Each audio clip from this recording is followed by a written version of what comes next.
Chapter 301 Suspicious Signs Sister Meow. What's new? Joanne asked. There are two sets of footprints here. One of them is the prints of razor, going northwest, and the other seems to be the footprints of human boots. Xiao Miao squatted on the mud and observed carefully, then made a guess. The two men, about the same weight, ran to the northeast. Judging from the messy footprints, they were obviously running away from the prince of the razor. The question now is, where do we go next? Continue to track the prince of razor, or follow the trail left by those two fugitives? Xiao Miao's question made everyone hesitate. Major Vazza suggested that the fugitives should be rescued first. After all, human lives are of paramount importance. Arkai pointed out that the northeast just led to the Jack brothers' lair. The fugitive luckily dumped the razor prince, but unfortunately ran into the hands of the Jack brothers. At this time,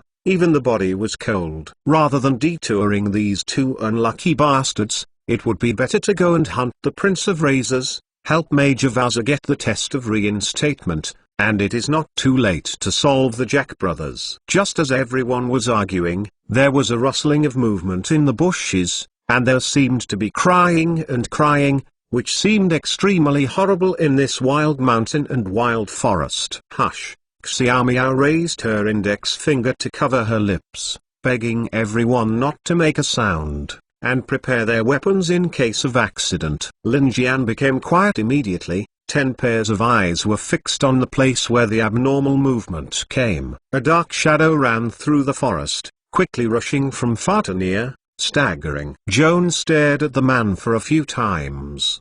The more he knew, the more he knew. He tentatively shouted, "Mr. Martin Smith, are you?" The man heard his shouting, scared with a strange cry, and turned away. In the panic, he was caught in the ankles by the vines, and he fell to the ground with a thud, as if he fell hard. "Mr. Smith, are you okay?" Joanne walked over, trying to appease the startled senior. Martin Smith was lying on the ground with his head in his hands, pursing his like an ostrich, trembling all over, so scared that he couldn't even speak. "What happened to him?" Thomas approached Martin and frowned, covering his nose to avoid inhaling that pee. "Is this guy crazy? How old is he, and he's peeing his pants?" "Don't say these boring words." Martin Sr. seems to be seriously frightened, and his spirit is a bit abnormal, Joan speculated. "Okay, what can we do to get him back to his senses?" Thomas muttered his chin. "I haven't learned how to appease a person who scares urine pants." "Joan, you have heard of this effect. Spell? Let me try." Rebecca squeezed between Joan and Thomas. The probe looked at Martin, who was still trembling, and said firmly, "It's just too frightened." "It's no big deal." Miss Priest rolled up her sleeves to reveal the mithril bracelet worn on her slender wrist, and chanted softly to start the spell. The bracelet glows softly, releasing the sacred magic of stable mind, bringing a warm current that penetrates the soul to the surrounding people, and the negative emotions such as tension, anxiety, panic and anxiety in the heart are instantly eliminated. At the same time, Martin Smith, who was lying on the ground with his head in his hands, calmed down under the soothing glory of the magic, and gradually recovered his senses. Under the inquiries of the people, they talked about their experiences intermittently. After hearing Martin said that Edward Gates, the son of the garrison commander at Port Leyden, was still trapped in a wood cabin, and at the moment, everyone hanged a line, and everyone immediately agreed to decide to temporarily give up tracking the Razor Prince and give priority to the cabin to save people. Within a few minutes of running in the direction pointed out by Martin, Joan saw a wooden house, deep in the jungle covered by foliage. Xiao Miao raised her hand to stop her companion and lowered her voice and said, "We can't just rush past in such a risky way. In case the Jack brothers are shocked, they may host Edward Gates as a hostage. Instead of sneaking in to investigate the situation, others take your steps lightly and copy the wooden house from the surroundings, just in case the Jack brothers run away." Xiao Miao's suggestion was accepted by most of her companions, but only Joanne thought that she was more suitable for investigation. Although his skill is far less agile than Catwoman, He has an advantage that little Meow can't match: invisible. Seeing that Joan disappeared out of thin air after casting a spell, Xiao Meow had to admit that he was more suitable for investigation than himself, and simply committed this mission to him. After disappearing with the help of magic, Joan walked quickly to the wood house. Approaching the cabin quickly, he took his steps lightly and observed carefully. It was soon discovered that the door of the house was tightly closed, but there was a window half open, and the curtains were faintly visible in the wind. Joan carefully approached the window and looked into the room through the gaps in the curtains, vaguely seeing two vague figures, and the sound of tearing the fabric came from the window. In order to observe the situation in the house more clearly,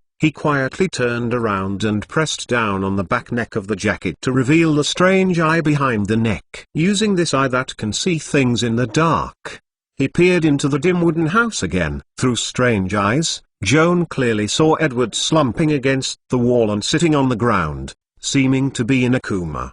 His upper body clothes had been stripped, his shirtless body was bloodied, and he was obviously injured. In addition to Edward, who was comatose, there was also a little dark-skinned man in the room, who looked like the spring-leg Jack on the wanted list. He was looking at the coat he had pulled off from Edward, probably to collect some valuable things. Little Jack dropped the coat on the ground, picked up a bundle of ropes. His feet flew into the air, and easily jumped on the beam that was 15 feet high from the ground. The superb jumping ability of this little monster left a deep impression on Joan. No wonder the nickname is Spring Leg. Little Jack looped the rope around the room beam and jumped down again. He dragged the rope to Edward and bound his wrist firmly, then pulled the other end of the rope hard. The squeaking sound of the rope rubbing the room beam would make him comatose. Edward slowly dragged up and hung under the beam like a piece of bacon. Little Jack fixed one end of the rope, picked up a dazzling dagger and walked towards Edward, with a cruel grin on his lips. Seeing this scene, Joan couldn't help but recall the scene when the country butcher killed the pig. Needless to say, he also guessed what Jack was going to do next, and immediately turned to face the window and waved his hand to release the spell he had prepared. Valor! Two purple magic missiles screamed away from Joan's palm. One of them shot at Jack,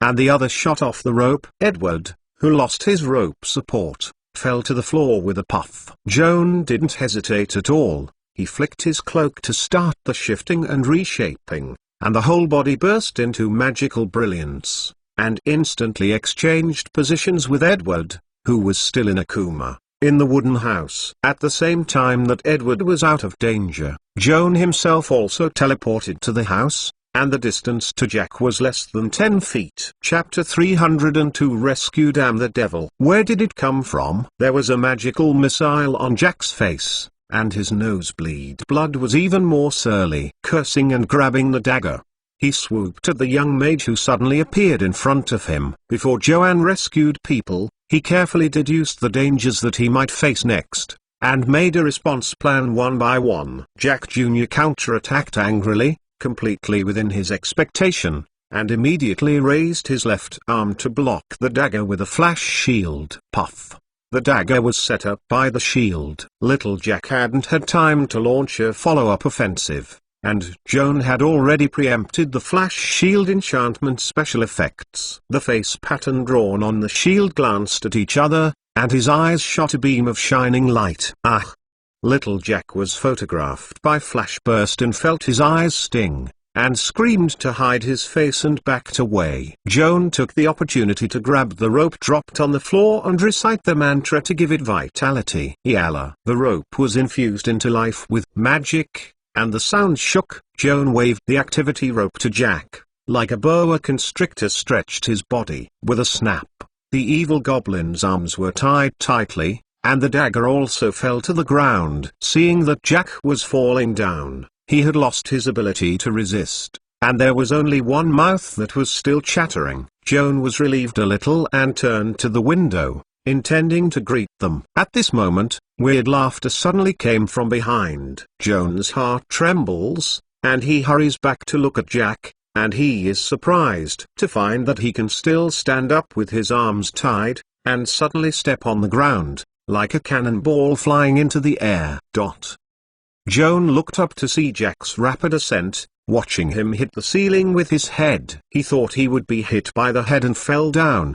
He didn't think that Jack would pass through the ceiling so quietly. From him disappeared in front of my eyes. Joan froze for a moment, quickly raised his shield and released the flash again to illuminate the roof. There were no signs of cracking on the ceiling, and no hidden doors could be seen. How did Jake escape? Joan thought about it and could only guess that the cunning goblin possessed special abilities such as penetrating wall. Unable to catch Jake, Joan had some regrets, but fortunately, Edward was rescued. He unplugged the door, pushed open the door, and went out. He waved lightning to send a signal to his companions hiding in the surrounding woods, telling everyone that there were no more enemies. Xiao Miao and others saw the signal from Joan, all relieved, and ran over one after another. Thomas was the first to find Edward, naked, curled up in the grass outside the window of the wooden house, and quickly turned back to call Sister Castis. Miss Martha. Classmate Rebecca. Edward is here, he looks bad. Can you help him? Of course, this is our duty. Miss Martha took her sister's hand and hurried over to check on Edward's physical condition. It was quickly confirmed that he was still alive, but there was a serious knife wound on his right arm, which caused excessive blood loss and fell into a coma. Joan saw that Sister Castis performed magical techniques to cure Edward's wounds. Remembering that Edward's coat was still thrown in the wooden house, he turned back to the house to pick up, and searched the wooden house to see if there were any valuable clues. At this time, Major Vassar, Mr. Downs, Xiao Miao, Arkai, Thomas and Dindle brothers also entered the wooden house one after another and looked around curiously. Thomas cast a magic ball of light to serve as a candle holder, dispersing the darkness in the room, so that everyone can see the decoration in the house more clearly. There is no furniture worth mentioning in this humble wooden house, but the white bones hanging on the wall are shocking. They are all the remains of those who unfortunately killed the Jack brothers. Major Vassar prayed solemnly with the holy emblem in his hand,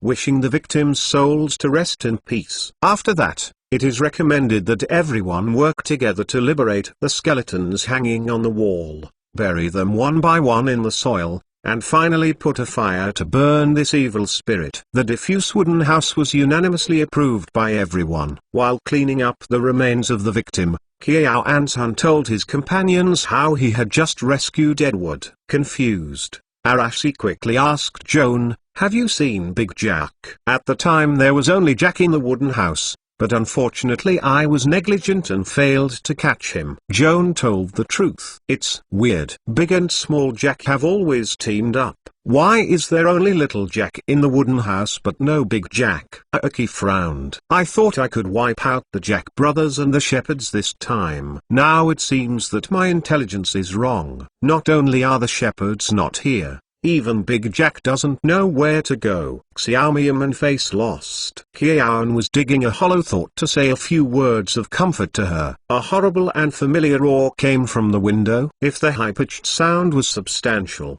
it swept across the sky and shook the wooden house.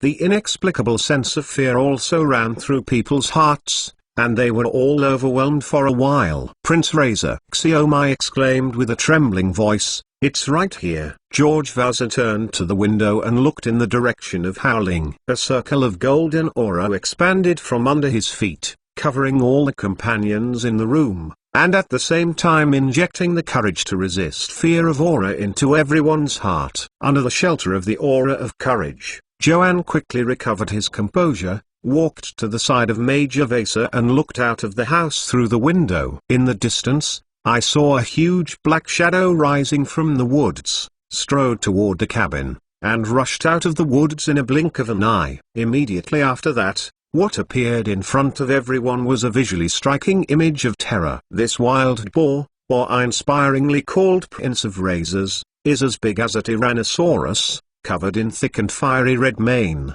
exuding a terrifying aura. Outside the wooden house, Sister Castis, who was treating Edward, was stunned by the behemoth that suddenly appeared in front of him. Rebecca's hair roots quickly whitened. This is because her strange bloodline sensed that the host's life was threatened and automatically opened the defense mechanism. However, in the next moment, Rebecca's magic bracelet also sensed the strange bloodline's temptation to automatically release the stable mind, so that her hair color returned to normal, incidentally suppressing the panic in her heart, and suddenly recovered. Rebecca looked up at the Prince of Razors and realized that the beast was approaching towards her side. Now she still has time to escape, but considering the panic sister behind him, Edward, who has not yet awakened, and Joan in the wooden house, Rebecca has a courage that even feels incredible. Not only did not escape, instead, he stood in front of the Razor Prince, clenched the holy emblem, and chanted the prayers praising the goddess of fate. Chapter 303 Sanctuary. All glory belongs to my Lord Timus. Her Majesty the Queen, who rules the cause and effect of everything in the world, seemed to hear Rebecca's prayers of prayer, and gave her the divine power as soon as possible. Whether it is arcane or divine, it is essentially changing the initial state of the magic web. Input energy reduces the entropy value, replacing chaos with order, and making the local magic web temporarily or permanently form a more stable spell configuration. Rebecca's sacred domain technique, which he is performing at the moment, is no exception. The divine power caused the disordered magic net distributed in the space around her to twist and deform, forming a circle of golden spherical enchantment, completely covering her. When Rebecca finished her spellcasting, the Prince of Razors was already approaching her. Compared with this beast, Rebecca, who stretched out the magical enchantment, seemed very small. The Razor Prince could have swallowed her, or ignored her presence, and walked directly over her head. However, the layer of golden light that enveloped Rebecca's body made the Razor Prince uncomfortable and unconsciously produced it. An avoidance mentality. Just like people walking on the forest road, they suddenly saw a small group of hedgehogs lying in the middle of the road. Although this poor little thing is far from being an obstacle to themselves, for safety reasons, most people still choose to bypass her carefully so as not to step on her in case of breaking her foot. After hesitating for a few seconds, the Prince of Razors finally made a decision, slowly turned around and walked around beside Rebecca, striding toward the log house where Joan and others were located. It seems to smell a lot of delicious prey in the wooden house. This giant beast opened wide mouth, saliva like a waterfall dripping from the corner of the mouth. At this point, Joan had recovered from the initial shock,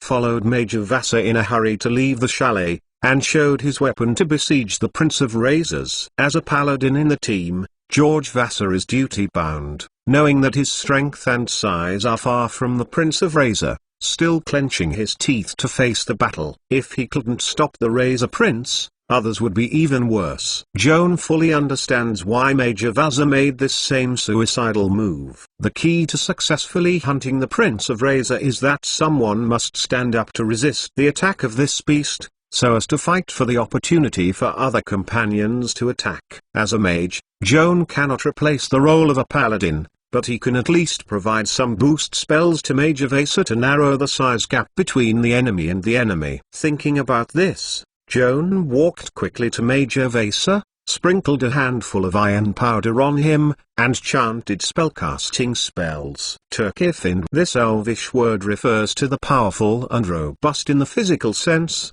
and is mostly used as the initiation spell for metamorphic spells. For example, at the moment, Joan performed a Ring of Human Magnification. Under the influence of magic power, the iron powder turned into a stream of golden light, attached to Major Vassar's body surface, causing his body and their weapon held in his hand to expand rapidly, and finally became a giant with a height of more than 12 feet. George Vassar nodded gratefully to Joan, raised the flame-tongue sword to the Razor Prince, and screamed to excite the paladin magic-forced duel, forcing the beast to have a strong hostility towards himself. Before knocking him down, he had no time to distract other opponents.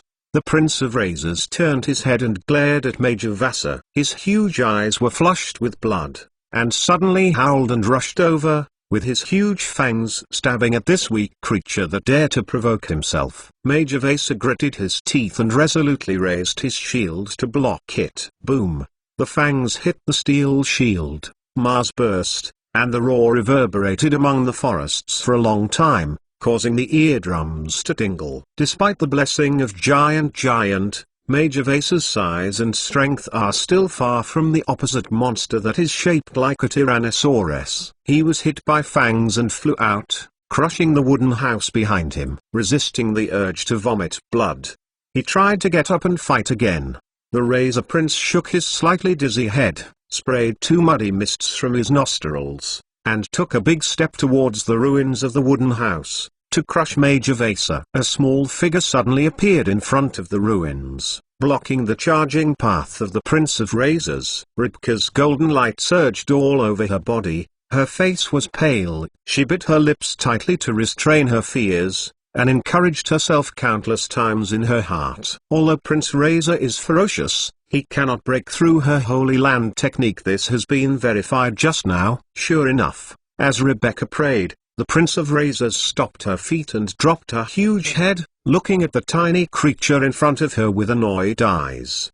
The airflow from the mouth and nose of the giant beast, like a scorching storm, almost blows off the petite girl. The Razor Prince slowly grinned his mouth wide, and whimpered. The little human-shaped hedgehog in front of him really made it very annoying and could not talk, but if the other party thought that this would stop it from killing, it would be naive. The Razor Prince suddenly took a deep breath, and the wind reversed, and the turbulent airflow wrapped Rebecca's feet off the ground and rolled towards the mouth of the beast. Rebecca couldn't keep her center of gravity in a hurry, only to watch the throat of the giant monster's black hole continue to expand in front of her eyes full of despair. A figure suddenly rushed over, grabbed the girl's wrist, and tried to drag her back from Prince Razor's mouth. Joan? Rebecca turned to look at the young mage, tears in his eyes, crying at him with a complex mood of interweaving touch and anger.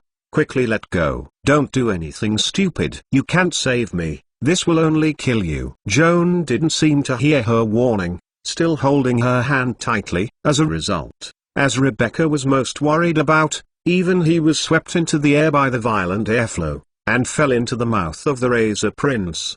The Razor Prince closed his mouth to avoid hurting his mouth by the magical enchantment shrouded by Rebecca, swallowed a pair of young men and women into the throat without chewing, stretched his neck, grunted, and swallowed unhindered into his belly. Rebecca, seeing her sister swallowed by Prince Razor, Miss Martha almost passed out on the spot. Philip Towns quickly helped the hostess, tears in her eyes. George Vassar gritted his teeth, propped himself up and waved his sword to the Prince of Razors. The scorching sword edge tore a deep scar on the neck of the giant beast, and blood spewed out. Let's do it quickly. While fighting against giant beasts, Major Vassar still did not forget to encourage companions who had been scared. Kill the monster as soon as possible, and have time to rescue Joan and Rebecca from its belly. The words renewed the courage of the desperate people, and even Miss Martha endured the sorrow. She pointed her gun in tears and aimed at the Prince of Razors, shooting a series of revenge bullets. Chapter 304. Swell Dick and Towns,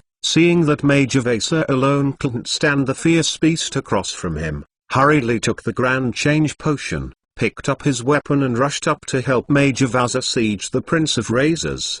The three joined forces to form a mobile barrier to provide the gunman and the mages behind him with a space to calmly attack. Martha, Xiao Miao, Roger, and Akai also all took the Grand Change Potion. Xiao Miao walked around behind the Razor Prince and waited for the opportunity to contain her. The three enchanted shotguns in the hands of Martha, Roger, and Akai shouldered the heavy responsibility of killing the Razor Prince. The size of the shotgun doubles with its size, and the amount of lead shot fired increases to 8 times its original size. Even the rust-skinned behemoths such as Prince Razor, who were bathed in guns and rain, were a bit overwhelmed, and were suddenly slammed with blood. Thomas is the only one among all people who has not cast a spell to change his body shape. The effectiveness of the spell is usually independent of the size of the caster. Moreover, the small size is easy to avoid the attack of the Razor Prince,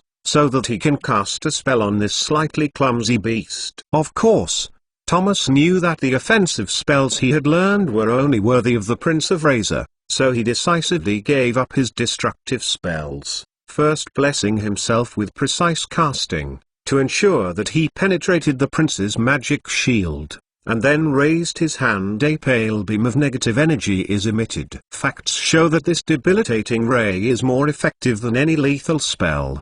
The Prince of the Razor made a sudden move, staggering, and his strength was obviously weakened, so that the pressure on Vaser and others who were struggling with support on the opposite side was greatly reduced. Thomas was overjoyed, and quickly pulled out a precision-cast scroll from the storage bag, intending to reapply. However, at this moment, the razor boar suddenly roared with its head, and the wounds of different shades on his body stopped bleeding and healed at the speed visible to the human eye. Seeing this strange scene, everyone was shocked. Prior to this, no one knew that the Prince of Razor had a regenerative physique. Everyone tried their best, and finally wounded the giant beast. As a result, all the wounds were healed on their own in an instant, so that all the efforts that everyone had made before were in vain. At this moment, in the face of the cruel reality, everyone's hearts are filled with despair. Facing this giant beast that seems to have an immortal body,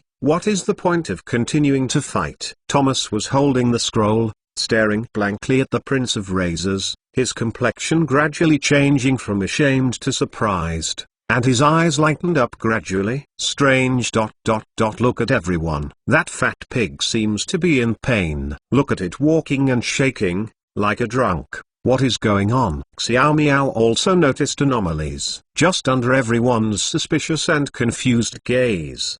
The razor boar suddenly raised his head and mourned, and a large amount of blood spewed out of his mouth, as if a scarlet fountain ran straight into the sky. Immediately afterwards, a more weird scene appeared. Prince Razor's fat and round belly suddenly twitched violently. Several sarcomas protruded on both sides of the abdomen, swelled up quickly, and the skin was tight and nearly translucent, and finally broke down under the burden. With a series of torn noises, several branches emerged from the ventral side of the wild boar and quickly extended outward, vaguely showing the attitude of a giant tree. Everyone looked at each other and couldn't guess what happened to the Prince of the Razor. What are these tree-like foreign bodies that have torn their belly from their belly? Is there any connection with Joan and Rebecca, who were previously swallowed by the Prince of the Razor? Countless mysteries are lingering in people's hearts. So far there is no answer. At the same time, the torture suffered by the Prince of Razors is still increasing. The peculiar plant that grew out of it constantly squeezed the internal organs and broke the flesh. The crown finally broke through the last and tore a huge wound through its back. Dense branches and leaves, bathed in blood and unfolded. It is a tall tree man. Seeing this scene, Vaza, Xiao Miao and Akai recalled that when they first wiped out the pests at Vernon Mountain, Joan used a magic tree branch to become a huge tree person. Recalling that Joan was swallowed into the abdomen by Prince Razor just now, it is conceivable that the tree man who broke the giant's belly at this moment must have been changed by Joan. At this time, the Prince of Razor's back, flanks, and lower abdomen were all stretched out by the Shuren with 5 blood streams, and the internal organs were devastated. Even if it has a special physique for blood and flesh regeneration, such a serious wound cannot be cured in a short time, not to mention that the tree person in the form of Joan still grows and swells in his abdomen, deepening the wound every second, causing more serious damage. The indescribable pain and fear sent Prince Razor into a frenzy, shaking his body desperately, rolling over the ground, trying to get rid of the deadly threat from the body. This is of course useless, and Joan doesn't plan to let it continue to struggle. He first stretches out the treeman's legs from the window of Prince Razor's lower abdomen, and the huge feet support the ground, immediately breaking down into countless small roots, dive deep into the soil and take root on the spot. Immediately afterwards, Joan gathered up the hundreds of branches on both sides of the razor's abdomen, and woven them into two rough and powerful hands, respectively grasping the razor's fangs, and struggling to press his head to the ground, forced the dying beast to move. When Prince Razor was firmly controlled by the Shuren, a petite figure also followed the trunk of the Shuren and climbed up from the belly of Prince Razor. When she finally got out of the back of the Prince of Razor, she pulled the trigger on the viscera that was exposed to her eyes, and Miss Martha recognized the little figure who was but extremely determined. It was her sister Rebecca. Couldn't help crying with joy. Rebecca didn't care about answering her sister's call, clasping the magic crystal gun in both hands, slanting the muzzle downwards. The roaring bullets blasted through the bone gap and slammed into the Razor's heart. The small lead shot, if hit on the surface of the Prince of the Razor, nothing more than caused some minor skin and flesh injuries, healed himself in a moment. However, the beast's heart was not protected by thick mane and rough skin. Every shot of Rebecca caused it to utter a sad cry. When the clip was empty, there were already 4 bullets deeply embedded in the huge heart. Blood filled the Razor's chest, so that it gurgled through the nostrils and throat. Rebecca narrowed her eyes, leaned over and peeped into the chest of Prince Razor, and found that the giant's heart was still twitching weakly, so she skillfully changed the magazine, bit her lip, raised the magic crystal gun, and looked indifferently. Pull the trigger, and knock the 4 steel nails on the coffin board of the Razor Prince. Chapter 305 Bonus. In a dying moment, the Prince of Razors also tried to make his final struggle. However, Joan's incarnate tree man's feet were deeply rooted in the ground, like a wooden wedge nailed to it. After all, the Razor Prince could not move, and could only cry out in despair. At this time, Vaser and others also recovered and quickly stepped forward to assist Joan and Rebecca in hunting down the Prince of Razors. Knife, axe and bullets kept coming.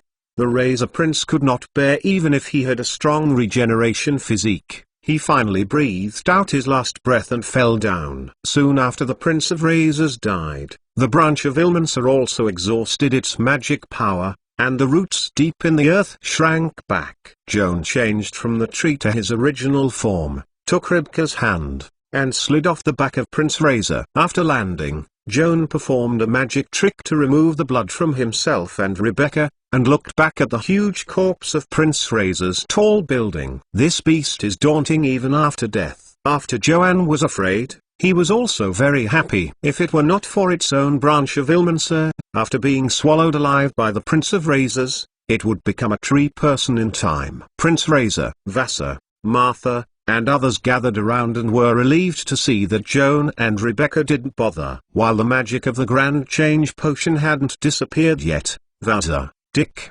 and Towns worked together to cut off the Razor's head and intend to take it back to the pier as proof of completing the final hunting mission. Thomas laid the secret mark on the Prince of Razor, cut off the pig's tail, and said to Joan with a smile, "Have you ever seen such a thick pig's tail? If you use it for cooking, you can't fit a pot." Joan stared at the pig-like pigtail, and if he had to turn it over as a hunting credential, he really wanted to bake it and taste it. After the battlefield was cleaned, the sun was westward. It was about 3 o'clock in the afternoon, and it was time to return. Miss Martha carries a teleportation scroll with her. In addition to her team members, she can also bring Edward, who has just woke up and is still very weak. As for Joan and others, you can fly back with Teacher Benny's light balloon pier. Before leaving, Xiao Miao and Akai were still unwilling, and searched the ruins of the wooden house together with the nearby woods, but unfortunately they could not find the trail of the Jack brothers, so they had to leave with a little regret. After 2 hours of air voyage, Joan and his party landed on the beach before the sun set, attracting many curious eyes. However, compared with the sensational scene that caused Vaser and his head to return to the pier with the head of the Razor Prince not long ago, the attention drawn by the light balloon is really not worth mentioning. As night fell, the spacious deck of the New World cruise ship was also illuminated by magical glory like daylight, and the orchestra on the ship played a majestic movement to welcome the return of the hero. In the cheers of the people, Sir John Norfolk, governor of the colony of Alfheim, smiled and walked to the temporary podium, shaking hands with the top 3 hunters who won the current hunting conference, and awarded prizes and medal. Joan hung a ribbon adorned with silver medals on his neck, following the practice of the Thomas and Dindal brothers. He bowed deeply to His Excellency the Governor, and then raised the medal to show the applauding people around him. Thomas also frequently blows kisses to the girls in the crowd, and the Dindal brothers cheer with their arms raised in excitement. After a week of camping in the wild, he has finally relieved the pressure, and the long-term accumulated fatigue has come up. Joan feels deeply exhausted. The teammates beside him were fighting the exhaustion through the mental power brought by attending the award ceremony, but he didn't feel the slightest excitement, but he was even more miserable. Standing on the podium and being watched by more than 2,000 pairs of eyes is a painful suffering for Joan. I just hope the award ceremony will end soon. Finally, Joan had been soaked in cold sweat after the award ceremony, and his body was wet and dripping like he had just been taken out of the water, and his stomach was tumbling. Just when he was disgusting, George Vassar came over and patted him on the shoulder and said, "Joan, there is something. Could you agree first?" "What's the matter, Mr. Vassar?" Joan endured physical discomfort and barely remained calm. "You have to agree first," Rebecca rushed to say, that his curvy smile overflowed with mischief. "Okay, I promise." The feeling of nausea is getting stronger and stronger, and now Joan just wants to hide himself. Even if Vassar and Rebecca ask him to jump into the sea in public, he doesn't care. "We have just discussed and unanimously decided to give you the 3,000 gold Duga Championship prize to you. Their word gift may not be exact, because this is what you deserve." Vassar smiled. "This afternoon, I want to. It's not that you turned into a tree man and hit the Razor Prince. Seriously, we all can't escape a death. There is still the scenery at this moment." Rebecca noticed that Joan's face was strange, and thought that the gift presented by Vassar stabbed his self-esteem, holding his arms and comfortingly. "This money is dispensable for me and Mr. Vassar, but it will not make your life too tight. Don't think that this is a kind of charity. Compared with your talents and future, it is 3,000. What does Kinduga count? Come on, you will become a world-famous mage in the future, and we still hope to follow you." Joan listened to Vassar and Rebecca's words, gratefully saw his nose, and wondered how to return their thoughtful care. Vassar knew that he was not good at expressing his inner emotions, and quickly diverted the topic. "Joan, your face is ugly. Is it uncomfortable?" "It's a bit uncomfortable. I've been dizzy and disgusting since the beginning." Joan couldn't help vomiting until he had finished speaking, until he burst into tears, and the bitter taste peculiar to bile filled his mouth, which lasted for a long time. Vomiting on the deck in front of so many people, although decent, but also helped Joan a big favor, so that he could refuse to attend the next gala dinner under the pretext of discomfort and return to his cabin to rest. It took Joan a long time to persuade Vassar, Sister Castis, Thomas, brothers Dingdal, Xiao Miao, Wiki and Benny to believe that he was really not seriously ill, but was a little seasick and did not have to bother them to take care of, need quiet and alone. Everyone listened to him insisting on saying so and had to leave one after another. Joan closed the door of the room, took a sigh of relief, raised his left hand, and summoned the tears of God with his thoughts.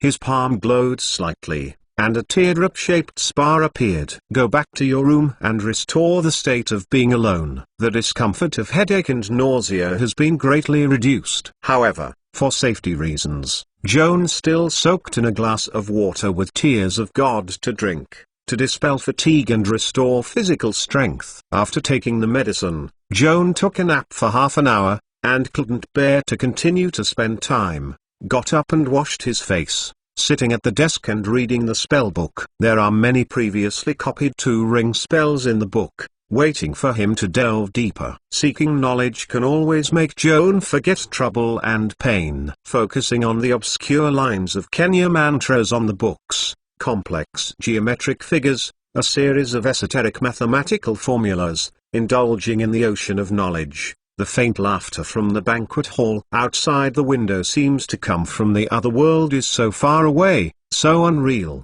lingering in his ears in vain, but unable to integrate into his thinking. Mage Joan was studying at the desk and sometimes writing and drawing in his notebook. I didn't know how long it was. The laughter outside the window gradually weakened, but there was a knock on the door. Joan turned to look at the door, not sure if the knock on the door he had just heard was an illusion. After waiting for about half a minute, the door of the room was buckled again. Various signs showed that the knocker's mentality was very complicated. It seemed that it took a lot of courage to decide to knock on the door. Joan said please come in and turned to look at the door. It's already so late, who will come to visit? Chapter 306 Force Field Shock. The door opened slowly. To Joan's surprise, Edward Gates stood outside the door. The son of the general hesitated to take a step, and then stopped, looking at Joan with apology. Thomas says you are sick.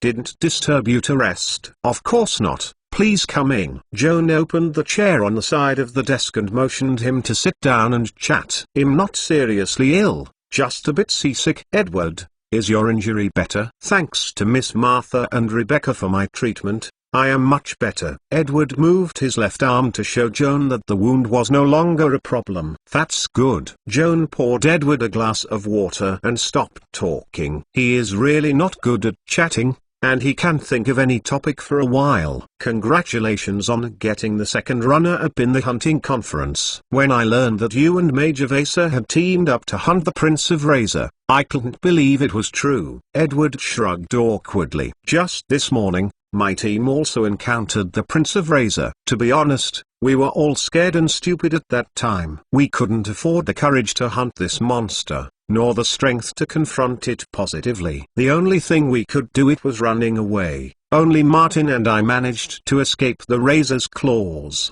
and the other two teammates unfortunately sacrificed. Joan nodded. At this time, besides expressing sympathy, he seemed to be inappropriate. Edward sighed, and then said, Martin and I escaped in the jungle in a panic, and finally got rid of the Razor Prince, and did not expect to get into the killer's den. Later Thomas told me that the evil little man was Springlegs Jack. I have heard horror legends about him, but I didn't expect that one day he would almost become this perverted murderous prey. Joan nodded again, deeply sympathetic to Edward's all-day encounter, and realized that he should say something to comfort Edward, but he didn't know where to start. I can escape Jack's butcher's knife. Thank you for your prompt rescue. Edward finally said the key point of visiting Joan specially, with gratitude and shame interwoven in his eyes. I used to have a bad attitude towards you before in the Swordsmanship Museum. This is my fault. I hope you won't be surprised. Of course not. Joan shook his head. Don't mention the past. Obtaining his forgiveness, Edward was obviously relieved, took off the silver sheep's head ring in his hand and handed it to Joan, sincerely said, this magic ring is a reward for saving lives, please accept it if you don't dislike it. Joan hesitated for a long time, silently received the ring from Edward, and immediately felt a trace of magic wave lingering at his fingertips. The ring is forged in white gold, and the face is carved into the shape of a ram head, which is very chic. Joan remembers that Edward had activated the magic contained in this ring during the hunting, shooting a shockwave to knock down the strong and ferocious wild boar. The effect of the spell looks similar to Magic Missile or Thunder Stomp, and they are all plastic energy spells of the force field attribute, but they are much more powerful than the previous two, and should be two ring spells. Joan himself has rich enchanting experience, coupled with frequent dealings with the Yangbo business. With a little observation, it is estimated that the value of this magic ring will never be less than 2,000 gold coins. He really liked the ring, but when he noticed that there was a line of inscription on the inside of the ring, "May the gods protect my brother Eddie," he dismissed the idea of accepting this gift. Eddie is Edward's nickname. Judging from the inscription, this ring is probably a gift from Edward's brother. It has a commemorative meaning that cannot be measured by money. Joan himself is a person who has not enjoyed so much affection, so that his feelings are weak. However, This does not prevent him from respecting the love of others, especially those who pay attention to emotions perhaps. This is also a kind of compensation. Edward, I can't receive such a precious gift. Joan raised his hand to stop Edward from interjecting, and continued, but I really want to study the enchanting process of this ring. Would you please lend me one night and return to school tomorrow? Back to you. Of course. Edward smiled relievedly and got up to say goodbye to Joan. Do not disturb you to rest. See you at the Giants Museum tomorrow afternoon. Swordsmanship Museum. Joan stunned slightly, then nodded and smiled. Okay. I just want to ask you about swordsmanship. After sending off Edward Gates, Joan can't wait to return to the desk and place the magic ring under the bright candlestick to observe. Picking up the quill pen, dipping it into the deep-sea squid ink, and carefully depicting the number 4 rune ensues on the outside of the ring, revealing its enchanting nature. The result of the appraisal was just as Joan had guessed beforehand. This ring was enchanted with a 2-ring plastic energy spell called Force Impact. The wearer can release a force field shock up to 3 times a day. The magic tool is now a translucent shockwave that bombards a designated target within 150 feet, causing 5 levels of force field damage, and may also knock the target back and fell. Joan copied the spells he passed into his spellbook. He has now come into contact with the second magic web and has the foundation to learn the tuned level spell. Copying the spell is also a preliminary learning and thinking process. It took an hour for Joan to transcribe the force field shock, and he had a better understanding of this spell. Similar to Magic Missile, Force Impact is an offensive spell with force field attributes. The initial attack range is around 100 feet, and the range and lethality will also be increased by the caster's level. Joan is now a 3rd level mage.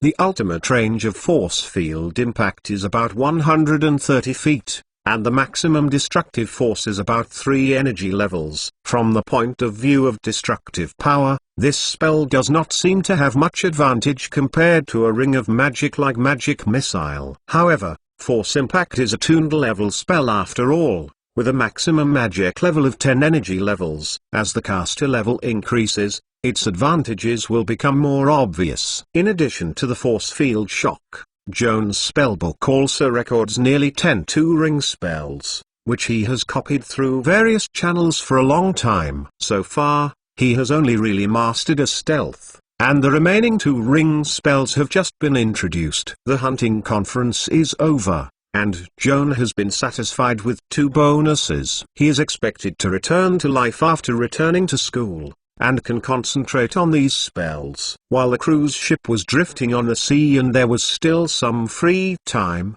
Joanne decided to sort out the 2-ring spells in the book according to the transcript order in order to determine the order of the next key learning. Chapter 307 Academic Planning. The 3-second loop spells Joanne first copied were all from the sports belt, namely the power of the cow, the tenacity of the bear and the elegance of the cat. These 3 spells belong to the school of change, and their functions are similar. They can temporarily improve a certain physical attribute of the subject, but the specific attributes are different. Bull power, as the name implies, is the power attribute. Bear's tenacity enhances physical attributes. Cat's elegance, of course, is to enhance the agility attribute. There are also 3 similar spells, namely Fox's cunning that enhances intelligence attributes, Owl's wisdom that strengthens perception attributes, and Eagle's prestige that enhances charm attributes. Joan has not had the opportunity to touch the next 3 spells,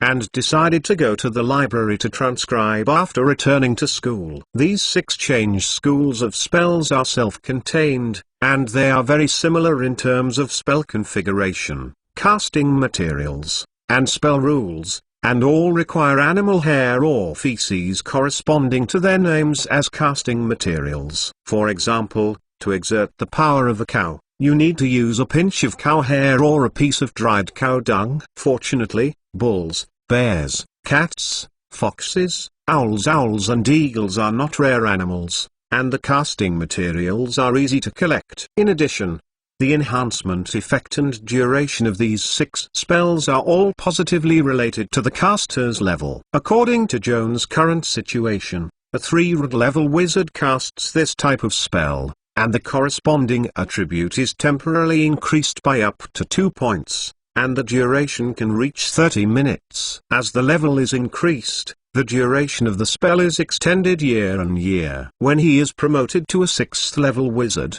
the spell effect will also undergo a qualitative change, increasing the attributes to +4. At 9th level, the quality changes again. The attribute is increased to +6, and the magical limit of the tuned level spell is reached. After that, if you continue to increase the cast level, you can only extend the duration of the spell, and you can no longer increase the upper limit of the attribute. The 4th Turing spell Joan copied from the spell book is Scorching Ray, which is passed from a bottle of Fire Spit potion. The configuration and rules of this spell are similar to the Zero Ring trick Frozen Ray, except that the magic ray emitted is a fire attribute, and its power is much stronger than the Frozen Ray, and it initially has 4 energy levels of damage. What makes Joan feel strange is that as the caster level increases, the lethality of the scorching rays will not change, but at a certain stage, the number of rays will automatically split and multiply. For example, a 7th level wizard can cast at most 2 scorching rays at the same time. The power of each ray is 4 energy levels. It can strike a target at the same time, and can also shoot at 2 enemies. When the wizard reaches level 11, it can shoot up to 3 scorching rays at the same time, and thus reaches the magical upper limit of the spell. Unless it is optimized with ingenuity, it cannot continue to increase its power. The 5th Turing spell Joan transcribed was Resistance to Energy Damage, which was the same loot as Hot Ray from the Hunting of Spirit Soul. This spell has 4 variants, corresponding to the 4 regular elemental energies of fire, cold, electricity, and acid. Spell resistance also increases with level. With Joan's current level, each time an attack with a corresponding attribute is taken, it can reduce the damage of 3 energy levels. The 6th Turing spell is a return weapon, which can turn a melee weapon into a return weapon in a short time. The so-called return weapon is the magic flying hammer of Flint Anvil, the old dwarf of Dylantown. It can throw out and smash people, and then automatically fly back to the owner. The 7th Turing spell Joan transcribed is Shifting Shadows, which is passed from the Shifting Shadows Cloak of Kotar's relic, Son of Demons. This spell can exchange positions with a designated creature within a certain distance. If the opponent is reluctant to transpose, you can try to use your own willpower to resist this spell. If the willpower is not firm enough and the resistance fails, you still have to be forced to swap positions. Shifting Shadows is very tactical. For this hunting trip, Joan used Shifting Shadows to transfer a fierce wild boar to the tree, making it out of the battlefield and falling. He was seriously injured and eliminated a big threat for his hunting team. Not long ago, Joan also used the shifting and reshaping to rescue Edward from Jack Jr.'s butcher's knife. It can be seen that this spell can often play a magical role in reversing the dilemma at a critical moment, and it is worth investing more in-depth research. The 8th Turing spell Joan transcribed was an indestructible bright flame passed from the magic streetlights in Port Leiden. The effects of most spells in the world are temporary, mostly for a few days and as short as a few seconds, and indestructible bright flame is a rare exception. The brilliance created by this spell is eternal, so it is very suitable for lighting in public venues, and an investment will always benefit. Of course, the immortal brilliance means a high price, and casting this spell requires a certain amount of ruby powder as an auxiliary material. Measured by the current market price of ruby, the cost of each cast is not less than 100 gold dagger. Joan does not lack lighting spells, such as the Zero Ring Brightness technique. The casting material is only cheap luminous moss. Unless forced, he can't bear to burn expensive ruby powder to ignite a lamp that never goes out. The penultimate tuned ring spell from Joan's spell book is the secondary item activation that Roll's instructor is best at. This spell enables a small and medium-sized object to temporarily gain life and wisdom, and obey the caster's command. In a sense, secondary item activation is equivalent to an upgraded and expanded version of a activated rope. The items that can be activated are no longer limited to ropes, as long as they are daily items that can be packed into a suitcase, such as clothes, books, stationery, brooms, pots and pans, etc. can be activated by cast. Master Roll's famous work Activate the Scarecrow uses this spell as the core enchanting process. Joan has studied with Roll's instructor for nearly half a year, and has already had a lot of experience in manufacturing the activation structure. In addition, he has already mastered the One Ring spell activation rope before, which has laid a solid knowledge for the Transformation School's arcane knowledge. Basically, the next study of secondary item activation is a matter of course, without difficulty. Based on his previous learning experience, Joan believes that he can master this spell within 3 days. At this hunting conference, Joan has been quite rewarding. The runner-up bonus won by himself, plus the championship bonus presented by Mage Joan and the sister Castis,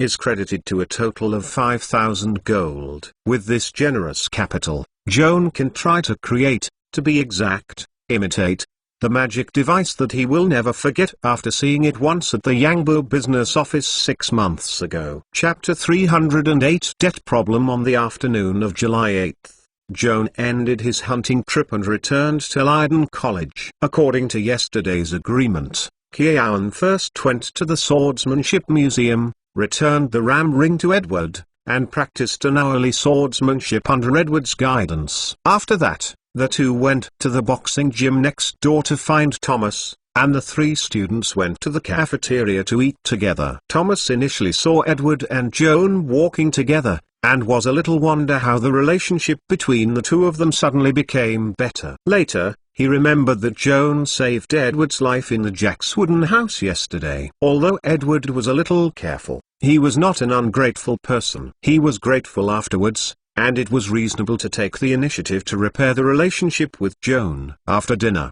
Joan suggested that everyone go to the laboratory together and greet the long-lost tutor, which was unanimously approved by Thomas and Edward. After this hunt, Master Rolls found that his 3 talented disciples had grown a lot, and the relationship between them had become more harmonious. Master Rolls said that although he was a lot of age, he was actually a person with a very simple mind, and he was not very observant. After seeing Thomas showing off his silver medal, he turned to ask Edward what rank he had obtained. "My hunting performance is not as good as Joan and Thomas." Edward rubbed his hands awkwardly. "Only 4th place. 6 points worse than 3rd place. It's only 6 points away." "Oops. What a pity." Master Rolls regretted taking a straight shot at the thigh and comforted Edward. "Actually, you just lost a bit of luck. Compared to 2 unfortunately tragic teammates, I was lucky enough to come back alive." Edward said bitterly. "An accident during the hunt is inevitable,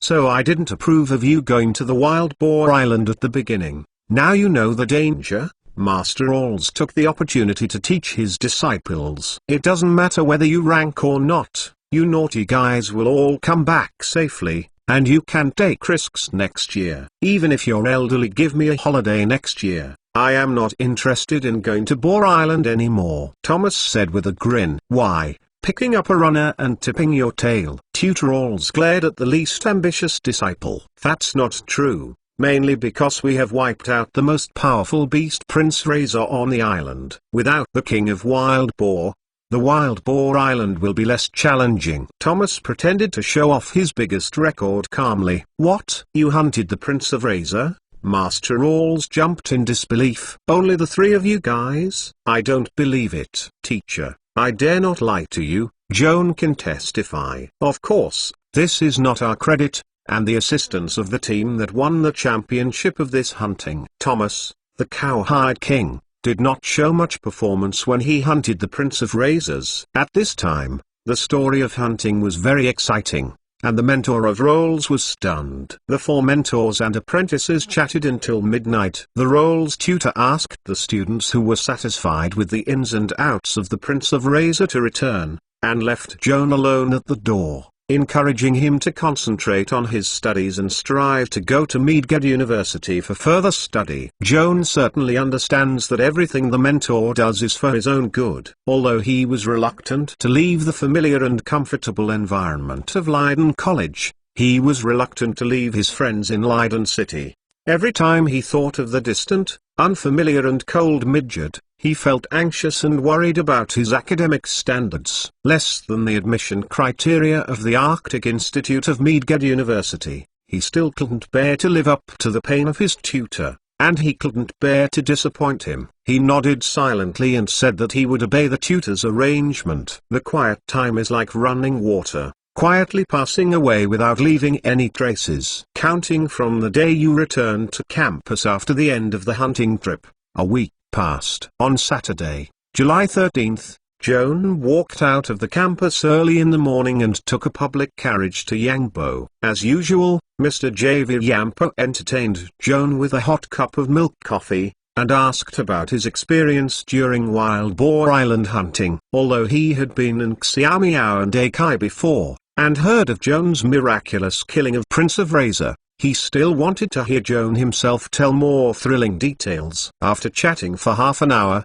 Joan took the initiative to tell him what he wanted to do. There are two main things. The first is to repay the arrears. At the beginning, Joan bought a Victorian ring from Mr. Havel in installments, and repaid several loans in succession. Now he still has 1,000 gold dugas arrears. The winner of the hunting competition and the runner-up total prize money of 5,000 gold were added to Joan's pocket. Since he has ample money, he first thought of paying off the arrears. After all, no debt is light. In addition to the loan owed to Mr. Havel, Joan also has a debt, which is the student loan that he applied for at the beginning. 1,500 gold duga per academic year. After Joan returned to Leiden College, he went to Martin Smith to inquire about the student's on-campus agent about whether he could repay the loan in advance. If possible, Joan also wanted to end the student loan contract in advance and work on his own to earn tuition fees. As a result, he was both disappointed and expected. Martin told him apologetically, the student loan can be repaid in advance, but this at most makes you pay less interest on the loan. After graduating from Leiden College, you still have to fulfill the black and white provisions of the contract, the obligation to serve the colonial company for at least 5 years. After listening to Martin's explanation, Joan's face was a bit ugly. Doesn't this mean that his future has been kidnapped by the company? Senior Smith, if I insist on cancelling the loan contract, will I have to pay a large amount of liquidated damages to the company? Joan asked Martin with anger. Yes, liquidated damages are calculated based on 10 times the principal and interest of the student loan. Even if you can graduate next year, you must compensate the company for 20,000 gold duga. Martin patted Joan's shoulder sympathetically, calmly persuading him to open up. I know that you have made some bonuses in the hunting competition, and I believe that you will have a bright future in the future. I am a genius like you, and I am not willing to serve the company for 5 years with a low salary, wasting good youth, but there is no way. Who made us from a humble family when we first entered school? Joan, this society is too unfriendly to the poor. You are eager to upgrade your class status, want to be in the upper class, and become a man. This is very good. However, the process of climbing the high tower of the social class, it's too difficult.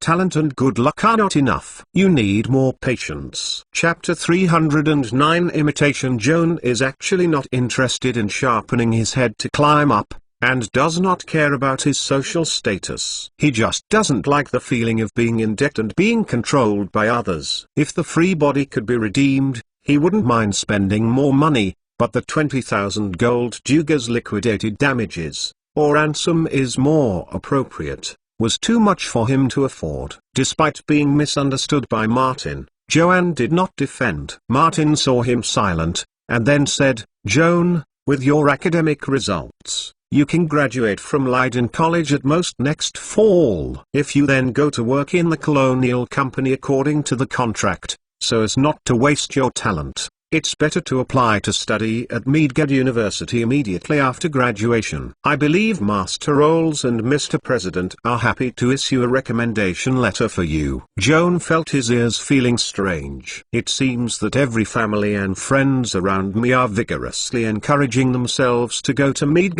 University to study, but he has not yet made up his mind. Mainly reluctant to leave the familiar environment and comfortable life circle, feel timid about those distant and strange people and things. The more I think about it, the more I feel that I am very disappointed. Joan, Midgard and Yalfheim belong to the colony of the Ashan Empire in the New World. The financial and economic lifelines of both places are controlled by the Vernoya Colonial Company. The tuition fees of Midgard University are not comparable to Lee. Dayton College is cheaper and the local prices are higher. I am afraid you still have to apply for a student loan when you get there. It would be better to take the current loan contract with you. Anyway, the two universities' bursaries are universal. General? Yes, there are additional clauses in the contract, which are designed for you, a high-level student who graduated early and transferred to Midgard University for further study. I was afraid you didn't look carefully when you signed the contract, Martin said with a smile. It was indeed signed without looking carefully. Joan admitted his negligence. But in his original situation,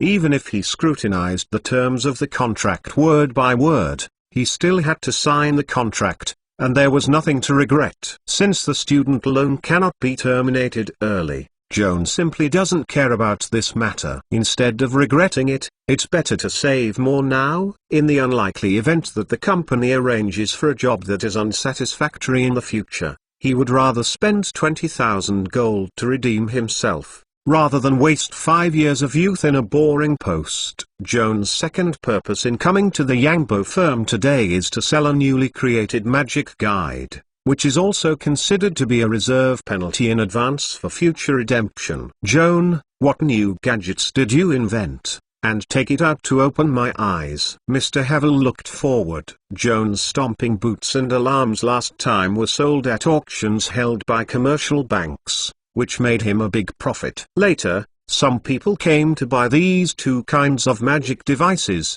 but unfortunately Joan did not have a business license issued by the Enchanting Guild, and he could only mortgage the magic device to the Yangbo business in the name of the Pawn Ancestral Collection. Since it is an ancestral collection, of course, this alone cannot be mass-produced. If the same magic guide is pawned frequently, it will inevitably cause suspicions in the guild, and it will not be possible to conduct such great transactions in the future. This time it's not an original magic weapon, but an imitation. Joan opened the storage bag, took a quill from it and placed it on the counter. Mr. JV picked up the quill pen, curiously scrutinizing it, and soon sensed the magic fluctuations emanating from the pen. Although it is impossible to confirm its function without appraisal, but Joan has clearly stated that this is an imitation, it is not difficult for him to guess a score of 8 or 9. You copied the automatically copy quill? JV asked. Joan nodded and admitted frankly, I have previously seen a magic pen that can automatically copy scrolls and books at a business. I was very impressed. After going back to do some research,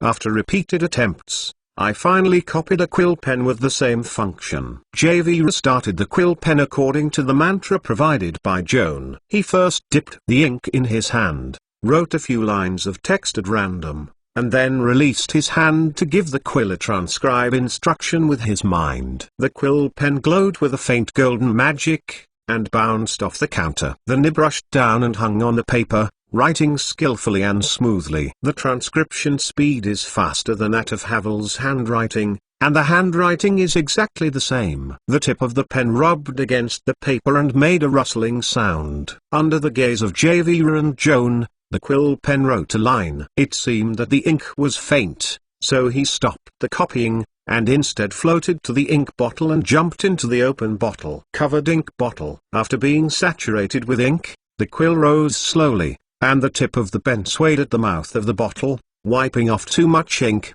so as not to stain the paper, and then floated back, and then continued to write at the place where it was paused until the copy of Havel's request was finished. All content.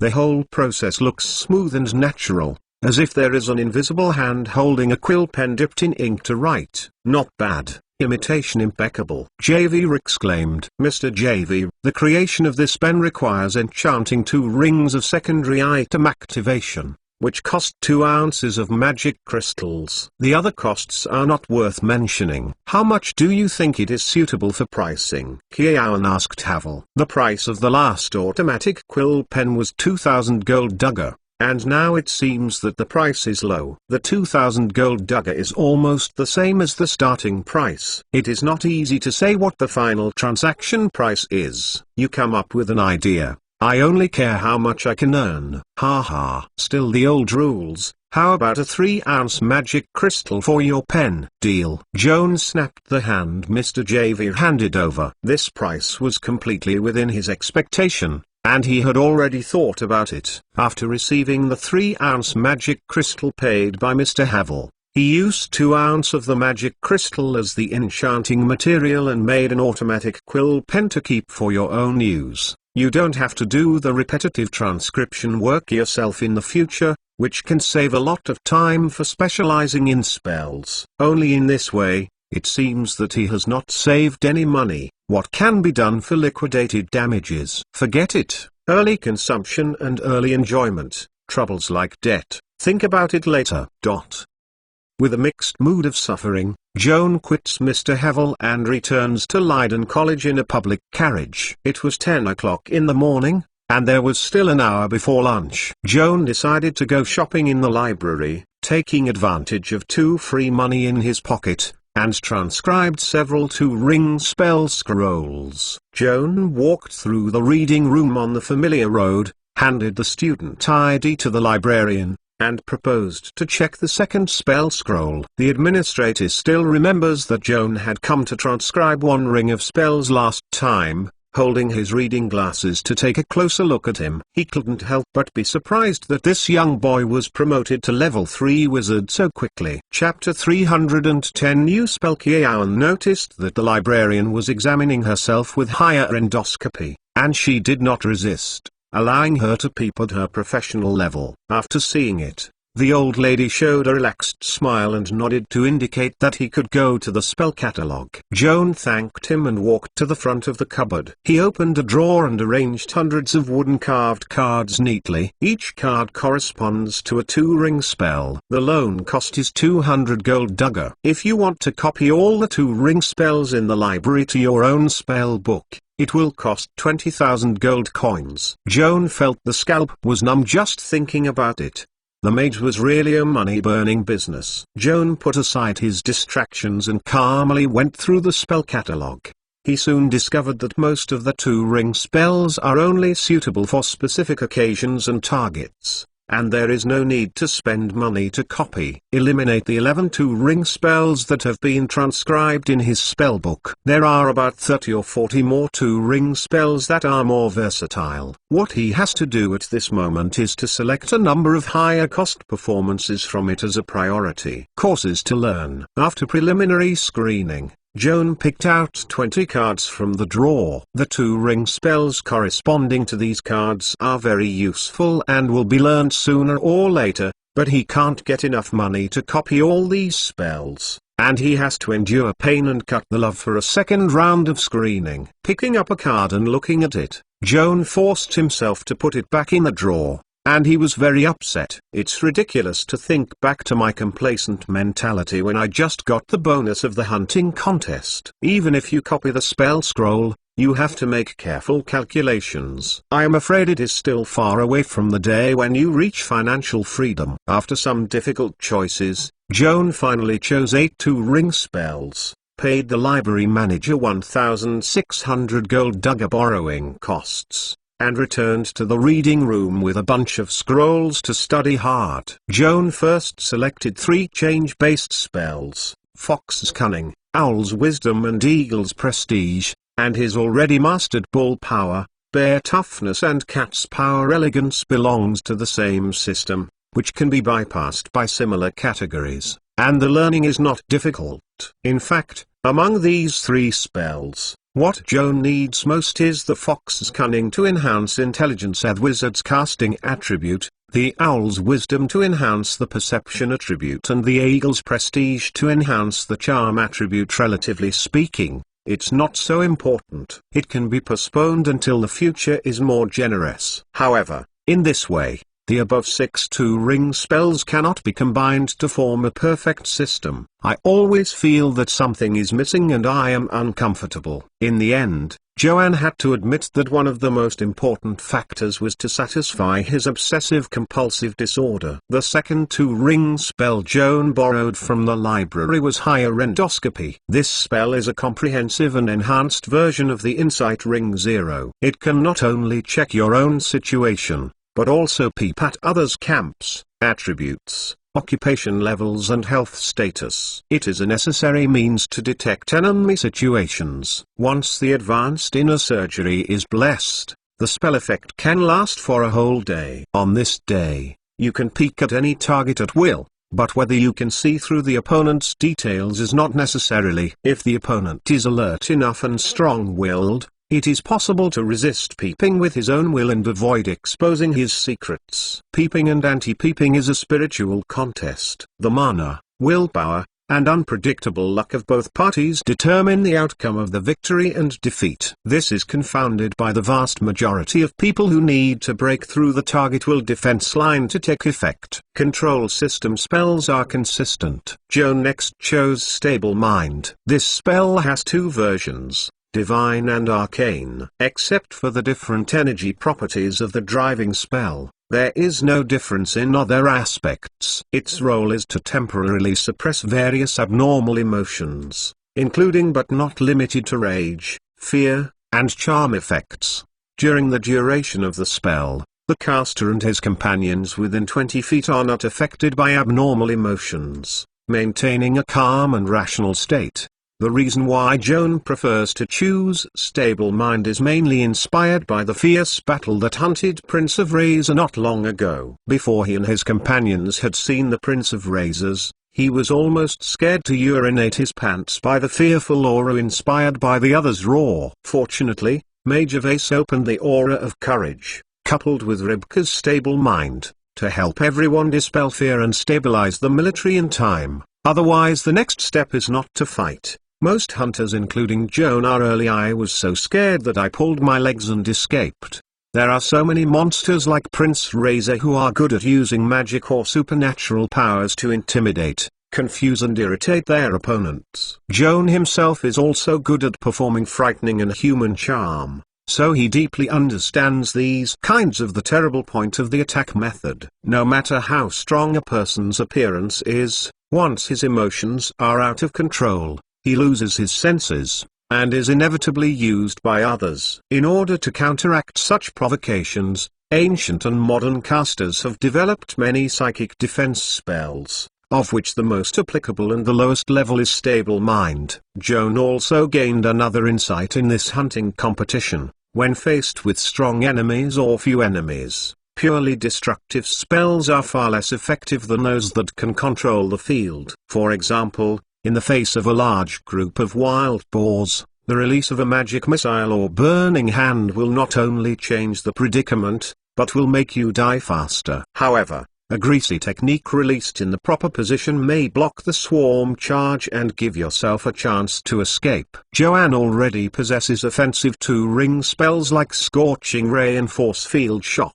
The next two two-ring spells are more focused on controlling the battlefield. One is Cobweb and the other is Flash Dust. Joan had witnessed Martin Smith's Cobweb on the Wild Boar Island, waved his hands to release a thick spider silk that enveloped a 20-foot radius, and entangled all wild boars within the spell. Even a brute beast like a wild boar can only crawl slowly like a turtle under the restraint of Cobweb, which shows that its field control is far better than Greasy. The touring spell Legal School Arcane Flash Dust is the same as Cobweb, and it is also a very practical low-level spell. After a successful cast, a large flash of dust is released, covering a space of 10 feet in radius, and the enemy creatures that can't dodge will be stabbed in the eyes by the dust that emits strong light. and fall into temporary blindness. From this perspective, flash dust is actually a power-enhanced version of flash technique and flash burst. But the magical effect of flash dust is more than that. It also has the effect of anti-invisibility. If there are invisible creatures in the area where the flash dust is filled,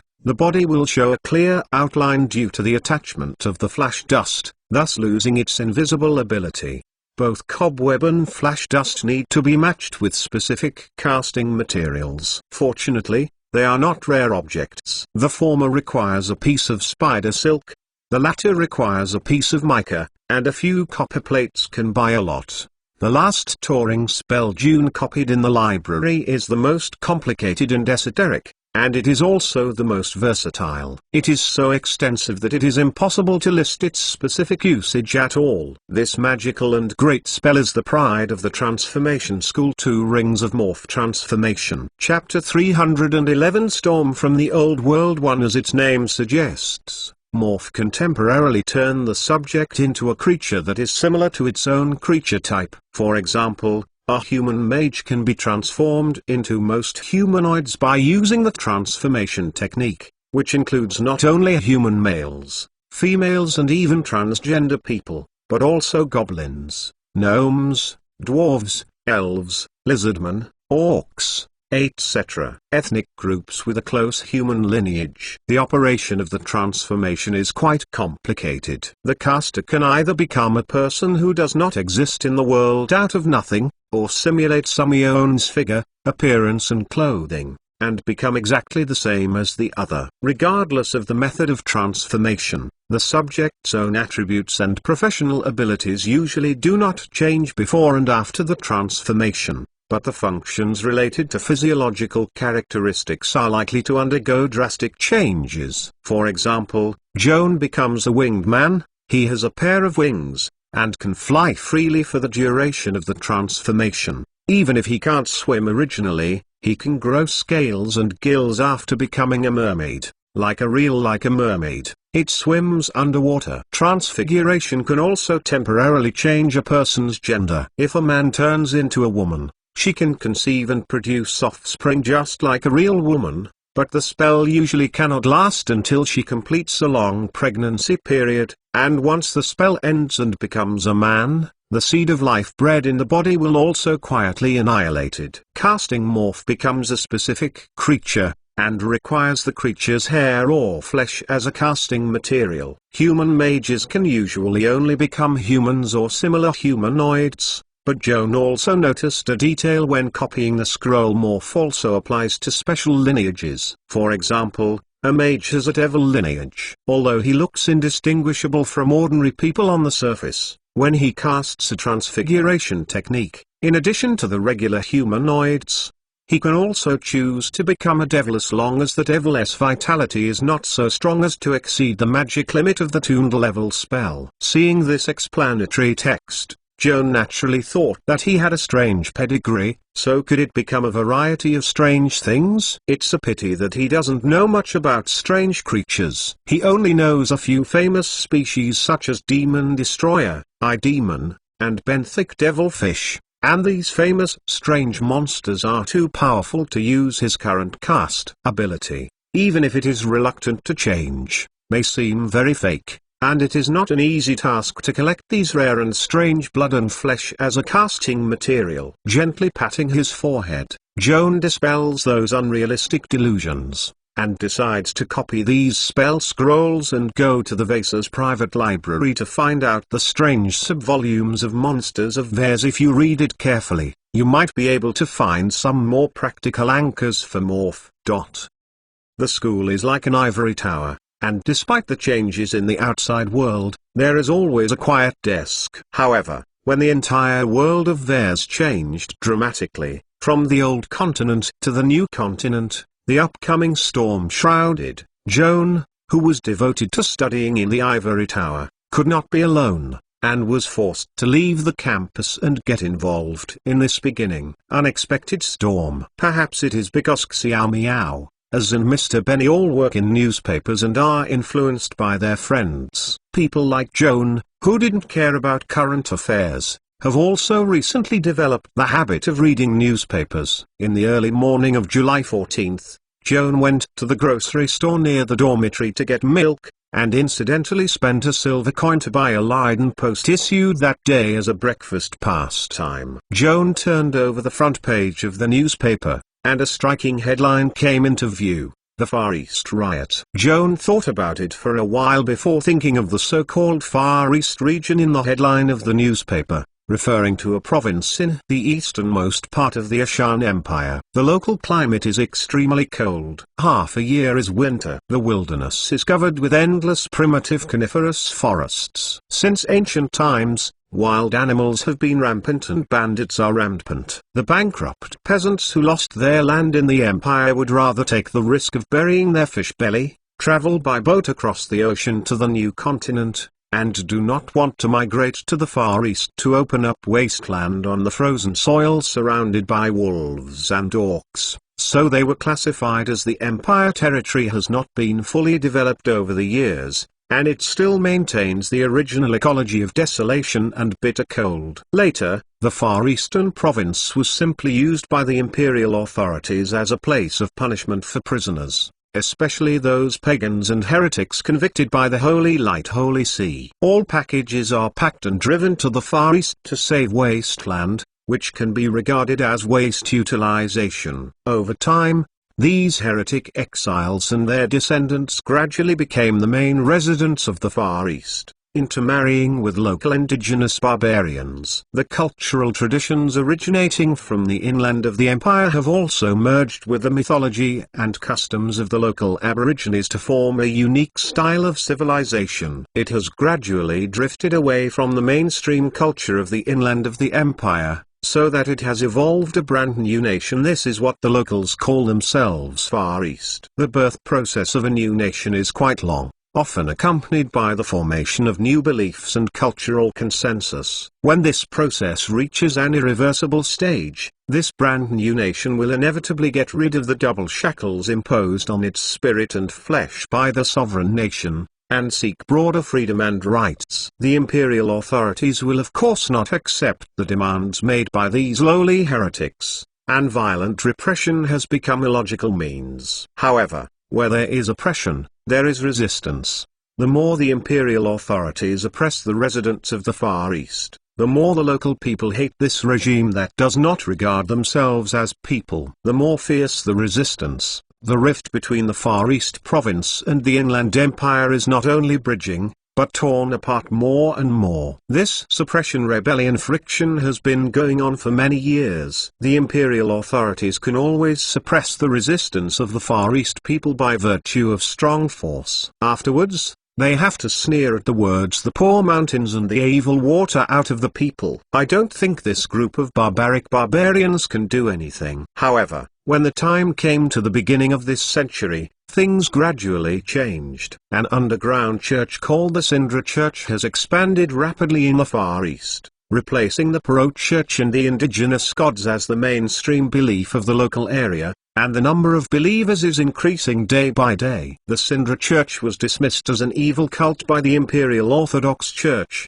but the idol it worshipped was not that kind of evil spirit. Mrs. Destiny Sindra is one of the two goddess of destiny widely known in the world of Velis, and the twin sisters of Queen of Cause and Effect Timeless, whose power is not inferior to that of sun god Paro. The spread of the Church of Sindra gradually unified the beliefs of the Far East. As a witness of this trend, it is said that Miss Destiny has promoted a young man born and raised in the Far East to her own voter and awarded the Roland Colas. The Son of Destiny leads the noble mission of the people of the Far East to establish the kingdom of God on earth. If the religious cloak of the kingdom of mankind is stripped, believers of the Goddess of Destiny, led by the voters of Sindra, are undoubtedly actively seeking to split the Far East province from the empire, and then establish an independent Far East country. In the early summer of 1620, the sign of independence in the Far East had already appeared,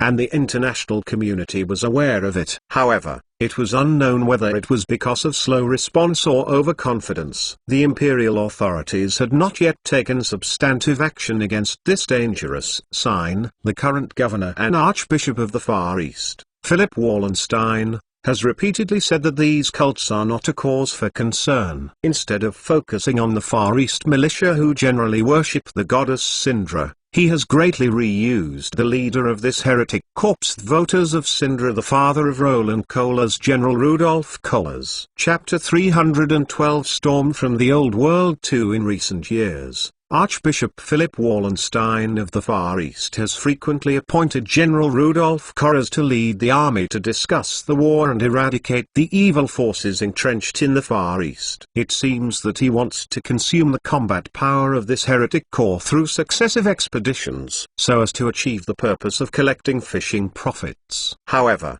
it turned out that Archbishop Philip was wise but not wise. The combat power of the Kohlers Corps is far more powerful than he expected. The organizational structure, logistics, supplies, weaponry, financial management, and even diplomatic activities are all vividly carried out. First, the orcs on the Far East are cleared, and then Kitland is north. In the German plateau, the bandits' dragon's eye who adored and worshipped the mother of evil dragons Tiamat. Each victory earned Kohlers and his son a higher reputation and more people's love. Where did the corps come? Local residents were summoned by the entourage priests and converted into the embrace of the Sindra Church. After years of battle, the momentum grew stronger. Today, Kohlers and his son have become irreplaceable national heroes in the eyes of the Far East. After several years of operation, when the time came to July 1620, Kohlers and his son had actually become the #1 warlord in the Far East. Archbishop Philip still deeply regretted the troubles of raising tigers, and the imperial cabinet again added chaos and passed a bill to increase taxes in the Far East. As soon as the tax increase bill was introduced, it was like adding fuel to the fire, and the Far East immediately set off a huge anti-tax campaign with the provincial capital Atonement fort as the core. With the public's call to resist the harsh tax and miscellaneous taxes, in the secret instigation of Kohlers and his sons, local politicians, officers, literati, businessmen and other faceless figures took the opportunity to board the center of the stage, leading the people to take to the streets to protest. Violent clashes occurred in the security forces of the Atonement fort. The repression of the provincial authorities further aroused the people's rebellious sentiment, and the call for independence from the Ashan Empire to build a country was intensified, showing the unstoppable situation of wildfires.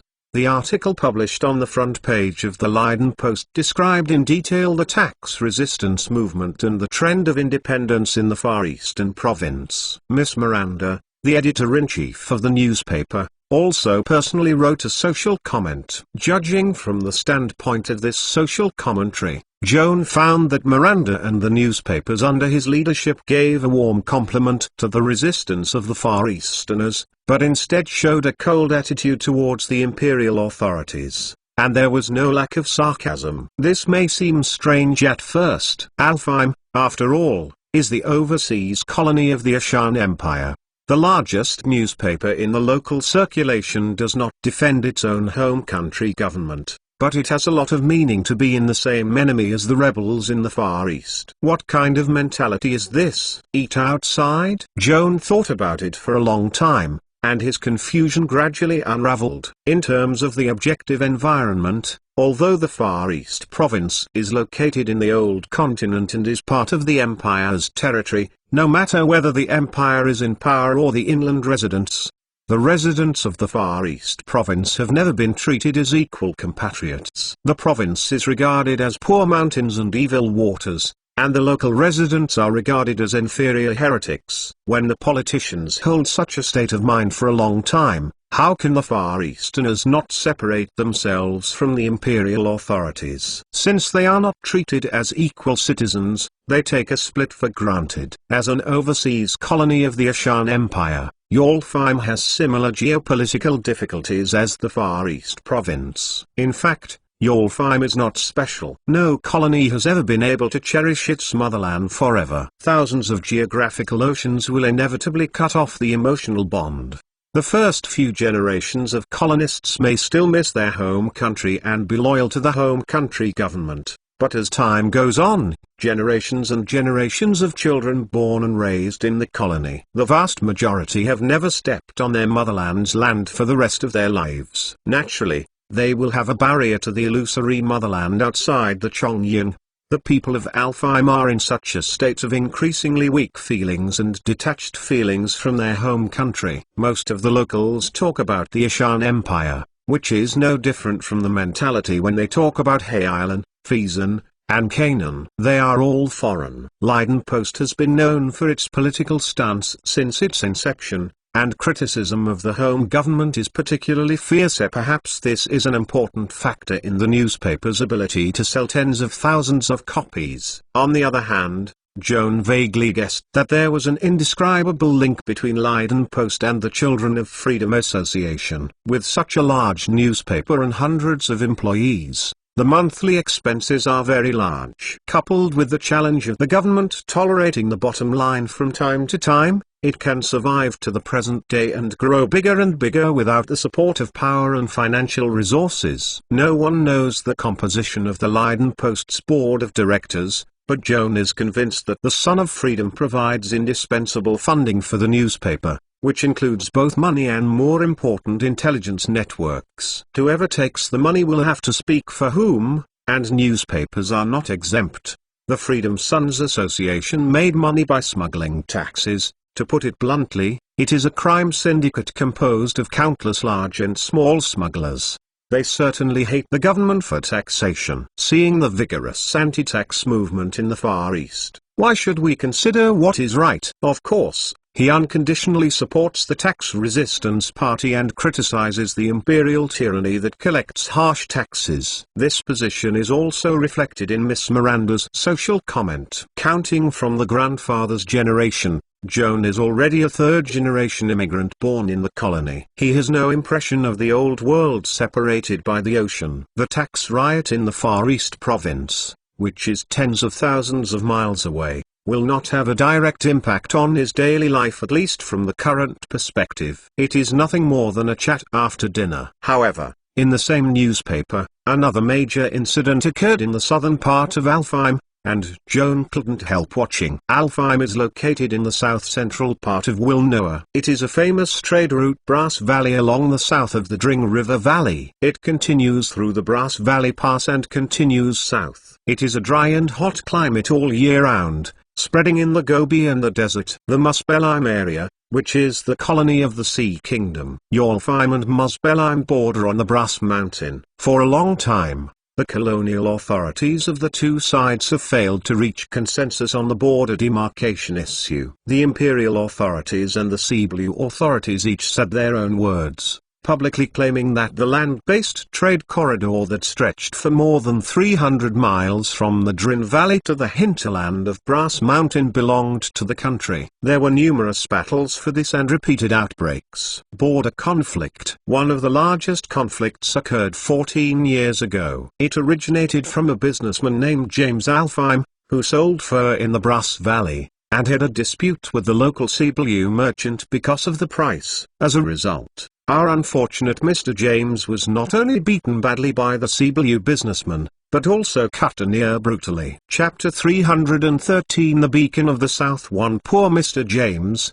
who fled back to Port Leiden from the Brass Pass, immediately complained to the governor at the time about the humiliation imposed on him by the Cebu man, and asked His Excellency the Governor to seek justice for him. The Governor-General was deeply concerned about the expansion of the maritime colonists in the south, and he reported the matter to the imperial government, requesting the imperial authorities to send more troops to the colony of Alfheim to maintain border security. The empire authorities had not yet decided whether to increase troops, and the news reached Muspelheim, and the rumor was seriously deviated from the facts.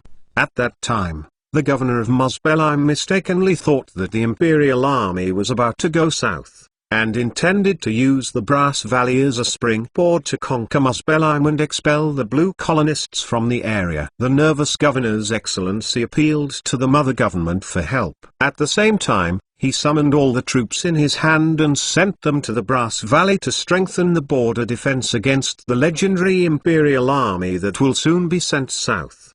The Brass Valley thus became a powder storehouse. Yolfheim and Muspelheim, the border forces of both sides, considered each other as a despicable aggressor. First, small-scale conflicts occurred, then the conflicts intensified, and finally a local war was triggered.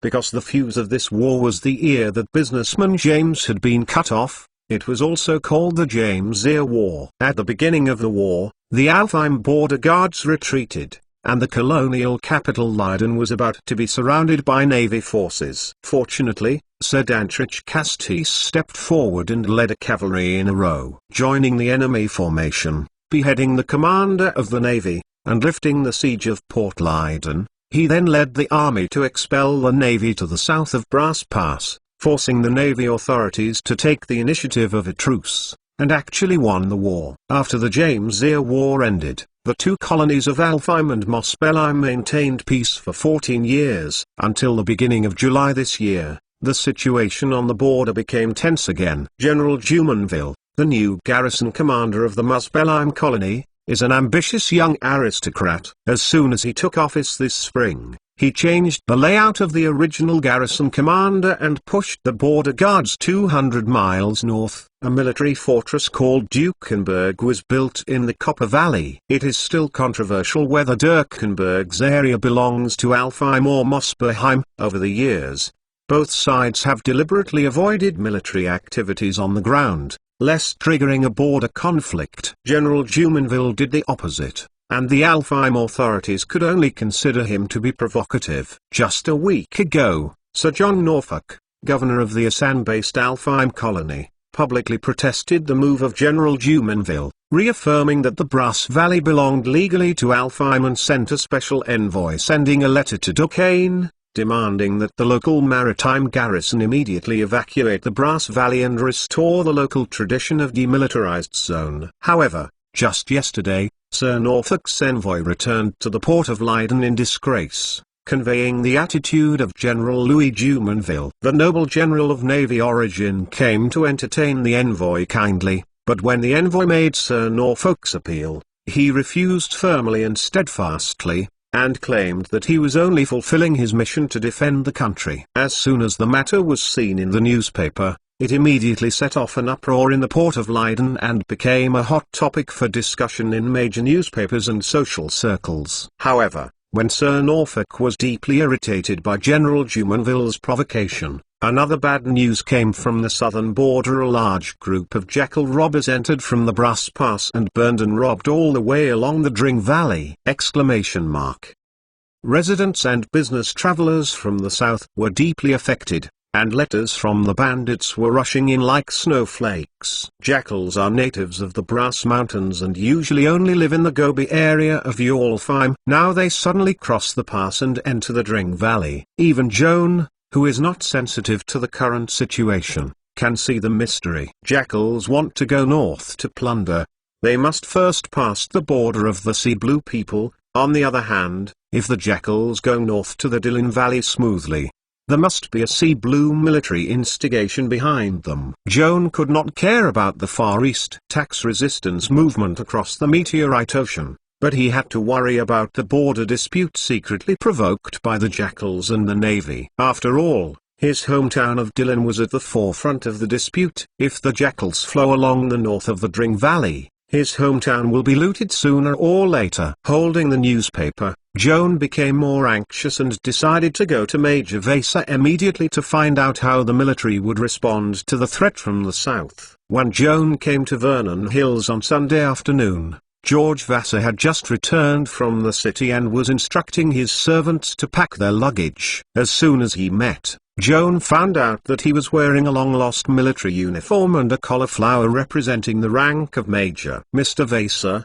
congratulations on your return to office. Don't be so polite. In fact, the first thing I should be grateful for is my reinstatement. When I was in the Wild Boar Island to participate in the hunting competition, thanks to the hunting of the Prince of Razor, I helped me complete the test set by General Gates. Otherwise I don't know how long will it take before I can wear this military uniform back." After hearing the emotions of Major Vasa, Joan recalled that General Edward Gates, the commander of the port of Leiden, had asked Madame Martha to offer Major Vassar a condition. If he could successfully hunt in this year's hunting competition when he killed the Prince of Razor, he recommended his restoration to the Governor Sir Norfolk, and entrusted him with a heavy responsibility. Now that I saw Vassar wearing back his military uniform, I hurriedly ordered my servants to pack my luggage. It seemed that I was going to go far. It was obvious that General Gates was very trustworthy and fulfilled his promise without any discount. Where to go to work? Mr. Vassar, are you busy packing up?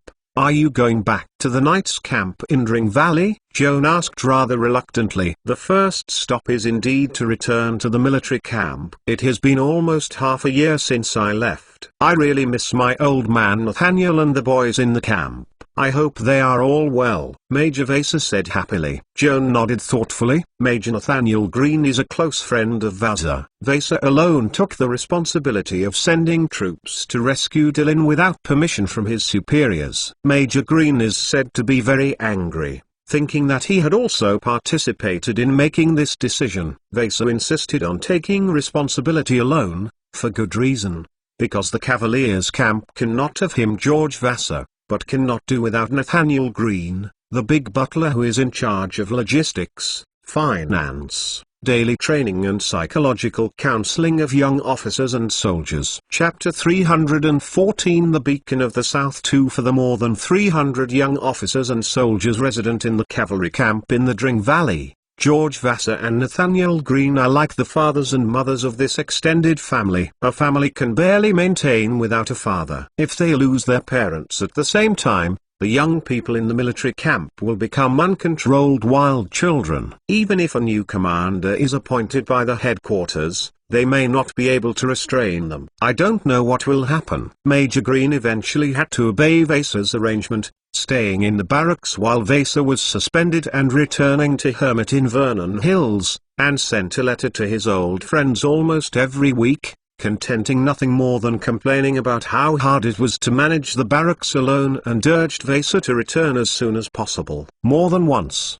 Joan listened to Vassar's letter from Major Green at the dining table, although he described Major Green's hard work in the tone of gloating and misfortune, and compared it with his free time, seeming to be satisfied with the life in seclusion. However, Joan knew in his heart that Vassar's remarks were merely self-consolation. In fact, he had long been bored with the boring country life and wanted to return to the barracks immediately, and suffering like Major Green. Mr. Vassar, when are you going to leave? The headquarters asked me to leave before August 1st, and I must arrive at the barracks before August 16th. But I don't want to delay any more. I will leave early tomorrow morning. You don't want to go tonight? Accompany me to White House Estate to say goodbye to Martha. It will be difficult for me to have a chance to go home in the future. You have to come over and take care of the estate's affairs for me. Vassar snapped his fingers and greeted the butler. Tobias, when I'm not at home, if you have something you can't decide, ask Joan. Good host. Tobias turned his head and bowed to Joan with a smile on his face. In fact, it's not a big deal at all, mainly because the various income and expenditure accounts are counted once a week on a regular basis. Master, remember to take the time to take a trip over the weekend and just review the accounts. When Joan looked at this posture, he seemed to be regarded by the housekeeper as that wooer of Vernon Mountain. Both panicked and a little embarrassed, he hurried off to Vassar. I don't know how to manage the housework. It's better if you entrust the housework to Miss Martha. I will ask Martha, but her family's land production is 10 times larger than my family. I'm afraid that even her family's affairs are too busy.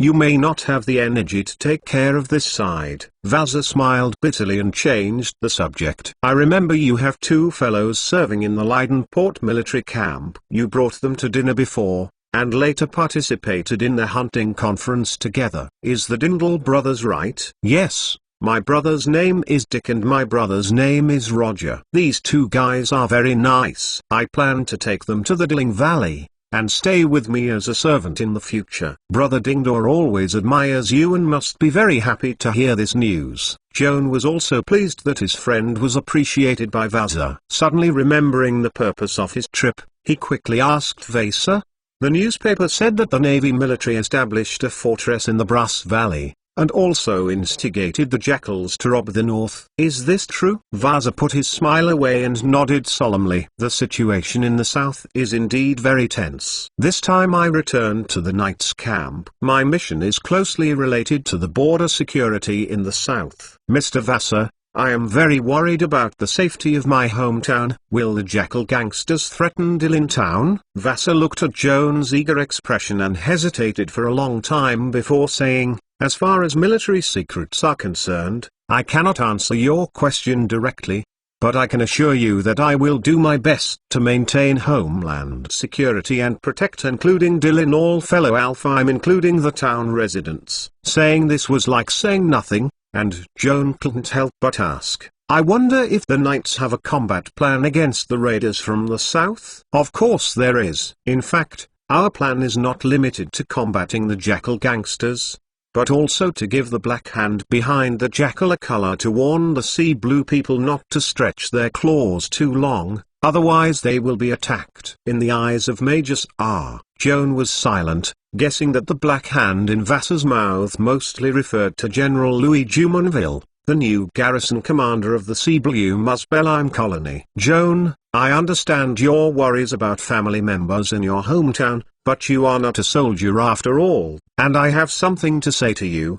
unless... Vassar smiled mysteriously. Unless what? Joan asked curiously. Unless you are willing to sacrifice your summer vacation, join the soon-to-be-formed gangster army and become one of us. But I haven't graduated, would it be too early to join the army now? Not an official officer, but a temporary advisor. Vaza motioned to Joan to sit down and chat slowly, igniting his pipe and took a deep breath. Your Excellency has authorized General Gates to form an army of gangsters going south. General Gates transferred this work to his deputy Colonel Harrison, and I will serve as the deputy to Colonel Harrison in this force. According to convention, I have the right to recruit some entourage, including a consultant who is familiar with the situation in the south. You were born in Dillon Town and are familiar with the terrain of the Dillon River Valley. It is suitable for this position. Can you talk about the specific job content? Joanne came in delight. The responsibility of a consultant is nothing more than a guide and a staff. The trivial tasks of the way don't need you to worry about. Help me deal with some paperwork and come up with ideas. If you encounter a gangster on the march, your magic it will also come in handy. Students like me who haven't graduated, I'm afraid they are not qualified for such an important position. Kian said, if you report my name, the headquarters will not approve it. Not always. Vaza smiled and picked up the pipe and pointed at him. If I make a statement in the report, this young consultant, who is only 13 years old, is a high-level student of the Austrian Law Department of Leiden College, a proud student of Master Alls, and is also a co-member of the runner-up team of this hunting competition. It played a key role in the battle to hunt down the Prince of Razors, and by the way saved the life of Edward Gates, the son of the Commander-in-Chief. Guess who the old guys of the pen in the headquarters, dare to say 3 to the person I recommend rode for? This. Joan scratched his head in embarrassment, listening to Vassar's words. His resume seemed pretty bright. Mr. Vaza, if I join the bandit army south, when will I report to the barracks? How long will I serve? Joan was a little worried that the length of service was too long, affecting his studies. Chapter 315 Farewell. It doesn't take long, as long as our team arrives at the Brass Pass. Even if you complete the mission, the specific time is not easy to say. In short, you must report to the night camp in Dillon Valley before August 16th. If something unexpected happens, the task will be completed in early October. Vassar bit the pipe for a moment and thought to Joan with some embarrassment. If I remember correctly, Leiden College probably started the summer vacation around August 10th, and the school starts on October 1st. The time is relatively tight. You can ask a roles instructor to explain the situation and leave the school early, according to the normal itinerary. If Joan wants to rush to the night camp in the Dring Valley before August 16th, he will start his journey on August 1st at the latest. And he is still giving Grandpa and Canty the letter promised to return to Dillon Town for some days during the summer vacation, and to accompany the seriously ill grandfather and old friends. However, Joan did not want to hinder his studies because of the temporary military affairs, which made the role's instructor feel disappointed. After all, he had already taken a leave to go to the Wild Boar Island to participate in the hunting competition for a week. It is really not good to ask for long leave. After a long time of thinking, Joan thought of a set of rapid travel strategies.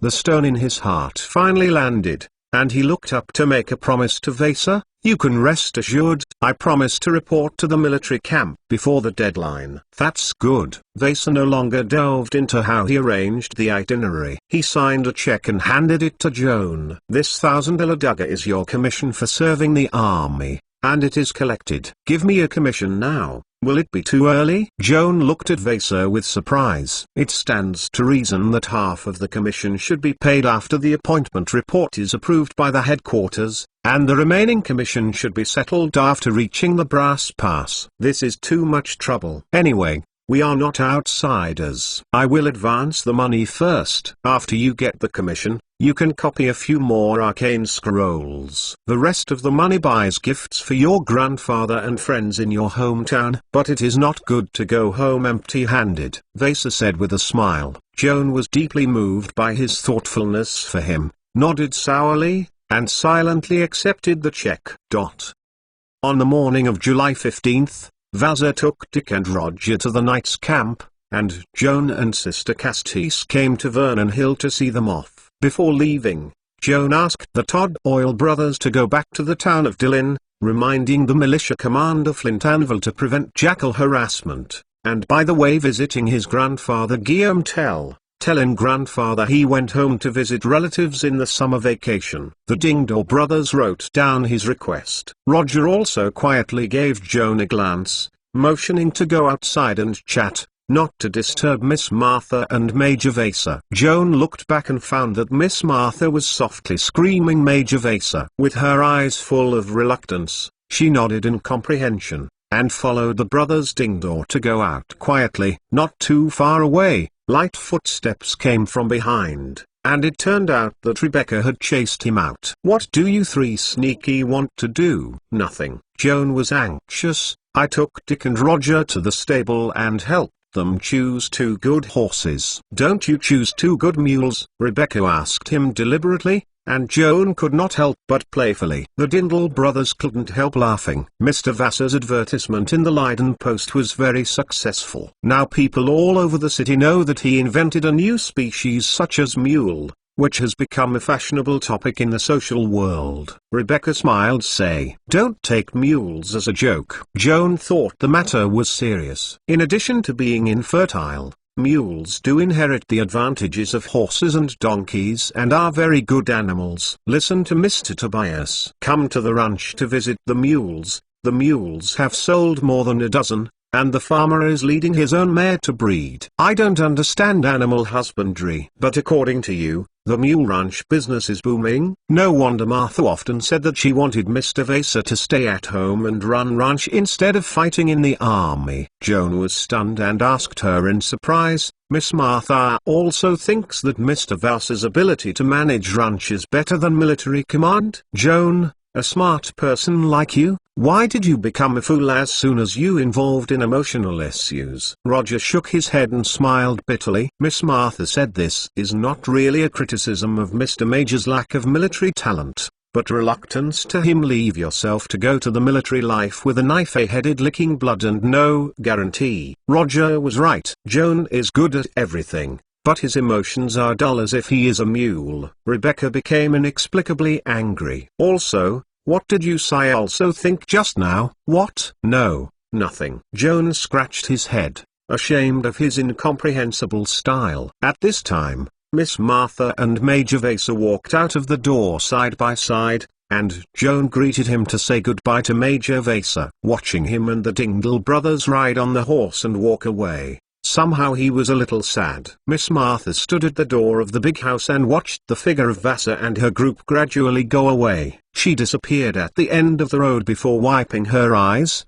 and turned to barely squeeze out a smile. "I'm going to stay in Vernon Mountain for a while, Rebecca, you go with Joan back to school. Martha, don't you need me to stay with you? Rebecca saw that her sister was in a bad mood. I'm fine, please do your own business. Rebecca nodded obediently, gave Joan a wink, took his hand into the carriage, and turned back to wave goodbye to her sister. Joan also said goodbye to Miss Martha, then sat silently in the slowly activated carriage. It wasn't until the carriage drove out of Vernon Mountain and turned onto the avenue into the city that it spoke softly. Miss Martha, since she was reluctant to return to the military camp, why did she run around for his reinstatement? If she didn't care about it, could Mr. Vaza stay in the manor all the time? This is a good question. Rebecca patted Joan's arms and talked like an old aunt who had suffered a lot from the results. Martha is indeed self-reliant,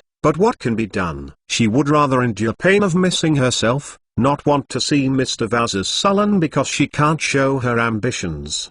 She spends her time in this boring manner all day long and kills her ambition. If you fall in love with someone like Martha in the future, you can understand this contradictory mood. I don't quite understand it, but how can you understand it? Do you also? I haven't. Rebecca interrupted him angrily, tilting his chin, and said quite complacently, there are some things that I don't need to experience to fully understand, just like him not you. But it's not difficult to guess you what is thinking at this moment. Chapter 316 Rune of Infinity 1. This is impossible. Joan shook his head flatly. You can't bluff me. He don't believe it. Then give it a try. When you were in a daze just now, did you think about Martha's former fiancé, Daniel Fairfield? Rebecca asked suddenly. Joanne was taken aback, staring at her in amazement, speechless for a moment. Curious, how can I guess right? Joan had to nod. Rebecca spread her hands and smiled helplessly. There is no reason to say it, it's entirely guessing. Rebecca, you are so smart, you can't hide anything from you. Come on, this is not called smart. Really smart, like you, can solve complex mathematical equations only by mental calculations, and I am just more sensitive than you and have more thoughtful thoughts. Talent. Probably my intuition is more developed. Rebecca stroked a long strand of hair hanging on her shoulders, with a faint emotion. Joan thought about it carefully. From the perspective of spiritual attributes, Rebecca's intelligence level is indeed not outstanding, but the perceptual attributes are much higher than ordinary people. The development of high-end intuition is precisely the external manifestation of keen perception. A person like Rebecca can easily see through other people's minds even if he has no extraordinary ingenuity, and it is easy to persuade others to follow her advice. Rebecca, I don't know if I should ask. You say that, you can't help asking. What else do you pretend to be? Rebecca gave him a blank look. Joan was embarrassed by her and coughed twice before continuing. Obviously, Miss Martha has a good opinion of Mr. Vaza, but will she still think of Mr. Daniel who is no longer alive? If this both feelings are very deep, what should she do? This is also a very good question, Joanne. Don't talk strangely, just don't want to answer. Don't lose your temper. I say this because your question is difficult to answer. After all, I am not Martha, and it is not easy to guess the weight of Vaza and Daniel in her heart. Rebecca wrapped her hair around her fingers and smoothed it slowly. She said thoughtfully, when Martha said goodbye to Mr. Vaza just now, it reminded me that she had seen Mr. Daniel to join the army in the same way. I am afraid that the past and today are the same feelings. Mr. Daniel will never return, and I don't want Martha to live in memory forever, so I want to pray for Mr. Vaza, and may my Lord bless him return safely so that Martha does not have to suffer another blow of love. Rebecca pulled the mithril holy emblem adorned on the necklace from the neckline, held it in his hand, and lowered his eyes to pray softly. Joan looked at her sideways. In the dim carriage, the girl's expression of prayer was pious and beautiful, and a pink neck exposed at the neckline seemed to be whiter than the holy emblem in her hand, exuding a delicate and lustrous halo. In such a warm atmosphere, Joan felt a touch of sadness in his heart, and he didn't know who he was sad for. The carriage stopped outside the door of Leiden College. Joan resigned from Rebecca and went straight to the laboratory. As soon as he entered, he met the instructor. Joan, the magic crystal you applied for has been approved. Master Alls stopped at the door and asked him with curiosity, "What big project is your kid going to use? Even 10-ounce magic crystal." "I plan to make a magic device that improves the physical attributes." Joan told the truth. "What attributes to promote?" "All attributes." "Oh, I probably understand what you want to do." Master Alls patted his forehead. "The little guy is very brave." "Are you sure? If it gets messed up?"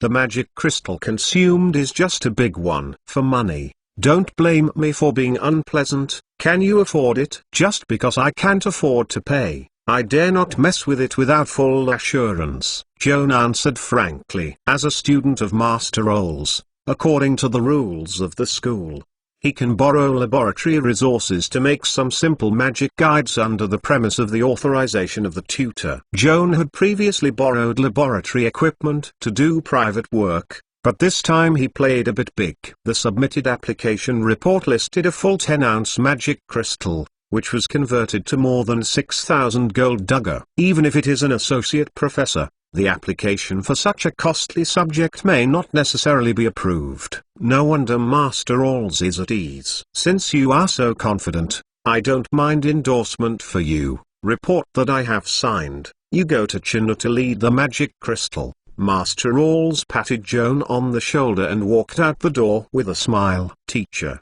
don't you personally supervise me?" Joan asked in surprise. With such a huge enchanting project, can he really be assured that this little hairy boy has made his own claims? "I'm very busy with your tutor." "I don't have that idle time staring at you all day." "There is only one request: no messing up." "In case of messing up, don't go home on your kid's summer vacation. Just work in my laboratory and pay off your debts now." Master Alls smiled and walked away without looking back.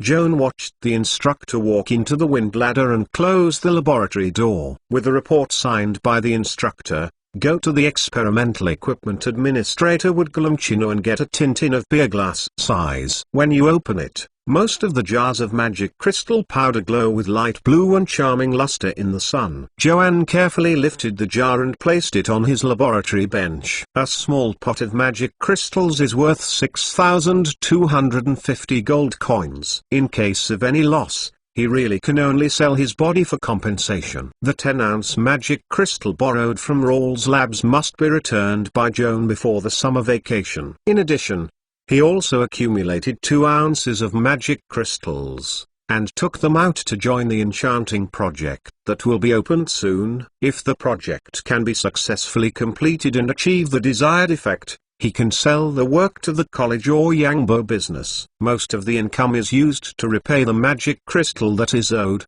and Joan himself can make a small profit. This kind of use of college resources for private work is not decent to speak out, but it is a hidden rule that is common in arcane mages. Leiden College is nominally a public school, but tuition fees are as expensive as private colleges. Poor students such as Joan occasionally work privately to do extra work, and most of the mentors are closed. Of course, it depends on the attitude of the instructor, such as Walter Lee's old miser, which is not as good as Robert Rawls. Joan had heard Martin Smith complain in private. If he borrowed Walter Lee's laboratory to do private work, he failed to take full responsibility. If he made a result, Walter Lee must take at least 80%, and Martin himself can only fall. Nodding, the life is like a slave, miserable. Chapter 317 Rune of Infinity 2. Compared with the cruel crushing suffered by Martin Smith, Joan's situation is much better. All his achievements in the laboratory belong to him. Master Alls does not ask to share his achievements. Sometimes he has to pay money to help him collect rare materials and patiently and meticulously help him solve technical problems. Joan felt disappointed and wanted to give some gifts to express his gratitude to his tutor. This is a common rule at Leiden College. Master Alls did not accept his gratitude, but also admitted that he was not short of money, and even disdained to take advantage of students. When meeting such a good teacher, Joan really felt lucky. With the magic crystal ready, Joan then opened the drawer and took out the belt that he bought for 50 gold coins at Yangbo. The finest calf leather is tanned, the gold-plated belt buckle is shiny, and it is inlaid with a ruby as big as a small nail. This belt is too gorgeous. Thomas has a belt of the same style, which is commensurate with the temperament of his bag. Joan does not like it very much, and he does not plan to wear it himself. It is only used as an enchanted embryo. It looks high grade and looks good. Joan put the belt on the table, took out a wooden box from the drawer, and opened the lid, which was divided into 6 small compartments, containing the fur of bull, brown bear, raccoon cat, fox, owl and falcon. This is the enchanting material that will be used next. The materials are all in total. Enchanting tools are simpler, with only a carving knife, a quill pen, and a bottle of deep-sea squid ink. Driven by the obsessive-compulsive disorder, Joan arranged the materials and tools neatly on the laboratory bench, nodded with satisfaction, and officially began the enchanting operation. Joan conceived that only one enchanted belt would be used to enhance the wearer's strength, agility, physique, intelligence, perception, and charm attributes. With his current spellcasting abilities, if he can complete this work as expected, the 6 attributes will all increase by +2. The most on the magic guide market is the low-level singular objects that add 2 points of attributes. But these magic guides can usually only improve one attribute, and Joan wants to have a hodgepodge, which can be worn at the same time with only one belt. The effect of 6 pieces of magic device. In order to realize this idea, the usual method is to first create 6 pieces of magic guides that promote different attributes, and then try to eliminate the magic interference between each other and integrate them into one. This idea is feasible and feasible, but it is very troublesome. With Joan's current spellcasting ability, it will take at least 2 or 3 months to complete. Joan doesn't have much energy and time to spend, so he plans to take a different approach and use the rune instead of the traditional enchanting process. Based on past experience, it will definitely shorten the construction period. Using this idea to make a magic guide, the most critical step is the first step: find the rune that meets the needs of the enchantment. In fact, Joan's thinking process is exactly the opposite of the enchanting process. Instead of deciding what to do before looking for the corresponding rune, he first conducts a comprehensive and detailed study of all runes. In the course of research, if you find that one of the runes has special functions, then use the deduction method to deduce what kind of magic device this rune can be used to make. For now, the conclusion from the reverse is naturally the belt that enhances all attributes. Joan chose the rune number 23 Deg, which literally means growth, symbolizing an endless breakthrough and extension, and no end point of evolution and devolution. First of all, it is not difficult to see that this rune has a very high degree of agreement with the change school and is suitable as an enchantment carrier for the change spell. Joan further research found that Deg rune's meaning of infinite not only stays literally, it can really bring some degree of infinite characteristics to the enchanting process, such as extending the duration of the spell infinitely. Once the activation will be permanent. The next thing Joan has to do is to try to put the Deg rune theory's infinite magic power into a specific magic guide. He first drew the pen and dipped the ink, and depicted a Deg rune on the belt as an enchanting carrier. Then he picked up a handful of ox hairs and chanted the spell of the second ring of arcane power of cattle. Joan finally chanted the Kenya starter spell representing change, randomly distributed around the body in a magic net, quickly twisted and deformed under the spell, and faintly showed the outline of a golden bull. After completing preparations for casting spells, Joan raised a finger and touched the number 23 rune Deg drawn on the inside of the belt. The Taurus phantom suspended behind him suddenly converged, turning into a magic pulse, injecting Deg into Deg with his fingertips runes. Joan's right index finger kept in contact with the belt, freed his left hand to grab a handful of magic crystal powder, and gently sprinkled on the belt. The Deg rune is like a sponge. While absorbing mana, it also absorbs the falling magic crystal, draws the energy contained in the magic crystal, and fixes the power of the cow on the belt. According to past experience, This completes the first stage of the enchanting process. But Joan was not satisfied. So far, this belt is only a semi-finished product, and its function is to release the ball power 3 times a day for 30 minutes each time, which obviously does not meet his requirements. What Joan wants is a belt that can produce magic for a long time. How far is it from his request? This question seems esoteric at first glance. There seems to be an insurmountable gap between the magic device with a fixed number of uses and the infinitely usable magic device. In fact,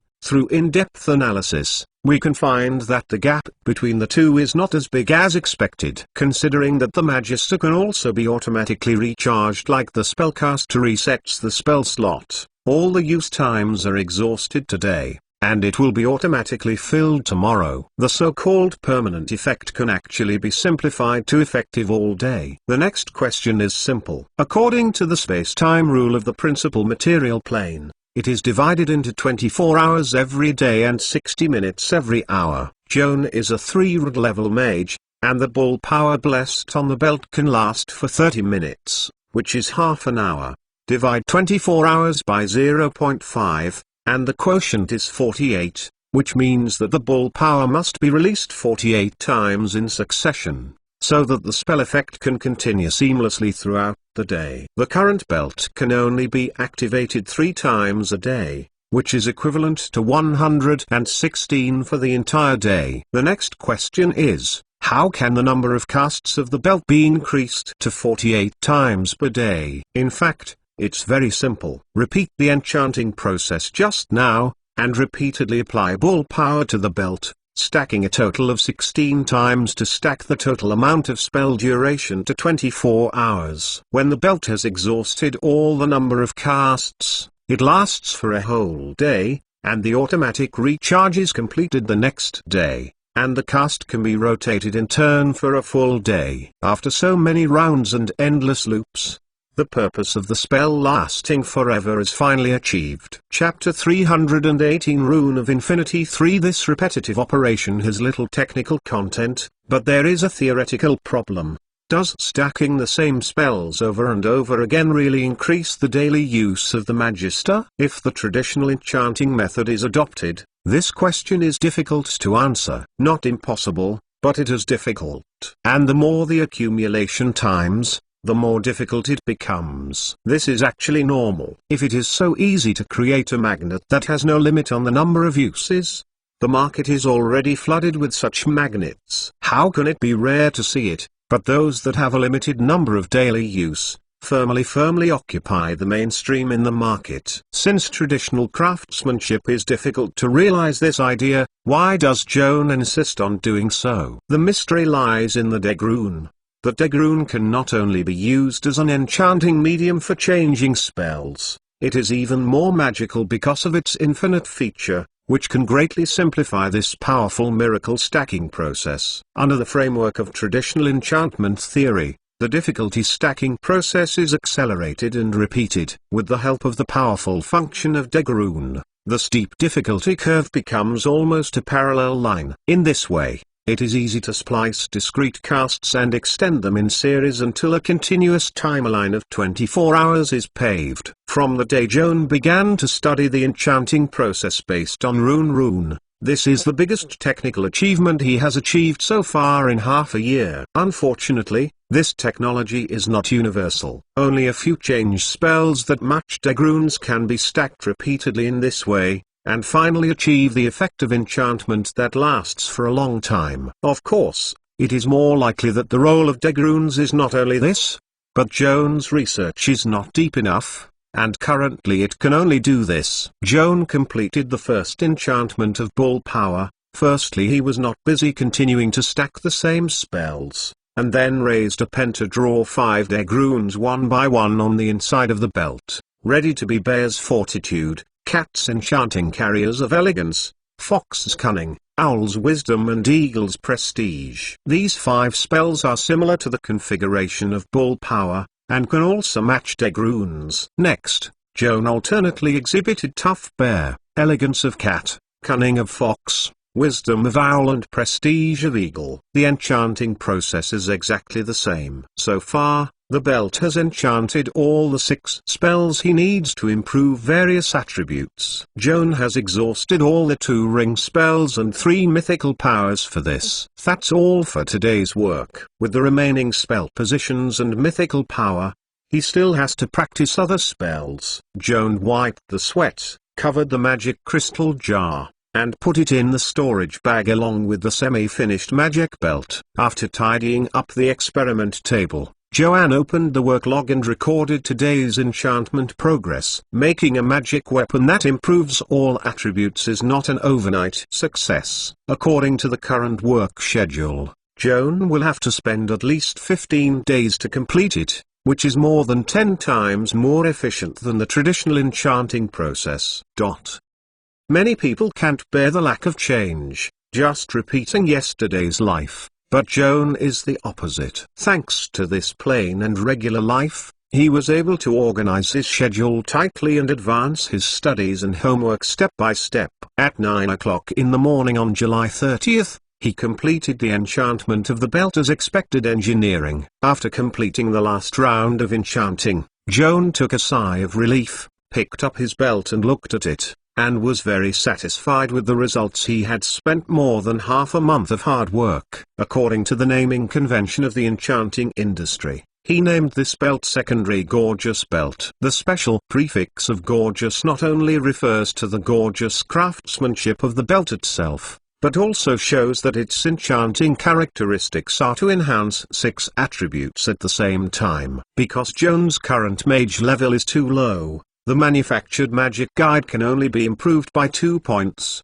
which belongs to the entry level, so the prefix secondary must be added. It is conceivable that the higher level gorgeous belt can improve all attributes by +4, and the top level higher gorgeous belt can improve all attributes by +6. This has reached the level of quasi-legendary level. If you want to upgrade more attributes, you can only use legendary spells. Joan took off the sports belt and wrapped his own secondary gorgeous belt around his waist. Touch the ruby inlaid on the belt buckle with your fingertips and chant the start mantra softly. The ruby responded with a faint glow. The 6 spells enchanted in the belt were activated at the same time, and Joe felt suddenly surrounded by magic from head to toe.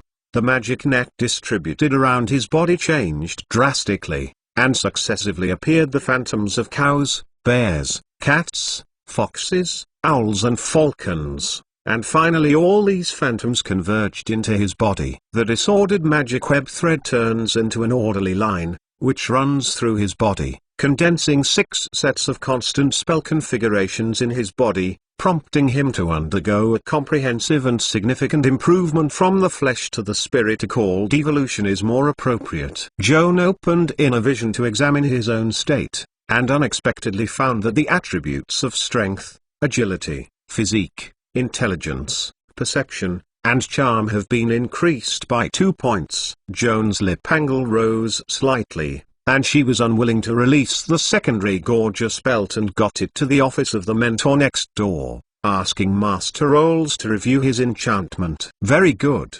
A veritable gorgeous belt. You can upgrade this belt when you upgrade your mage level to 6 in the future. The appreciation of Master Rolls made Joan feel that his hard work for more than half a month was not in vain, and at the same time he was a little uneasy. If the mentor asked him, why did he complete this major project in just half a month?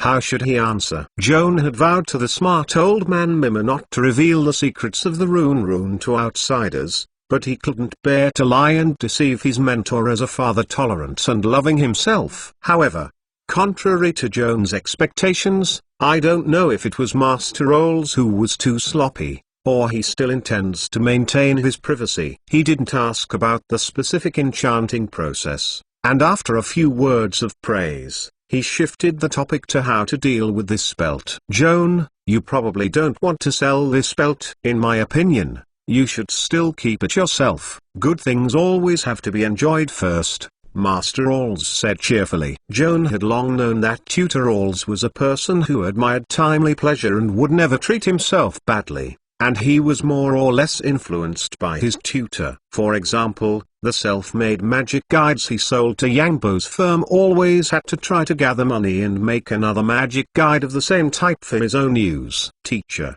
I also want to keep this belt. Unfortunately, the cost is too high. If you don't sell it, you can't repay the 10-ounce magic crystal that you owed. Joan told the truth. Chapter 319 Transfiguration 1. This is indeed a problem. Robert Rawls touched the top of the slightly bald head and pointed at the students appropriately. Of course you can sell this belt to the college, but the person responsible for acquiring the student's achievements is Walter Lee, this person's sect. You don't have to say that you have their heart. He will offer you a maximum of 10,000 gold duga. Frankly speaking, this price is a bit low. If you can sell higher prices through other channels, I am not against it. Joan grasped the mentor's ulterior motives and bowed to him gratefully. In fact, he did private work in the laboratory and even privately traded with Yangbo. The Rawls instructor had already been aware of it, but he pretended not to know it. This was actually protecting him in disguise. Qian left the instructor's office,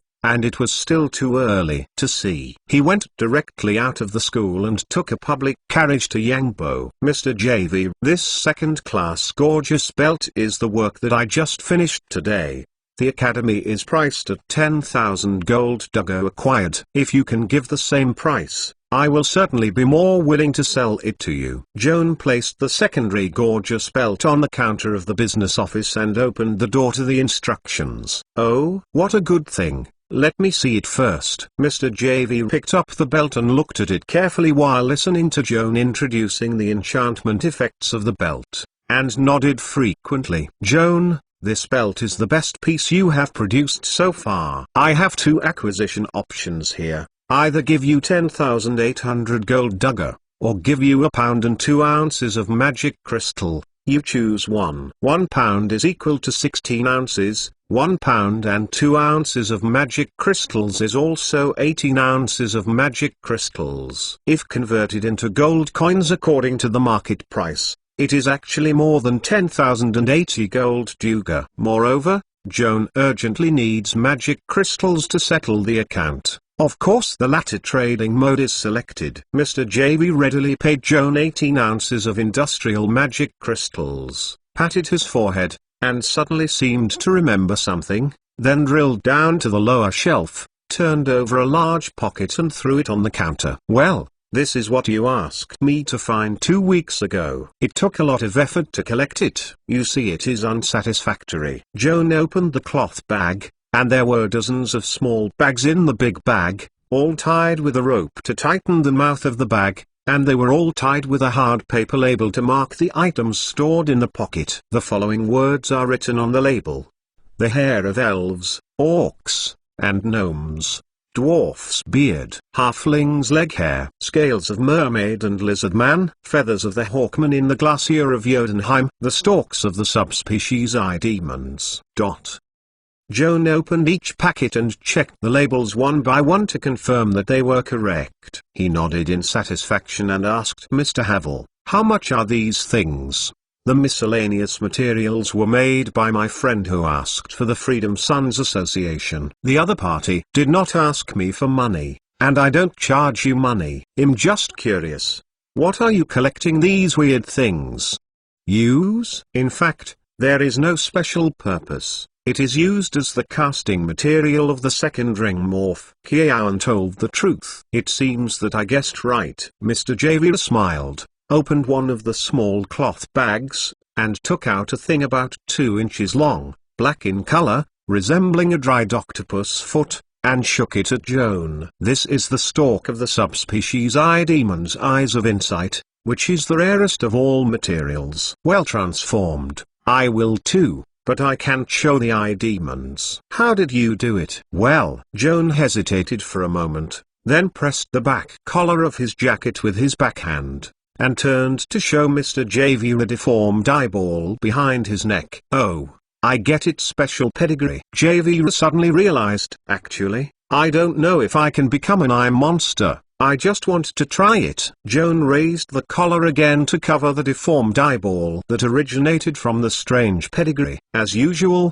Joan rubbed a lunch at the Yangbo business, and accompanied Mr. Havel to drink half a bottle of red wine. He felt too heavy, so he jumped on the public carriage so lightly, and returned to the school to take a cold shower to eliminate the micro-feeling. After changing his clean clothes, Joan sat in front of the attic window, looking out at the campus full of golden sunshine in the afternoon, emptying his brain to enjoy a moment of leisure time, and then returning to the desk, opening the transformation materials collected by Mr. Havel to help him verify the spells one by one.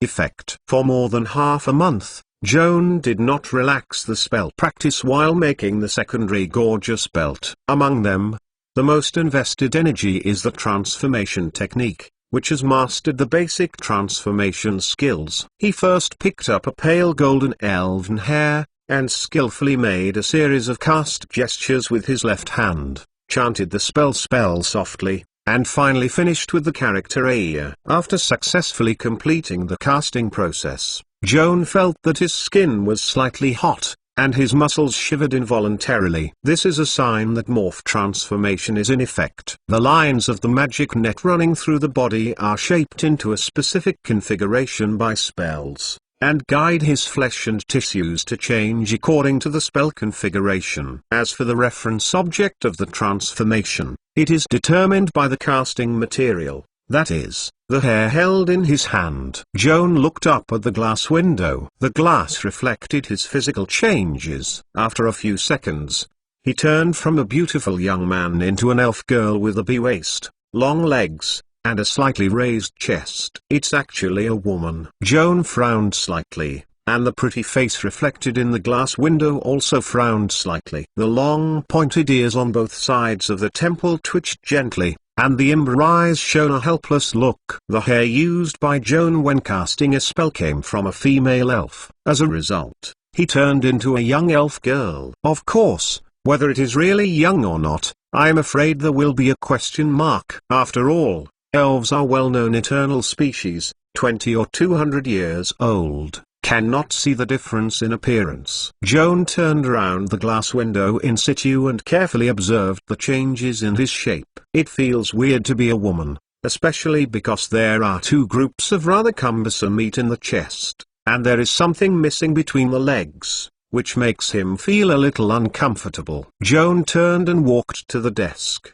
picked up a rough grey hair, and continued to chant the transformation spell. At his current mage level, morph can last up to 30 minutes. During this period, he can continuously change his form, but he needs to consume the corresponding transformation material. Joan's body was trembling and deforming again, and soon changed from a tall and beautiful elf girl to a rough and ugly orc man. Facing the curved arm of the glass window, the muscles were tightened, and the green-skinned ugly man in the mirror made a gesture of showing off his power synchronously. Chapter 320 Transfiguration 2. The second ring of transfiguration can only change physiological characteristics on a relatively shallow level. Unfortunately, the magic energy level of this spell is too low to completely change the body structure at the cellular level, so it is impossible to change the 6 internal attributes of the human body. Although Joan looks very strong after becoming an orc,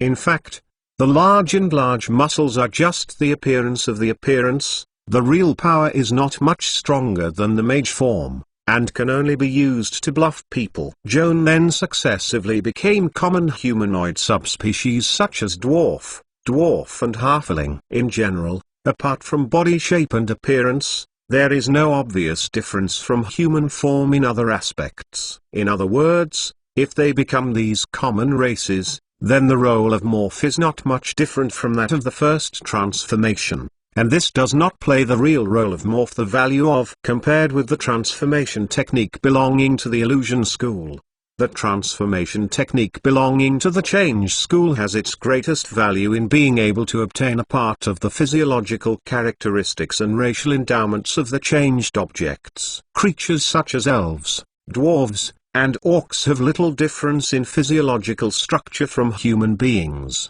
so when they become such creatures, they do not show the unique advantages of morph transformation. In Joan's next series of transformation tests, this advantage gradually showed up. Joan first returned to his original human form, opened a small cloth bag, and took a scale that was slightly larger than his fingernails. The translucent scales are thin and light, showing a light blue color, which makes Joan think of the calm sea water. The label states that this is a mermaid scale. Although the body structure is quite different from that of ordinary people, the mermaid is indeed a humanoid. Joan held the scales and chanted the spell. The body changed drastically. The upper body also maintained the general shape of human beings. Below the waist, it became a round fishtail. The body that lost both legs was flat on the floor. Joan supported the floor with his palms, struggling to lift his upper body and moving towards the glass window. The awkward lower limbs twisted on the floor, and the broad caudal fins flapped on the ground. Joan finally moved to the window, and the figure reflected in the glass was exactly what he expected. Covered with delicate light blue scales, his hair turned into sea blue, like fluffy seaweed.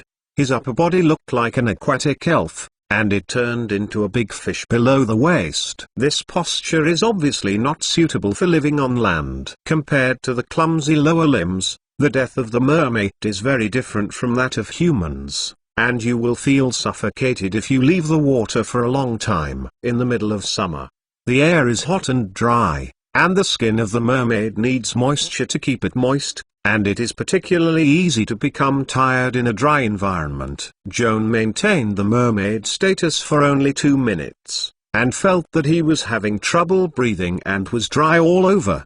He quickly performed endoscopy to observe his changes. As expected, the health status changed from good to tired. He was afraid that his physical condition would continue to deteriorate, and he quickly stopped transforming from a merman form to his original form. The experience of transforming into mermaid for the first time was not very pleasant, but Joan did not underestimate this form. After all, mermaids can show 2 unique advantages only in water. Regardless of whether Joan will swim before transforming into a mermaid, he will automatically master superb swimming skills. In addition, he will also gain the ability to breathe underwater, which means that after transforming into a mermaid, he can swim underwater for a long time. When sailing at sea, in case of a storm or pirate looting, you can rely on this trick to save your life at a critical moment. Joan then picked up another scale. The scale of this scale is thinner than the scale of the mermaid, thicker and harder, showing a dark green color under the sun, almost opaque. This is a scale taken from a lizardman. Joan is no stranger to lizardmen. The big swamp near the town of Dillin, the hometown, is the lizardman's lair. Joan himself has dealt with this cold-blooded subhuman creature living in the mud many times. Under the influence of the spell, Joan used the dark green scales in his hand as a medium to become a savage lizard man with a thick long tail behind his butt, which looked like a crocodile standing upright. Although the appearance of the lizardman is not very beautiful, the racial endowment is quite powerful. After transforming into a lizardman, Joan gained 4 main benefits. The first is that big toothy mouth, which is equivalent to a natural weapon, biting his arms and legs like a rabbit nibbling carrots. Secondly, the big tail dragged behind the buttocks, like the third leg of the lizard man, provides a solid support point for the lower plate, greatly enhancing the balance of the body, allowing you to easily cross the muddy swamp without worrying fall. The third benefit is that the lizard man has evolved a breathing system suitable for amphibians, capable of breath-hold diving for a long time. Of course, its diving skills still have a certain gap compared to the mermaid, who does not need to float to the surface to ventilate. The most prominent racial talent of the lizardman is a thick scale covering the surface of the body. After Joan became a lizardman, this dark green hard scales also grew on and off his body, just like wearing a layer of natural armor, which greatly improved his natural defense. The so-called natural defense refers to the natural hardness and toughness of biological skin, such as the carapace of turtles, the feathers of falcons, and of course including hard scales like lizardmen. The skin of ordinary people is soft and thin, and is susceptible to damage. This attribute of natural defense is basically zero, and can only be protected by clothes and armor. Lizardman's skin covered with scales is much tougher than human skin. If you use human-made armor as an analogy, Its comprehensive defense power is equivalent to a finely crafted scale armor. Joan turned into a lizard man. The most important thing is this natural scale armor, which can provide him with more thoughtful protection, which is especially important for the thin body and not good at melee. The inherent feature of born defense also has the advantage of being compatible with additional armor. For example, the lizardmen are born with scale armor, but if conditions permit, they will not refuse to wear metal armor to further enhance defense. Joan had fought against the lizardmen gangsters who besieged the town of Dillin, and he knew how hard the heavily armed lizardmen heavy cavalry were. If the human heavy warrior is a tin can, the outer shell is hard and fragile, then the lizard warrior wearing a helmet and armor is a big iron pimple, very hard from the inside out. Blunt strike weapons such as war hammers and flail are very effective against human knights. As long as the armor is smashed, they can easily kill the opponent, but they are not so effective against the lizardmen. The outer armor is smashed, and they have a layer of natural scales. Chapter 321 Eagleton. The two defensive spells commonly used by Joan, Mage Armor and Shield, are compatible with natural defenses. Transformed into a lizardman, and blessed with Mage Armor and Shield, how high is the defense? It is no exaggeration to say that it is equivalent to a heavy warrior wearing full body armor and holding a tower shield. Once he has such a strong defense ability, Joan, a little mage, can be transformed into a humanoid fortress, even if he is approached by the enemy without panic. If the opponent cuts his 5 knives, he may not be able to break through the strong defense line formed by the spell and the natural scale armor, and he can take the opportunity to counterattack calmly. Joan was very satisfied with his lizardman form. He took photos of the glass window and immediately switched to human form. Go to the desk, open the penultimate cloth bag, and take out a brown-black feather from it. This is the quill of the Jotunheim hawks. It is said that this kind of eagle-headed creature lives on the top of the Great Glacier in Jotunheim in the north, and rarely appears in the towns where humans live. It is really difficult for Havel to help him collect so many eagle feathers. Joan, holding a feather, chanted into a spell. The body quickly expands and deforms, with a wide pair of wings spread behind.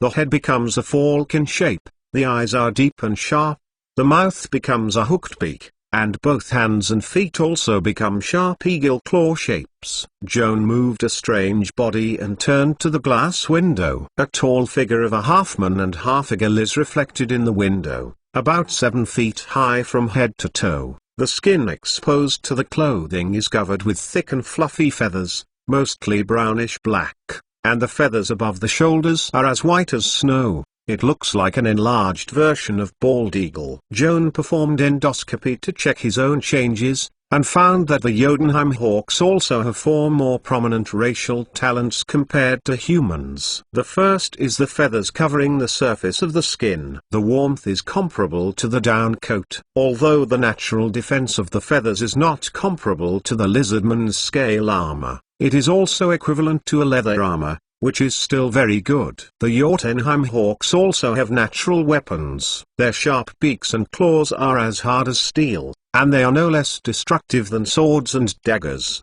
The third racial genius of the eagles in Jotunheim is sharp vision, which can clearly capture small animals lurking in the grass on the ground at 1,000 feet. After Joan turned into an eagle, he could also get this kind of clever magical vision. One of the last and most powerful talents of the Jotunheim hawks is undoubtedly its excellent long-distance flight ability. Joan tried his best to collect the eagle feathers, and the main purpose was to obtain the flying ability with the help of transfiguration. Joan pushed open the window, drilled sideways, and stood on the high windowsill to look downstairs. According to past experience, standing in a high place without occlusion, you should feel dizzy in front of your eyes. However, after becoming an eagle man at this moment, he seemed to have lost his original fear of height consciousness, and not only did he not feel timid when he was standing at the top, but he also had the urge to try. Joan hesitated and tried to release the palm of the window and spread the wings behind him. Except in dreams,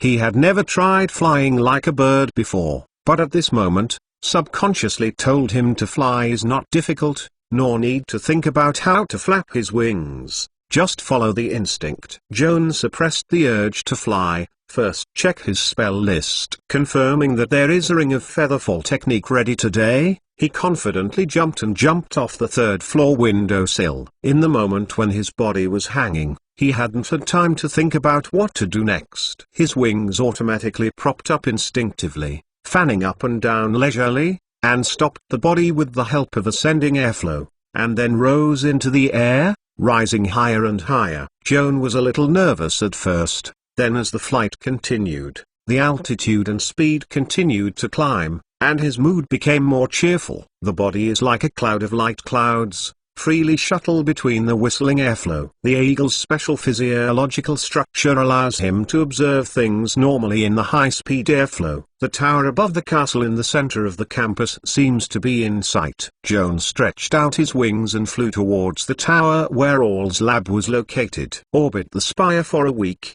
and then continue to raise the flight height, overlooking the landscape below. At this time, he was at a height of more than 1,000 feet from the ground, and the campus at his feet was as small as a chessboard, and passers-by were like creeping ants. With a sharp vision like an eagle, Joan can see all the flowers and plants on the ground. Turning his gaze, Joan inadvertently noticed a black and white viper lying on the balcony on the second floor of a dormitory on the ground. This strange snake, with an orange-wood bowler hat on its head, was huddled together and basking in the sun lazily. When Joan looked at the appearance of this viper, he guessed that it must be the magic pet of a certain arcane mage. A mage or a warlock can try to enter into a contract with a small animal to make the other party his own favorite. Joan has learned the magic of concluding the contract of the familiar, but he does not intend to raise it, because once the contract is reached, the owner is responsible for the life of the magic pet. If the magic pet unfortunately dies, the owner will also be repulsed by the magic contract, and his physique will be irreparably damaged. The lower-level mages are very fragile, and the pets are more vulnerable than the master. Unless they are consciously away from the danger zone, the pets can easily hang. In order to work and make money, Joan had to go out and take risks from time to time. Even his own safety could not be absolutely guaranteed, not to mention the care of his pets, so he had no plans to raise them. Seeing the lazy viper on the balcony at the moment, Joan suddenly developed a strong sense of hunger and couldn't help swallowing his saliva. Snake gallbladder, and many more. Isn't snake bile very bitter? How can I have the illusion of delicious? After a short period of consternation, Joan gradually realized that his salivation for the poisonous snake originated from the common memory of the eagles of Jotunheim. This peculiar people living on the top of the glacier is generally keen on hunting poisonous snakes. In the eyes of eagles, snake gallbladder is the most delicious in the world. After Joan became an eagle, his dietary preferences were also affected by physiological structure and innate inheritance. Seeing the viper instinctively swallowed saliva, and wanted to dive down to hunt the viper and eat a good meal. Perhaps it was because he hovered in the air for too long, and the shadow of his wings on the balcony caused the viper to be alert. The viper looked up to the sky, and his eyes were in contact with Joan's eagle, and he was trembling with fright, and the top hat on his head fell. Chapter 322 Eye of Insight. There is a small hole under the door leading to the balcony, which seems to be specially cut by the owner for the passage of the devil. The frightened viper, turning his head in a hurry, quickly burrowed into the small hole under the door for it and disappeared into the room. After about 10 seconds, the viper came out of the hole again and watched nervously. The viper confirmed that the eagle was still hovering at high altitude, and seemed to have no intention of swooping down to attack it, and took the opportunity to rush back to the balcony. Zanku held the small orange-wood bowler hat that he had just left, and the viper quickly crawled back into the house, and there was no more outbursts thereafter. Joan was worried about the viper's owner coming out to find him in trouble, so he turned around and flew back to the dormitory windowsill, back to his attic, and returned to human form again. After the first flight experience, Joan briefly estimated the flight speed of the hawks, converted to a speed of not less than 60 miles per hour. which is similar to that of wild geese. If he is in a hurry, he can double his flying speed again, but this kind of hurried march consumes a lot of energy and can barely fly for half an hour. After testing the eagle, Joan's morph has come to an end. He thought that there was another species that had not been tested yet, so he spent the power of myth once, and then renewal for the transformation technique for another half an hour. Joan's last transformation material he picked up was a dry eye stem. According to Mr. JV, this thing comes from a subspecies ocular called the Eye of Insight, and it is the most difficult to collect among all the materials of the transformation. Eye Devil is one of the most well-known weird creatures in the world, but few people know that the Eye Demon itself is a general term for many similar strange creatures, and can also be divided into many branches and subspecies. The eye demons of different subcategories have similar appearances, but their strength and temperament are very different. The eye demons in most people's cognition are actually the subject people in the eye demon's weirdness, claiming to be by guy tyrants, and sometimes referred to as tyrants for short. This kind of eye demons are terrible, like a huge meatball covered with a hard shell suspended in the air. There is a huge eyeball and a large mouth covered with fangs on the meatball. The outer surface of the meatball also extends 10 slender eye stems in the shape of arms and feet. There is one at the end of each eye stem, smaller eyeballs, including the main eye. The eye's tyrant has a total of 11 eyeballs. Among them, the secondary eye growing at the end of the 10 eye stalks can release different magic rays, and the central main eye can open a cone-shaped anti-magic field. In this area covered by the cone of light, the magic web will be shielded, making any magic or supernatural powers unable to take effect. Even the tyrant's own magic rays are no exception. Transfiguration is just a 2-ring spell. The magic cap is not high, and it is impossible to turn Joan into a powerful giant eye tyrant. Fortunately, the eye demons are not only powerful tyrants, but also many weaker subspecies, such as the Eye of Insight. The vast majority of eye demons in the world are strange, chaotic and evil neuropathy patients,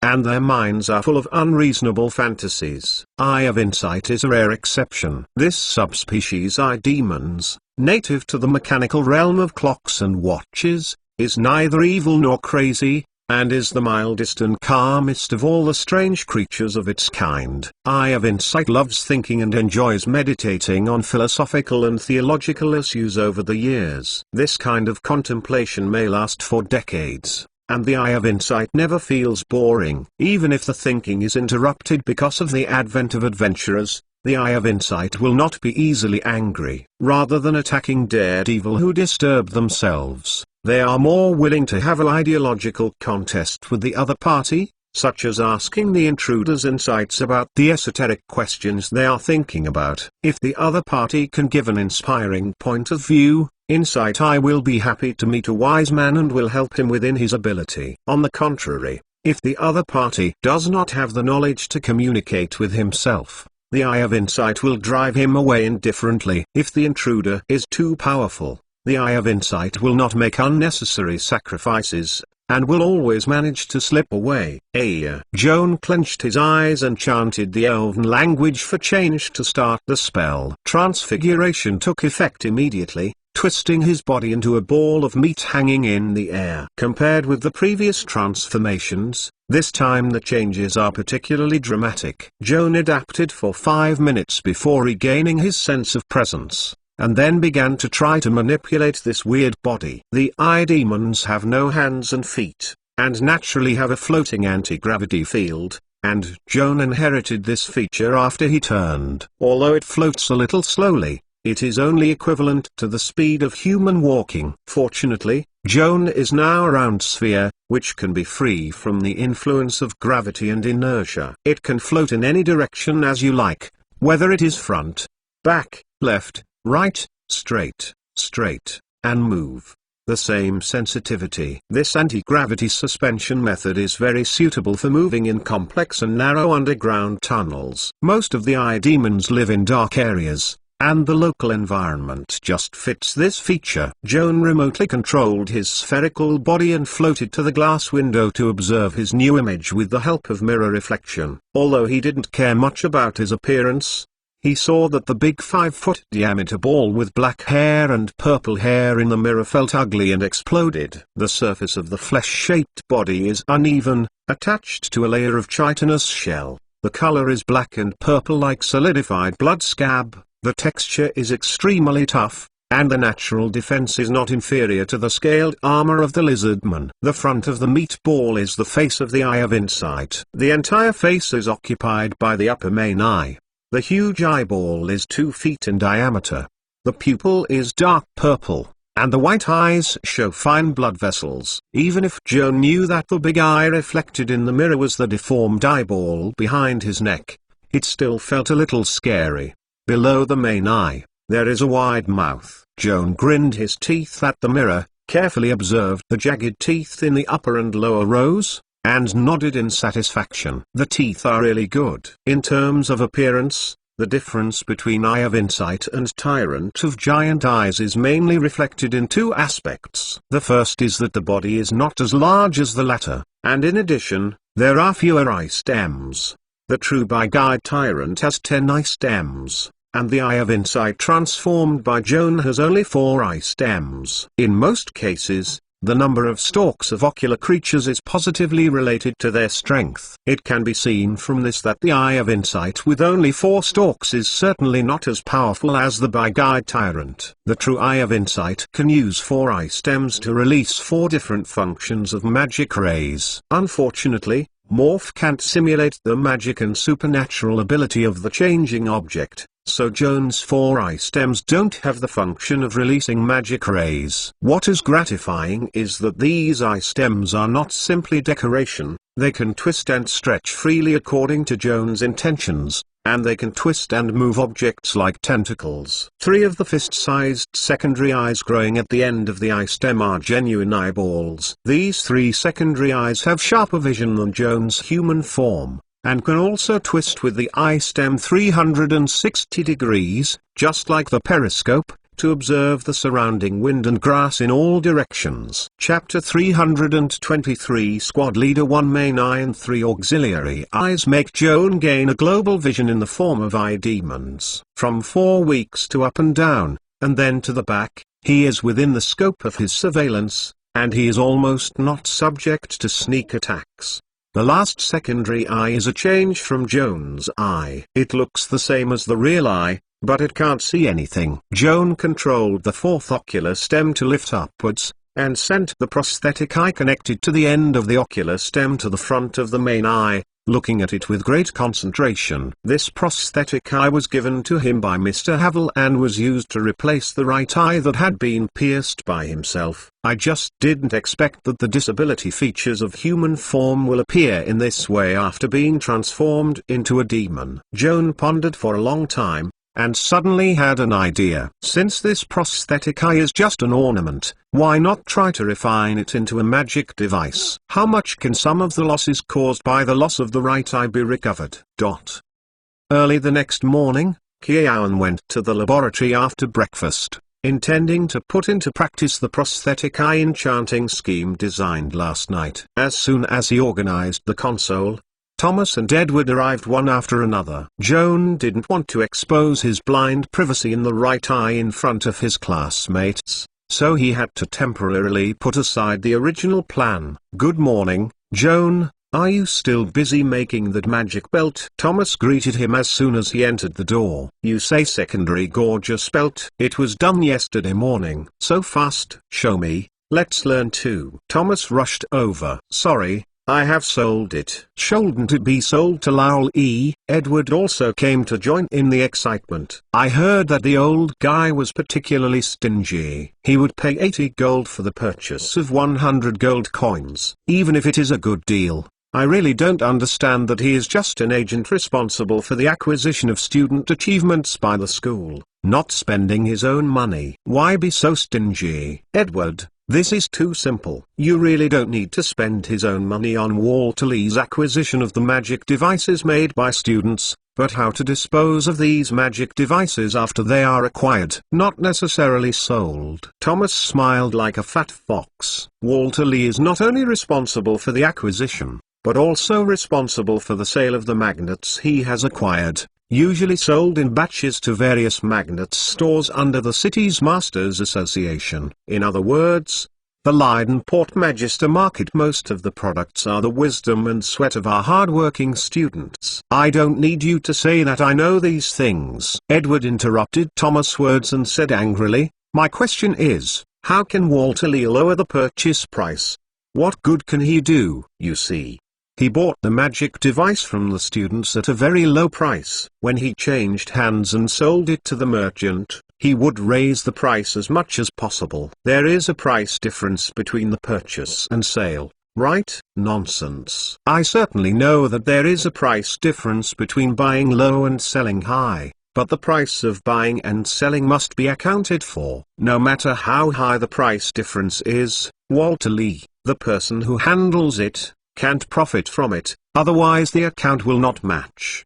How do you explain to the principal and the council? Edward asked directly. So you are too naive, kickback, to understand? Thomas sneered and shook his finger. Walter Lee's low purchase price is actually a rebate for eating students in disguise, changing hands to sell the magic device to the merchant, specifically to the A store or the B store. Sometimes not all depends on which one bids higher. The more important thing is it's interesting to see which firm's boss is, and the red envelopes that he has privately stuffed him are richer. After hearing Thomas unravel the mystery, Edward was stunned. He knew in his heart that the shading revealed by the other party was likely to be true, and he refused to lose his face. He blamed Thomas for his shady mentality, and used his own life. If he does business in the future, it will be a big deal. If a profiteer is in politics, Bosun is also a shameless politician. You don't believe it. Anyway, I don't want to deal with the old fox Walter Lee, so as not to lose money. Joanne, you have the right to speak about this matter. How much is that belt sold? I guess Walter Lee never bid it will exceed 10,000 gold dagger. Thomas turned to look at Joan. Mr. Rolls also said that Master Lee's asking price will not be too high, so. Joan hesitated for a moment, then hinted in as subtle as possible. It just so happened that a friend of mine liked the belt, and I sold it to him, and the final price was slightly higher than 10,000 gold dagger. Wait. If you don't sell the belt to the school, you won't be able to obtain the certification issued by the Enchanting Guild and the Masters Association. Such a magic weapon is equivalent to stolen goods. How can it be traded on the market? Edward was surprised. Are you stupid? Other people like it, buy it for their own use or use it as a collectible, but not get it on the market to trade. It is not the same without a certificate.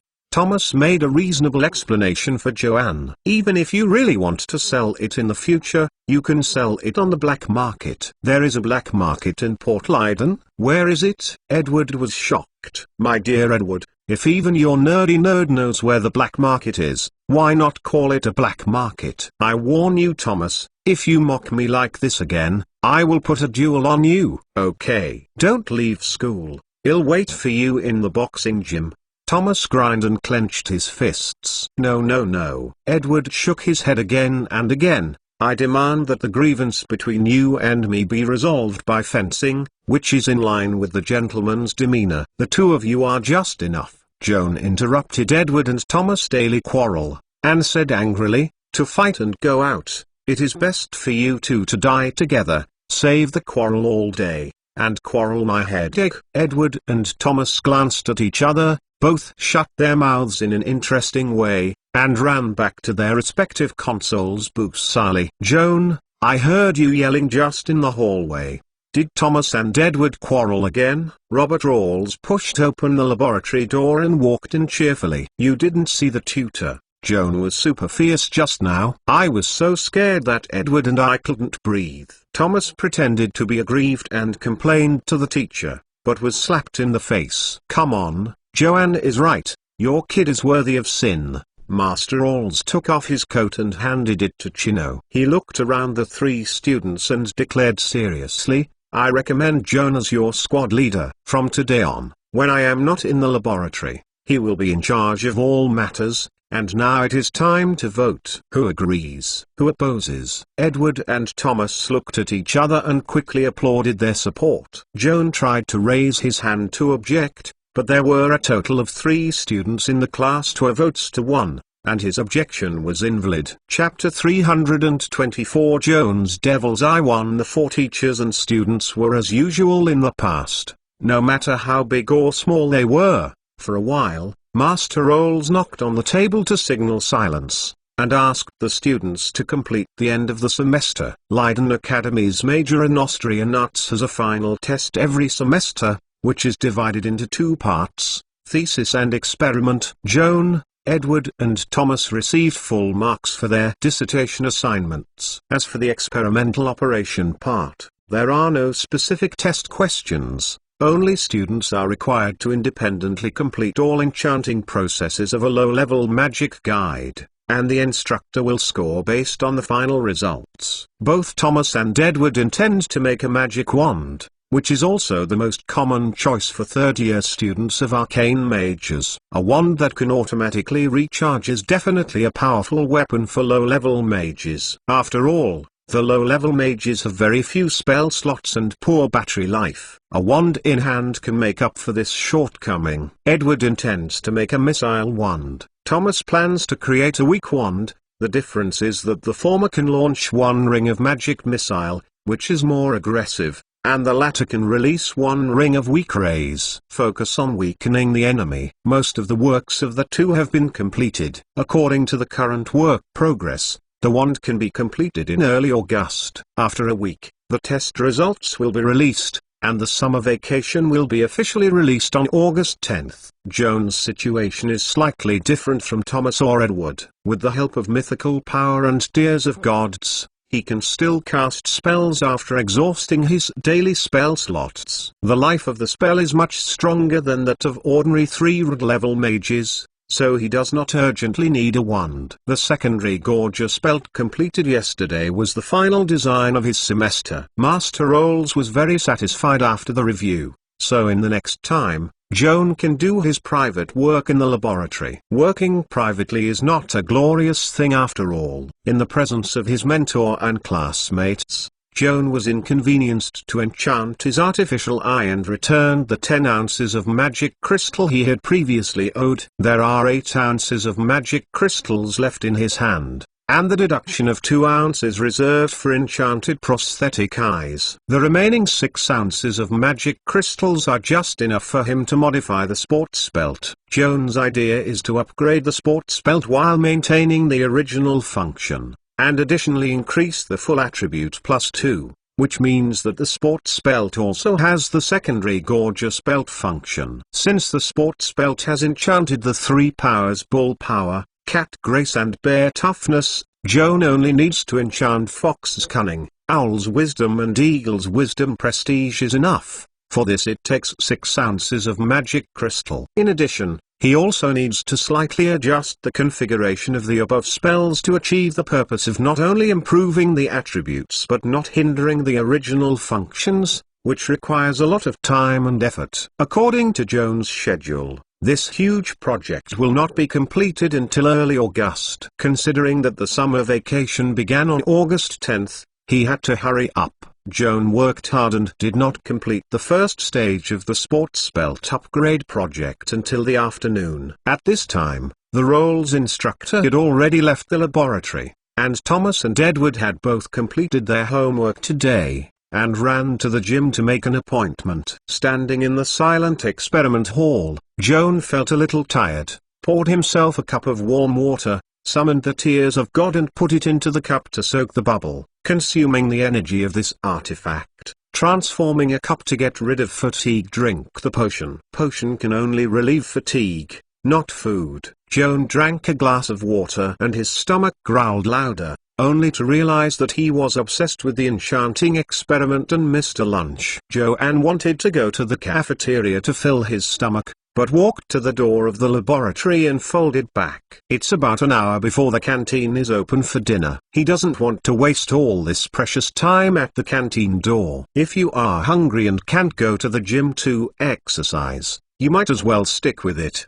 taking advantage of the fact that there are no other people in the lab to complete the II enchanting project. Joan returned to his operating table, opened the drawer, took out surgical tools such as forceps, hemostatic forceps, and lancets, and took out a mirror and placed it on the table. He first applied a method to sterilize the instruments, then held the tweezers in his left hand and the pliers in his right hand, facing the mirror, trying to take out the prosthetic eye embedded in his right eye socket. The prosthetic eye is tightly plugged and seems to be united with the flesh and blood tissue in the eye socket. Joan tinkered for a while, but failed to get it out. Instead, he hurt the nerves around the eyes, twitching and tingling. Joan was so angry that he dropped the tweezers and pliers, thinking, it was even more trouble than when he squeezed out his real eye. The irritability caused him to produce an inexplicable murderousness. He picked up the scalpel and wanted to dig out the right eye. However, his reasoning still prevailed after all. Considering that such brutality will inevitably leave scars near the right eye, which is difficult to explain when someone sees it, he takes a deep breath, suppresses irritability, and forces himself to put down the scalpel. He stood in front of the experiment table, staring at his face full of anger in the mirror and meditating, finally thinking of a good way to enchant it without removing the right eye. Thinking this way, the white and handsome face in the mirror raised his lips slightly, and the fierce and sly expression disappeared. Joan opened the spellcasting material package, took out a small amputated stalk, and cast a morph to become an Eye of Insight. The flesh-like body is suspended above the test bench, and the 4 eye stems stretch like arms. Joan looked at the mirror and blinked. The huge main eye in the center of his body. It's probably a habit, and the more I look at my eye demonic form, the more handsome it is. He moved the 4th stalk to the front and looked down at the secondary eye that was raised upward at the end of the stalk. This eyeball is a circle smaller than the other 3 normal secondary eyes, maintaining the proper shape of the prosthetic eye. It is difficult to notice this slight anomaly without looking carefully. In the form of an eye demon, Joan's artificial eye moved from the face to the end of the eye stem, and then it was convenient to enchant it. Joan simultaneously manipulated the other 3 eye stems to act as tentacles. 1 eye stem pulled open the drawer, and the remaining 2 eye stems took the ink bottle and quill pen from it and placed it on the table. Joan then manipulated an eye stem to wrap the pen barrel, dipped in ink, and then painted the number 6 rune Runken on the artificial eye. After all, the eye stem is not as flexible as the finger, and the writing is a little blunt. Fortunately, Joan was so proficient in 20 runes that he could describe the score with his eyes closed, and it took a little time to complete this step. Writing in your own eyes,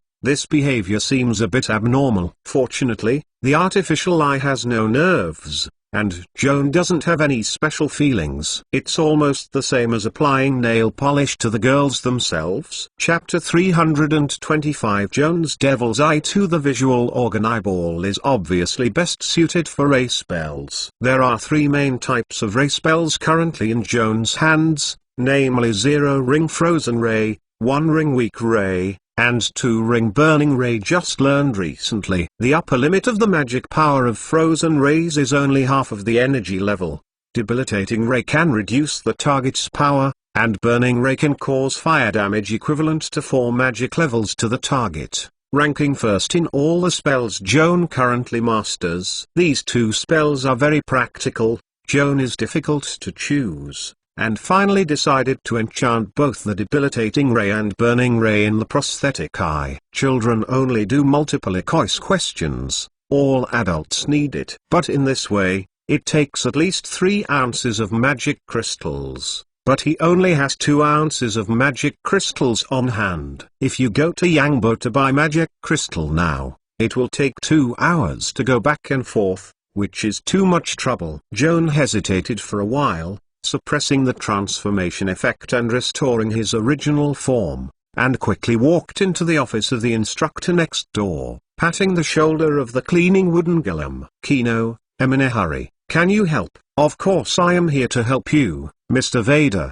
The wooden golem supported the mop, and Bygong replied respectfully. I desperately need 1 ounce of magic crystal. Can I borrow Master Roll's inventory first and return it at the latest tomorrow? The jewels of the wooden golem flashed continuously, and the clockwork of many clockwork boxes in the body made a clicking sound, indicating that it was thinking, Mr. Vader, I just checked your authority in this laboratory. Without the written or oral authorization provided by Master Rolls, your temporary loan limit is 3 ounces. In view of your consistent creditworthiness, and the current debt is 0, I can fully meet your request.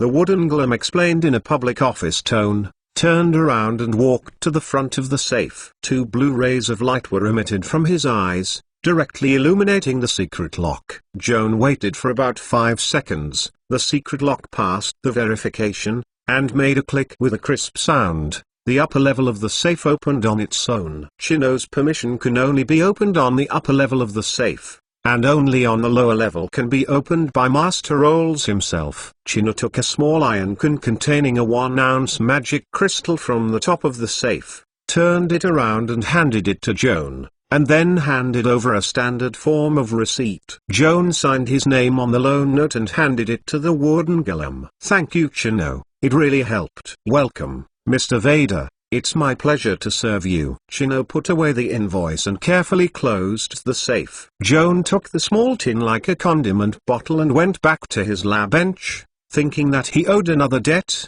and he was a little bit depressed. Fortunately, this is not a usury. There are some tutors in the college who are very demanding on students and lend them expensive materials such as magic crystals and charge interest. Master Rolls is not that kind of person. As long as Joan returns the 1 ounce of magic crystal before the holiday, or just pay 625 gold dagger at the market price. Of course, Joan is more willing to use the former method of debt repayment, because he can buy cheaper magic crystals at Yangbo.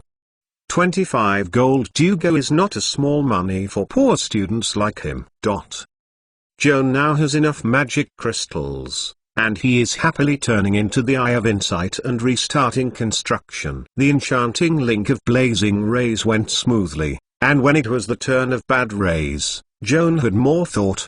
Debilitating Ray is a necromantic spell that guides negative energy. The principle of the spell is to use negative energy to erode the blood of the hostile target, extract its heat, and temporarily make it fall into a state of weakness. Joan wants to bless the debilitating rays on the prosthetic eye, first of all to find a matching rune. He recalled all 24 runes, and initially screened out 3 runes with a high degree of matching, namely the number 9 rune Haggle meaning delay and restraint, which means binding, and the number 10 rune NVD of pain, and the number 13 rune Eow, which means death and rebirth. Although the Eow rune can match the necromantic arcane art, its meaning is not directly related to the effect of debilitating rays, and was first removed by Joe. Haggle runes and NVD runes have a high degree of matching with debilitating rays, but NVD runes are more capable of reflecting the powerlessness caused by debilitating rays and more in line with Joan's needs. Joan divides an eye stem, rolls up a quill pen to depict the NVD rune on the prosthetic eye, and then chants the spell, using 1 ounce magic crystal as an enchanting stabilizer, successfully blessing the debilitating rays in the prosthetic eye. On the completion of all enchanting procedures, Joan carefully observed the prosthetic eye exuding a slight magic wave, raised his stalk and pointed out the window, and meditated to activate the spell. Newcomer. The prosthetic eye embedded in the end of the eye stem first emits a fiery red light beam towards the night sky, and then emits a pale negative energy ray. Joan stared at the main eyes, watching the red and white rays successively escape into the night sky. The test results were very satisfying to him, and he grinned with a big toothy mouth. The prosthetic eye enchanted by his own hands can release 3 burning rays plus 4 weak rays every day. Using human eyes to release magic rays in a humanoid state can be used as a killer tool to sneak into the enemy. For example, When being knocked down by an enemy or tying hands and feet, a sudden shot comes out, and the guarantor can give the opponent a big surprise. The use of this trick in the form of Eye of Insight makes him look more like a real eye demon, and can be used to bluff those moles who don't know enough about the eye demons if necessary. Joan also considered using the repeated stacking method to enchant the prosthetic eye in order to achieve the goal of unlimited release of burning rays and weak rays. It is a pity that neither of these two spells is a change spell based on evolution and cannot be matched with Deg runes, so I have to give up this unrealistic idea. Joan's step-by-step work in the laboratory did not complete the upgrade and improvement of the sports belt until the morning of August 8. On the basis of retaining the original functions, he strengthened all the 6 attributes at 2 points. Joan picked up the 6-ounce magic crystal belt and retied it around his waist, silently experiencing the subtle pleasure of the magic blending into flesh and blood, and then performing endoscopy to check his current physical condition.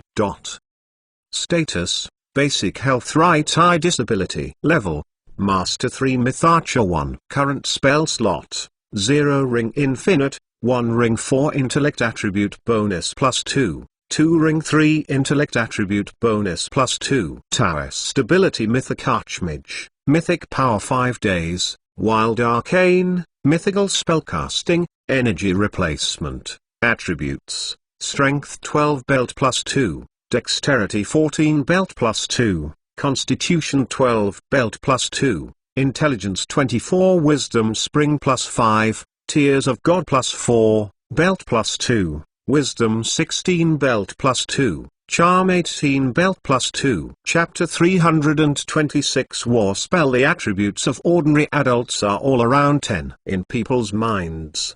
The mage is often well developed in intellectual attributes, while the physical attributes are more vulnerable. Qiaoan's original physical characteristics are completely in line with people's stereotypes of nerds, and his physique does not even reach the level of ordinary people. Later, he entered Leiden College. Thanks to a healthy lifestyle and long-lasting exercise, his physique has improved and is no longer a shortcoming. Now with this upgraded sports belt, Joan's 3 physical attributes have risen across the board. The strength and physique of 12 are strong among ordinary people. The agility attribute of 14 indicates that his reaction speed is comparable to that of a veteran street pickpocket. Occasionally, it is easy to do things such as climbing walls, climbing trees and stealing chickens and dogs. The intelligence of 24 further enhances Joan's learning ability and memory, which is the most critical attribute for the mage. Higher perceptual attributes mean sharper intuition and stronger will, and stronger resistance to charm spells. The charm of up to 18 is second only to intelligence among all attributes of Joan. A good warlock, poet or paladin, the level of charm is nothing more than that. It is a pity that charisma is not Joan's casting attribute. It can only make him appear more unique among the crowd, and it is easy to arouse the favor of others. This is very helpful in the social field, but Joan suffers from serious social obstacles, and superb charm may not be a good thing for him. From a rational point of view, Joan should not have enchanted the belt Eagle of Eagle. 2 less charm attributes can make him look less outstanding, more in line with his unwillingness to attract attention. Moreover, reducing an enchanting link can also help him save 2 ounces of magic crystals. However, Qiaoan is an incurable patient with severe obsessive-compulsive disorder. Since he has promoted the other 5 attributes, it would not be perfect if he only gave up the promotion of the charm attribute, and this shortcoming that destroyed the overall structure was precisely his. Unbearable. The result can only be so. Just one day before Joan completed the sports belt renovation project, the final design of Thomas and Edward's was also completed, and both magic wands were approved by Rolls. Of course, it is at least 1 grade worse than the secondary gorgeous belt made by Joan. As the holiday was approaching, there were no compulsory courses for the next 2 days. Thomas and Edward simply packed up and went home for vacation in advance. Last night, Mr. Rawls invited 3 disciples to eat, which was a goodbye to the upcoming holiday. The summer is approaching, and the teacher and the student have their own arrangements. Thomas plans to take a cruise to travel to the old world. Edward is going to the military camp to participate in the summer recruit training. Instructor Alls is going to Midget City to participate in the summer annual meeting organized by the Vara's Austrian Law Society. Originally, Master Alls also wanted to take Joan with him to the annual meeting. Once he opened his eyes to meet the world, he wanted to help him to introduce several friends who teach at Mage University. Of course, the friends of Master Alls are the big names in Austrian African academic circles. If Joan had good luck, he might be caught by a famous professor, and he would be able to go to the Austrian Institute of Law at Mage University next year. Joan is very grateful for the arrangements made by the tutor for his future. Unfortunately, he has accepted the employment of Mage Joan. In the summer, he will return to his hometown of Dillon to participate in the military operation to sweep down the Jackal gangsters. The opportunity to attend the annual meeting, Master Alls considers his decision and repeatedly reminds him to be safe. Both the tutor and the classmates left the campus. Joan stayed alone in the laboratory to do his own thing, but he didn't feel lonely. After packing up the experimental equipment, he went to the cafeteria for lunch alone. There are still 2 days before the holiday. Most of the young students are already floating in their minds at this time. They are all talking about vacation in the cafeteria. Joan didn't want to waste time, rushing to the library after lunch. Joan's spell book contains more than 22 ring spells. After more than 2 months of dedicated research, he has already mastered these spells. Considering that during the summer service, it is likely that there will be a conflict with the murderous gangsters of the Jackal, he decided to copy a few new spells before leaving school. There are 2 main screening criteria for new spells. The first is to serve the war and be able to play an irreplaceable role in the battlefield environment. The second is to enhance the survivability of yourself and your comrades. In a cruel battlefield, survival is more important than killing the enemy. Copying the scroll, it is inevitable to spend a lot of money. Joan checked his wallet before entering the library door. Since the hunting festival ended, Joan has received a total of 3 incomes in more than 1 month. The automatic quill pen and secondary gorgeous belt sold to Yangbo firm made a lot of money, but both incomes were settled by magic crystal, and soon he used all the earned magic crystal after making other magic devices. The only real income from the bag is the 1,000 gold Duga commission paid by Mage Joan in advance. Compared with income, Joan's expenditure is greater. Copying scrolls is the biggest expense. In addition, there is the return of the 1-ounce magic crystal that was previously owed in the laboratory. Revenue minus expenses, and finally settled, Joan had less than 3,000 gold Duga deposits. After weighing the purse, Qian warned himself to be restrained and use at most half of the deposit to rent the magic scroll, otherwise the living expenses for the next semester will be very tight. Entering the library, Joan found that the reading room was empty, and it seemed that most people were preparing for vacation. At this time, there were still students who were thinking hard about it. Joan greeted the administrator's mother-in-law and walked to the cabinet where the book catalogue was collected, opened the drawer and retrieved the 2-ring spell scroll. Because he had considered the selection category in advance, Joan quickly selected the 12 reels that best met his current needs. Touching the shriveled wallet, thinking of the determination that had just been made, Joan had to restrain the urge to take all the reels away, and after some careful selection, he finally selected 7 reels. After paying the rent of 1,400 gold coins, Joan returned to the deserted reading room with a bunch of scrolls, found his seat and sat down, transcribed it. The first 2-ring spell Joan transcribed was Windstorming. This spell is an enhanced version of Ring 0 communication, and the limit distance for transmitting information has been greatly improved. With Joan's current mage level, a piece of voice information can be transmitted to a designated location or ear of the subject up to 3 miles away. In an intricate and ever-changing battlefield, ensuring communication is a top priority. The outcome of a war often depends on the efficiency of intelligence transmission. Since Joan accepted Vassar's employment as a military mage, he had to shoulder the long-distance communication mission of the army when necessary, and wind communication was undoubtedly a necessary skill for this job. Chapter 327 Master's Attack on the Palm 1 Joan. Next transcript is 2 Rings of Cloud Fog. This spell can create a thick cloud that covers a large area. Obviously, this is also a spell with extremely high tactical value. Not only can it be used to block the enemy's line of sight, so that it can't be discerned because of the inability to distinguish the direction, it can also be used to cover the retreat of the independent army and prevent the enemy from chasing. War is a series of restriction and anti-restriction games. Now that Joan can use the cloud fog technique to help his comrades get the time and location, then the other way around, the enemy can of course use the same spell to gain an advantage. When Joan chose the cloud fog scroll, he thought about how to crack this spell, so he logically took the 3rd scroll, the 2nd ring, wind making. Magic can not only call clouds and fog, but also winds and clouds. Wind making and cloud fog are the same spells that affect the local weather environment, and the strong wind created by this spell can just blow off the clouds. In addition to restraining cloudiness, the strong airflow caused by wind building can also hinder the movement of creatures in the wind. For example, fully armed enemy soldiers will be struggling in front of this strong wind, level 9 wind with a speed of more than 50 miles per hour, so that the arrows shot at the opposite side will also be biased by the strong wind and lose their due sight.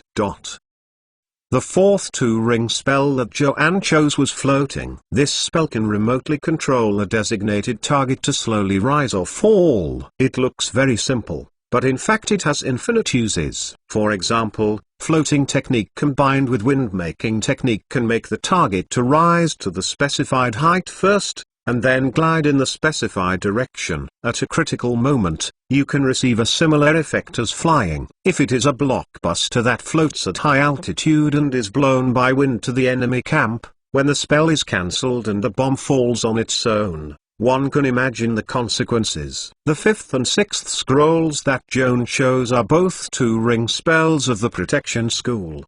The purpose is to improve the survival chance of himself and his comrades on the battlefield. Protection Arrow, as its name suggests, can create a layer of transparent magic power field that covers the subject. For non-enchanted long-range attacks, it is possible to hit the subject only by penetrating this layer of force field. Even so, the arrows after being severely weakened by the force field are already the end of the crossbow, and it is difficult to cause fatal damage to the subject. Of course, this spell cannot resist enchanted arrows. However, considering the high cost of enchanted arrows, it is almost impossible for ordinary soldiers on the battlefield to be equipped with enchanted arrows, so protective arrows are still very practical. The role of the 2nd ring mirror is to create several phantoms that flutter back and forth around the caster. These phantoms look exactly like the real body, so the enemy's attack is easily misled, thinking that they have hit the caster. In fact, just breaking a mirror avatar. With Joan's current mage level, up to 5 avatars can be created at the same time. By the time the bayonet became popular, the 5 mirror avatars were like adding 5 lives to him, which could help him resist 5 deadly attacks, and the value is self-evident. The last spell Joan transcribed is the only offensive of all the 7 scrolls. Shape a School 2-ring arcane mage strikes the palm. It can be seen from the name of the spell and the school to which it belongs. It is an upgraded and enhanced version of the magic hand of Ring 0 and the hand of Advanced Master of Ring 1. In order to display the mage strikes the palm, a glass bullet was used as a casting material to create a large hand composed of a force field, about 6 feet long and 3 feet wide. In dim light, this magical hand is almost colorless and invisible, and it is difficult to be noticed, but under sufficient light, the magical hand will show a translucent glass texture and be slightly reflective like glass products. The caster can remotely control this magical hand as long as he is focused. The initial extension range is 100 feet. The higher the wizard level, the longer the magical hand's extension distance increases. When the caster loses concentration actively or passively, the magic hand will continue to exist for a few seconds, after which it will disappear. Up to this point, the mage strikes the palm compared with the first higher master's hand, except for the larger size. It seems that there is no difference from the spell configuration to the specific function. Joan continued to copy the second half of this spell scroll tutorial, and gradually realized that things were not simple. Mage Assault Palm is far more powerful than he thought. The magic palm created by the High Master's hand is only slightly larger than Joan's own palm size, and its strength attribute is constant at 10, which is the level of an ordinary adult. The maximum grip strength is only 40 pounds, and it is not even adult. The average of men. The High Master's hand is usually only used for remote precision operations, such as the removal of traps or bombs. If you mess up, you don't have to worry about yourself. If you use this magic palm to directly beat the enemy,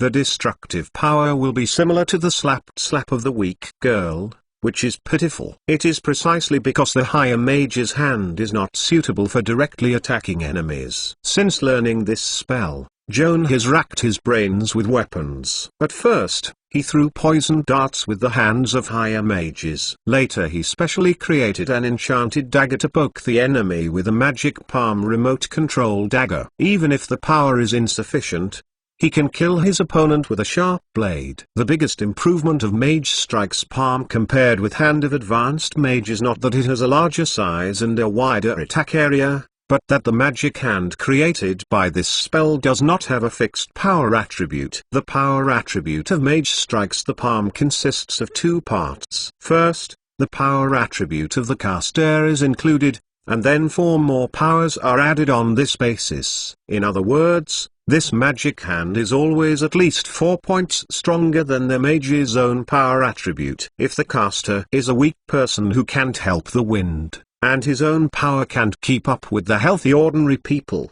then the mage attacking the palm is just a chicken rib for him. Weak scholars who have no power to fend off chickens are useless even with an additional 4 points of strength. However, if the caster's own strength attribute is relatively high, whether it is naturally strong or using other methods of enhancing strength, plus the additional 4 points of power provided by Mage Strike Palm, it would be like a tiger's wings, flying 100 feet between waves. The enemies outside are not to mention. P.S. on the second ring windmaking. The unit of measurement used in this book is basically English. For example, the wind speed created by windmaking is about 50 miles per hour, which is about 80 kilometers per hour when converted to metric system. Corresponding to meteorology is the Beaufort wind class 9 level wind, also known as strong wind. Gale winds occur on land, causing slight damage to buildings, such as the top of the chimney and roof tiles being tilted.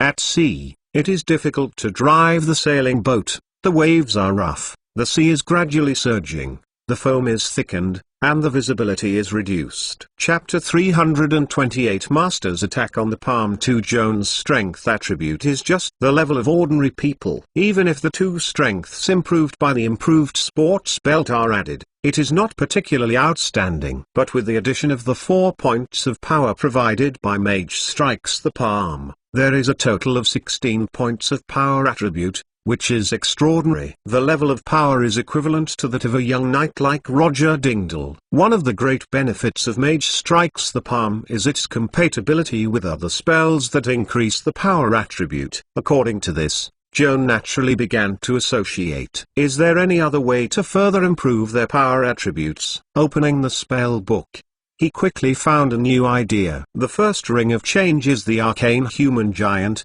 which can temporarily double his size. As the body expands, his power will increase by 2 points. If you release the Mage Assault Palm on the premise of blessing the grand change, these 2 points originate from the power of the body shape, which will also be reflected in the magic hand created by the spell, with a combined power of 18 points. If you do not consider extraordinary professionals, the so-called Hercules and weightlifting champion in human society are basically at the level of the 18-point strength attribute. Joan's friend Dick Dindale, a young and powerful knight.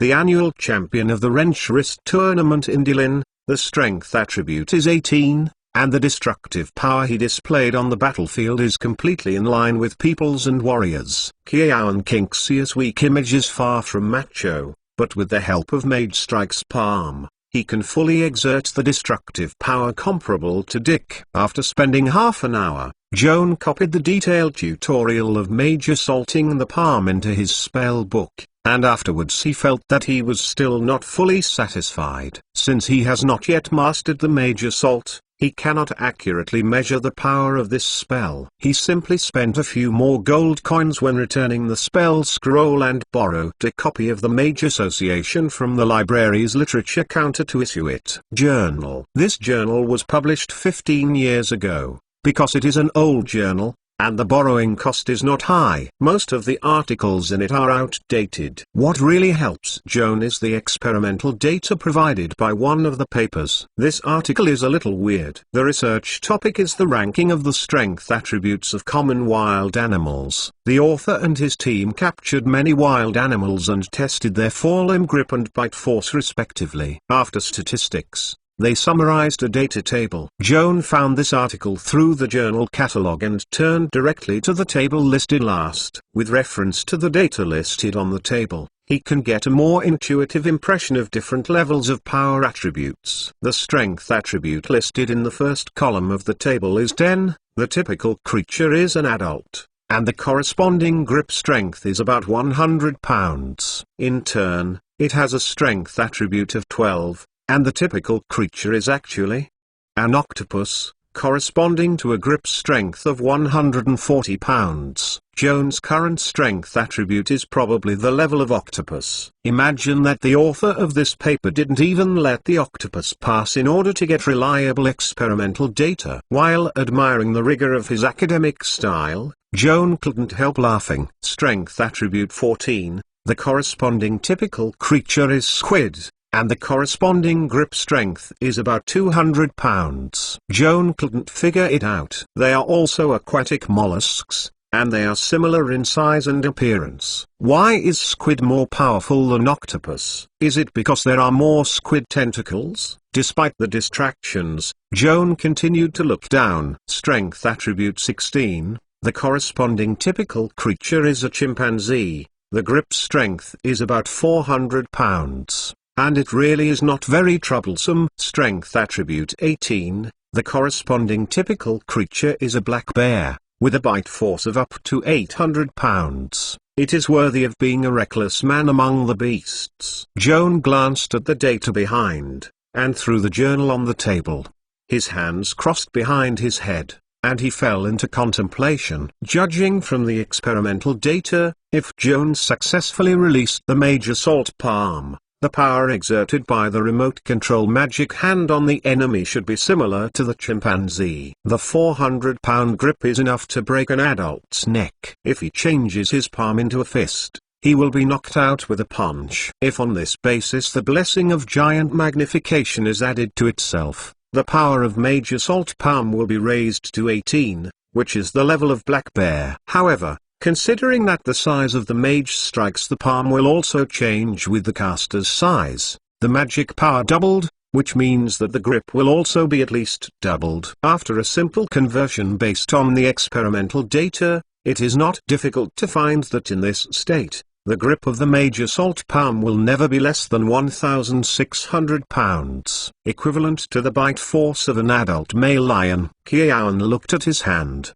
fantasizing that he had the power of a lion by throwing a punch at random, and drove the enemy away in 100 steps. Even if the other party was not killed on the spot, he had to vomit blood and be seriously injured. Thinking about it, I couldn't help raising the corner of my mouth, and I felt a little excited in my heart. I immediately decided to make Mage Assault the palm as the focus of the next stage of learning.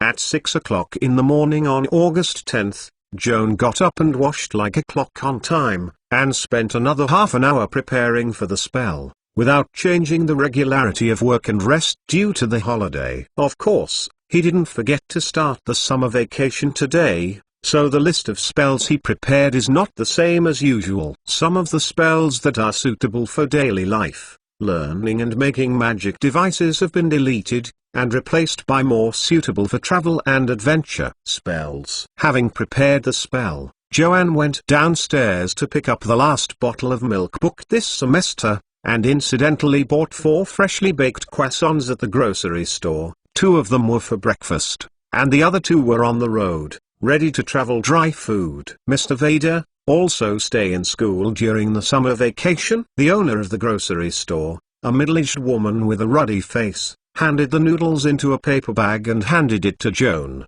asking about his summer schedule. "I'm going home, and he'll be on the road after breakfast." "Oh, may the gods bless you all the way." "Thank you." Joan smiled gratefully, took the paper bag and said goodbye to the shopkeeper, and turned back to his dormitory. Having eaten breakfast in the attic, Joan picked up the surname Lee, which had already been packed, and valuables were put into storage bags, locked the door of the room, opened the curtains, and looked out the window. The invisible figure on the campus is extremely deserted. Joan took a large slap feather from his shirt pocket and chanted the mantra, Aya. With the help of the magical powers of the 2 rings of transfiguration, Joan smoothly turned into the Jotunheim Hawkman form, skillfully pierced through the window, closed the window with his backhand, and spread his wings to take off. Since learning morphing, Joan will almost always turn into an eagle and fly out of the window when it is quiet at night, soaring above Leiden City for half an hour, enjoying the prosperous night view and orderly order of this port city street lights. In addition to distractions, incidentally practice flying skills. After more than half a month of training, Joan has now mastered the air direction changing and lifting skills, just like the real eagle man, soaring freely, soaring in the sky. Chapter 329 of the body structure of the Jotunheim hawks is different from humans. Eagles, like pigeons, are born with the ability to navigate, and can perceive the orientation of the geomagnetic field keenly, and will not get lost no matter it is day or night. After Joan transformed into an eagle, he also obtained this magical talent for navigation. He first rose to 1,000 yards, and then turned around and flew southwest. The town of Dillin is located to the southwest of Leiden harbor. If you walk from the land, you have to pass through the dense jungle. In order to avoid getting lost in the deep jungle of Yalf, the business travel between the 2 places usually chooses such a route. Departing from Port Leiden, walk westward along the banks of the Effen River after going out of the city gate to the watershed between the Effen River and its tributary Dillin River. Then change to the south of the Dillin River bank and cross the jungle to reach the town of Dillin River Valley Plain. If you look at this route on the map, it is not difficult to find that it is actually a shaped fold line, which is a lot of long roads, and the poor forested roads on the way. It takes half to ride a horse on the road to reach the destination in a month. Not to mention that there are many beasts and even fairies and monsters in the jungle. The chance of being attacked is quite high, so few business travelers dare to go alone. When Joan set off from Dillin town to Leiden College to report, he had walked this road and had a first-hand experience of the many hardships on the journey. Fortunately, this is not what it used to be. If you want to become an eagle, you don't need to think about the road conditions, you can just jump over the jungle. Joan's transfiguration technique can be maintained for 30 minutes. In the current sunny weather, it can reach 60 miles per hour without any effort. The straight line distance between Port Leiden and Dillin town is more than 100 miles. At the current flight speed of Joan, the journey takes about 2 hours. Through simple calculations, you can know that you only need to perform 4 consecutive transfigurations to fly back from the school to your hometown in one day. Joan spread his wide wings and glide at a high altitude with the support of the rising air. He felt like a light balloon, and he could sail forward under the propulsion of the wind without any effort. Recall that when he returned to Dillin town from the Algonquin Valley, he also took the crow summoned by Candy's father to fly in the wind, but after all, it was not as comfortable as he spread his wings and flew freely. For the first time in his life, he really felt free beautiful. While Joan was flying, There was also leisure and ease to appreciate the scenery along the way. When I was traveling on the ground, my vision was blocked by jungle, mountains and rivers. I only felt that the road ahead was long and difficult, and I had to be prepared to guard against beast attacks. How can I appreciate the beauty of the way? At the moment, he was in the sky, with a boundless blue sky above his head. There were only white clouds around him. Occasionally, a bird flew over, and when he saw him from afar, he turned around and fled. Joan was like the owner of this clear sky, and he didn't need to worry about the threat from the ground. The land all over the jungle, like a green scroll, slowly unfolded before his eyes. The murky flowing Ifan River and Dilen River, reflecting the summer sun, are connected into a crystal jade belt that runs through the jungle, extending towards the end of the horizon. Joan flew in the air for half an hour, realizing that the magic of morph transformation was about to be exhausted. He consumed a mythical power and extended his transformation status for 30 minutes. As long as the mythical power has not been exhausted, he can maintain the eagle's posture and continue to fly. In an instant, half an hour later, Joan's journey was over half, but there was no feeling of exhaustion, and I had to admire the excellent long-distance flying talent of the Jotunheim hawks.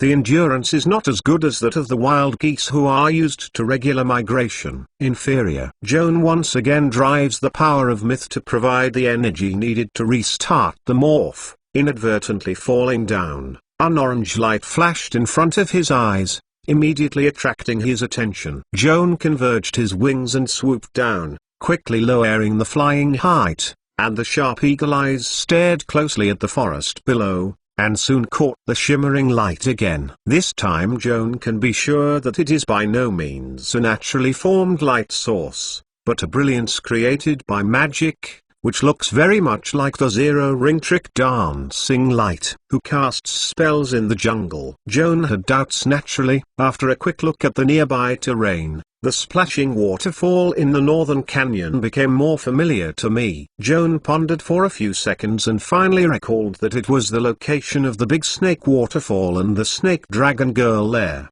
The magical gleaming area was visually separated from the Big Snake Falls within 5 miles. If he remembers correctly, the nearby forest is where the mythical goblin Sid Linen hides Goblin Spring. Isn't it Linen who released the light dance technique in the jungle? Kiawan muttered to himself. When he passed through the jungle, he passed by Fairy Spring and Big Snake Waterfall successively. The hostess of the two places treated him differently. The Snake Dragon Girl first pretended to be a girl in distress trying to seduce him, because he refused to take the bait, and simply showed his half-dragon and half-man's grimace to chase him down. If Lianan had rescued him in time, he would have no bones. Later, thanks to Lianan's casting of spells, he was directly transported outside the gate of Port Leiden, and he was able to rush to Leiden College to report in time. Recalling his brief relationship with Lianan, Joanne is still grateful for this beautiful and kind fairy lady. Anyway, there is still plenty of time. Since passing by her retreat,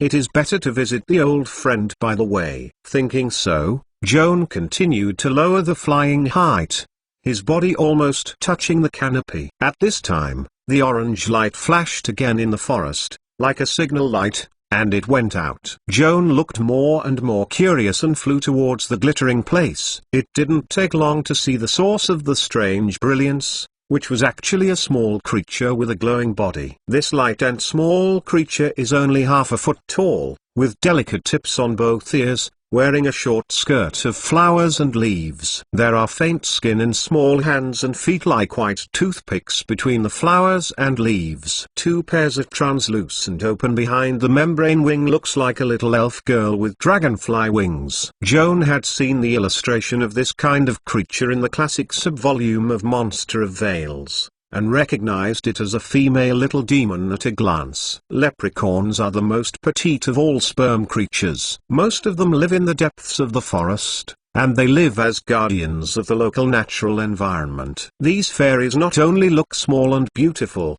but also have kindness and courage. They often take the initiative to fly to the lost travelers, illuminate the lost people with the glimmer of their own light, and guide them to avoid the beasts lurking in the dark until they the other party out of the labyrinthine jungle. Chapter 330 Jungle Flying Lizard. The goblin's body glows naturally. The brightness is similar to a candle, and it can change its color according to its mood at the time. If Joanne remembers correctly, the bright orange wood color indicates that the goblin's emotions are in a state of high fear and tension, which often means that her life is being seriously threatened. Joan folded his wings and landed silently on the crown of a spruce tree, squinting sharp eagle eyes, secretly observing the little goblin flying in the forest. He wanted to find out what the other party was afraid of, so that his body glowed orange. Joan didn't wait too long. The forest branches and leaves rustled in the distance,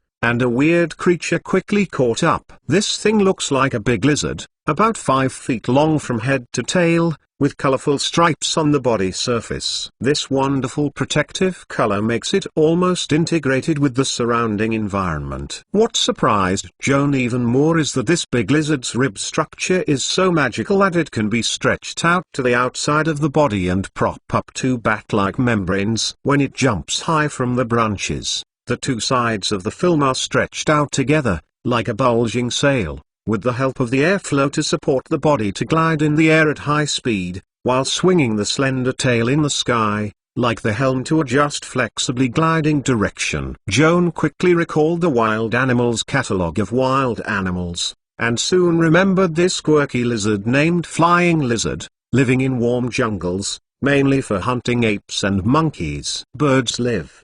But what puzzled him was why the flying lizard in front of him chased the little goblin. Leprechauns are simply not among the usual recipes of flying lizards. It's not that her body is too petite, and it's not enough to fly lizards. It's mainly because the goblin is a special kind of sperm. It is mainly composed of the original magic instead of flesh and blood. The body will decompose into one at the moment of death. The glowing steam returned to the embrace of the magic net. Even if the flying lizard succeeded in capturing the goblin, it was only a cloud of nothingness that eventually fell into his mouth. What's more, the goblin is not so easy to bully. They have a natural ability to cast spells. Although the number of spells they are good at is very small and their power is very weak, they can also make the enemy suffer. Why does the flying lizard struggle to hunt down this kind of prey that is puzzled and can't be used to fill the stomach at all? With such a thought, Joan felt the scene in front of him more and more, and then suspected that there was another hidden reason behind this chase in the forest. Just as Joan was secretly observing in the dense canopy, the flying lizard had approached behind the glowing goblin, and suddenly burst his cheeks and opened a red light. The goblin seemed to have foreseen the crisis ahead of time. He glanced back and saw the flying lizard's open mouth with a sharp tooth, screaming in horror, and quickly leaned into the nearby bush. Almost at the same time, the red object ejected by the flying lizard brushed over the top of her head, swayed in the air, and was sucked back by the flying lizard. It turned out that it was a scarlet, slender tongue, and the tip of the tongue was covered with dense succumitous suckers, which looked terrifying and disgusting. The goblin escaped the flying lizard prey, and the light body was blown by the strong airflow that was lifted when the tongue passed, deviated from the original flight trajectory, and struck an orange berry hanging on the branch in an embarrassed posture on the head and feet. With a puff, the goblin ran through the soft and juicy ripe berry, plunged deep into the pulp from the neck up, and the thick juice squirted out to cover her and stick it firmly. Deep in the flesh, a dull and low whine came. The goblin raised 2 thin toothpick-like arms and pushed hard to push the fruit, trying to get rid of the shackles. However, she was too deep, and her strength was too small to break free for a while. Flying Lizard took the opportunity to catch up, hovering in the air and approaching the fruit that accidentally stuck to the goblin. With ecstasy shining in his eyes, his mouth opened and swooped down, intending to take the berry with the bad luck goblin. Off. On the opposite spruce tree, a sound of chanting spells came suddenly. A large and fine spider web spread out of thin air, just in front of the flying lizard. Flying Lizard did not realize that there was a dangerous enemy lurking in the dark. only to prey on the goblin in front of him. When he was diving at high speed, he had no time to evade the snare that suddenly appeared on his opposite side. Tough spider silk sticks firmly. When falling into the cobweb, the flying lizard screamed in fright, twisting its limbs desperately to try to escape the shackles. However, this cobweb is completely different from other cobwebs it has ever seen in life. Each spider silk is as flexible as the old tree vine, and its viscosity is more than rose iron. The more it struggled, the more it was entangled, and eventually it could only twitch in vain online, making a desperate hiss. At that moment, the little goblin finally pulled his head out of the berries, gasping for gasps and looking around with vigilance. His eyes touched the huge cobweb on the top of his head. At first he shrunk and shrunk his neck. He soon realized that his dead opponent had been stuck to the cobweb. He was immediately excited again, and pulled a small sword like a sewing needle from his backhand, flapping his wings bravely towards the flying lizard. "Ha, stupid reptile, try my strength." While the flying lizard was caught in the spider's web and could not move, the goblin didn't miss the opportunity of revenge and hate, rushed to it and stabbed two swords in front of him, punctured the two suddenly staring and terrified eyes of the flying lizard. With two screams, two lines of blood flowed from Phyllis' eyes. The goblin did not continue to attack the flying lizard, who had lost his eyesight, flapping his wings and holding the sword suspended in the air, and looked at the large net woven by the strange spider silk of countless thumb thickness in front of him, and a surprised look appeared in his eyes. The goblin family has more or less spellcasting talents, and the goblin is no exception. It's not difficult for her to recognize this cobweb that saved her life, exuding strong magic fluctuations, obviously from the hand of a certain caster. "Now, may I ask?" The goblin looked around quietly in the woods, calling with a crisp and delicate voice, "Which kind-hearted master saved me? Can you show up to accept my thanks?" A faint buzzing call echoed through the silent forest. After a few seconds, the tall spruce tree opposite the goblin sent a motion. A tall figure stood up from the leafy canopy and stared at her without a word. The goblin flew over quickly and looked at the man with a surprised face. The other party wore a dark cloak-style robe. The hood was pressed very low, almost completely covering the face. It seemed very mysterious and unfathomable.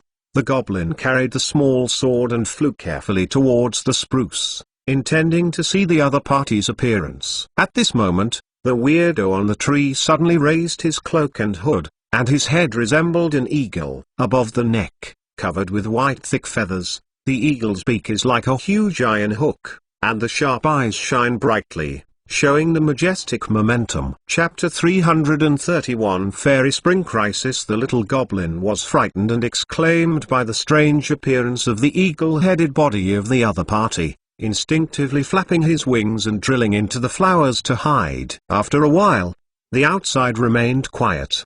The goblin felt that the eagle-headed monster seemed to have no intention of killing her, so he dared to fly out of the wild peony bush and asked timidly, "Good master, you won't hurt a poor and harmless goblin like me?" "Of course I won't hurt you," the hawkman replied in a skilled Musia language. "I'm just passing by the travelers here. Seeing the flying lizard chasing you, I saved you in a hurry, and there was nothing malicious."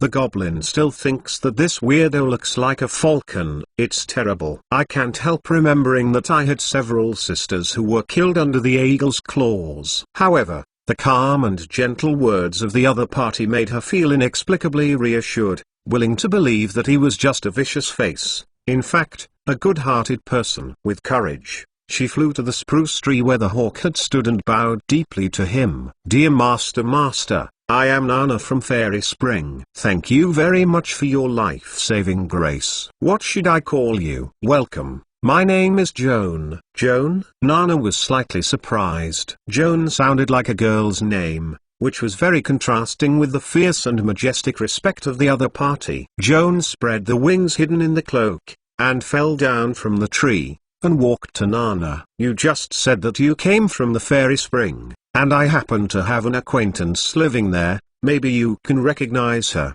Master. The residents of Fairy Spring I know. What is the name of your acquaintance? Nana asked curiously. Her name is Lianan. The elves and goblins living in this jungle admire her and respect her as side. You are also a goblin, and you should know the weight of this title. Gosh. Of course I know. The goblin's eyes widened with excitement. Miss Sidlinen is the lord of our fairy spring and the idol I adore. Master, are you a friend of Miss Lennon? Joan nodded and said to her truthfully, Miss Lianan has helped me a lot. I passed by this time and I plan to visit her by the way. Great. Nana rejoiced around Joan. Master, it is the right time for you to come.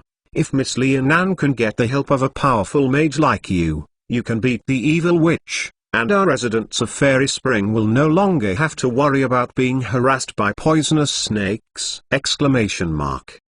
Joan listened slightly and interrupted the little fairy's excitement. Nana, don't worry, tell me what happens to Fairy Spring. Who is the evil witch who is against Lianan? Oh, this is a long story. The war is urgent. Let's talk while walking. Let me show you the way. Nana turned her head and flew into the trees. Joan shook her head helplessly and took 2 steps to catch up and asked her, are you going to take me to Fairy Spring? Yeah. Now Fairy Spring has been heavily surrounded by a reptilian army led by a witch. There are poisonous snakes everywhere, and there are a large number of flying lizards in the air. Snake. I almost understand what's going on. Joan spread his wings and said to the goblin, I've been to Goblin Spring, and I still remember how to go there. You are small and flying. It's too slow. Let's go with me to save time. Same thing, then I'm welcome. Nana glanced up and down at Joan for a few moments, then made up her mind, flew directly behind him, lifted the cloak hood and drilled into it. Seeing the eyeball behind Joan's neck by accident, he exclaimed in horror, oh, eyes are glaring at me. Don't be afraid, it's just an eye. It won't hurt you. Joan patted the hood with his backhand to appease the frightened goblin, and his eyes closed quietly behind his neck. Nana curled up in her hood and gazed timidly at Joan's neck, very curious about the strange man with a mysterious breath. You sit tight, I'm taking off. Joan urged him to spread his wings and flew into the sky. He was lifted to 1,000 feet, and he took a sigh of relief, maintained his current height, and fluttered his wings to Fairy Spring. In order to reach the Fairy Spring as soon as possible, Joan no longer deliberately saves energy, and his flight speed is twice as fast as before when he hurried, and he flew over the woodland where the Fairy Spring is located within a few minutes. The thick forest obstructed Joan's vision, only to see a lot of stars and light floating above the forest. I thought they were all Nana's companions, the little fairy family living near the Fairy Spring. A large group of flying lizards scrambled over the canopy, struggling to jump up and down, spreading the white film on both sides of the ribs, gliding through the air, and spit out a slender tongue with suction cups to prey on the goblin.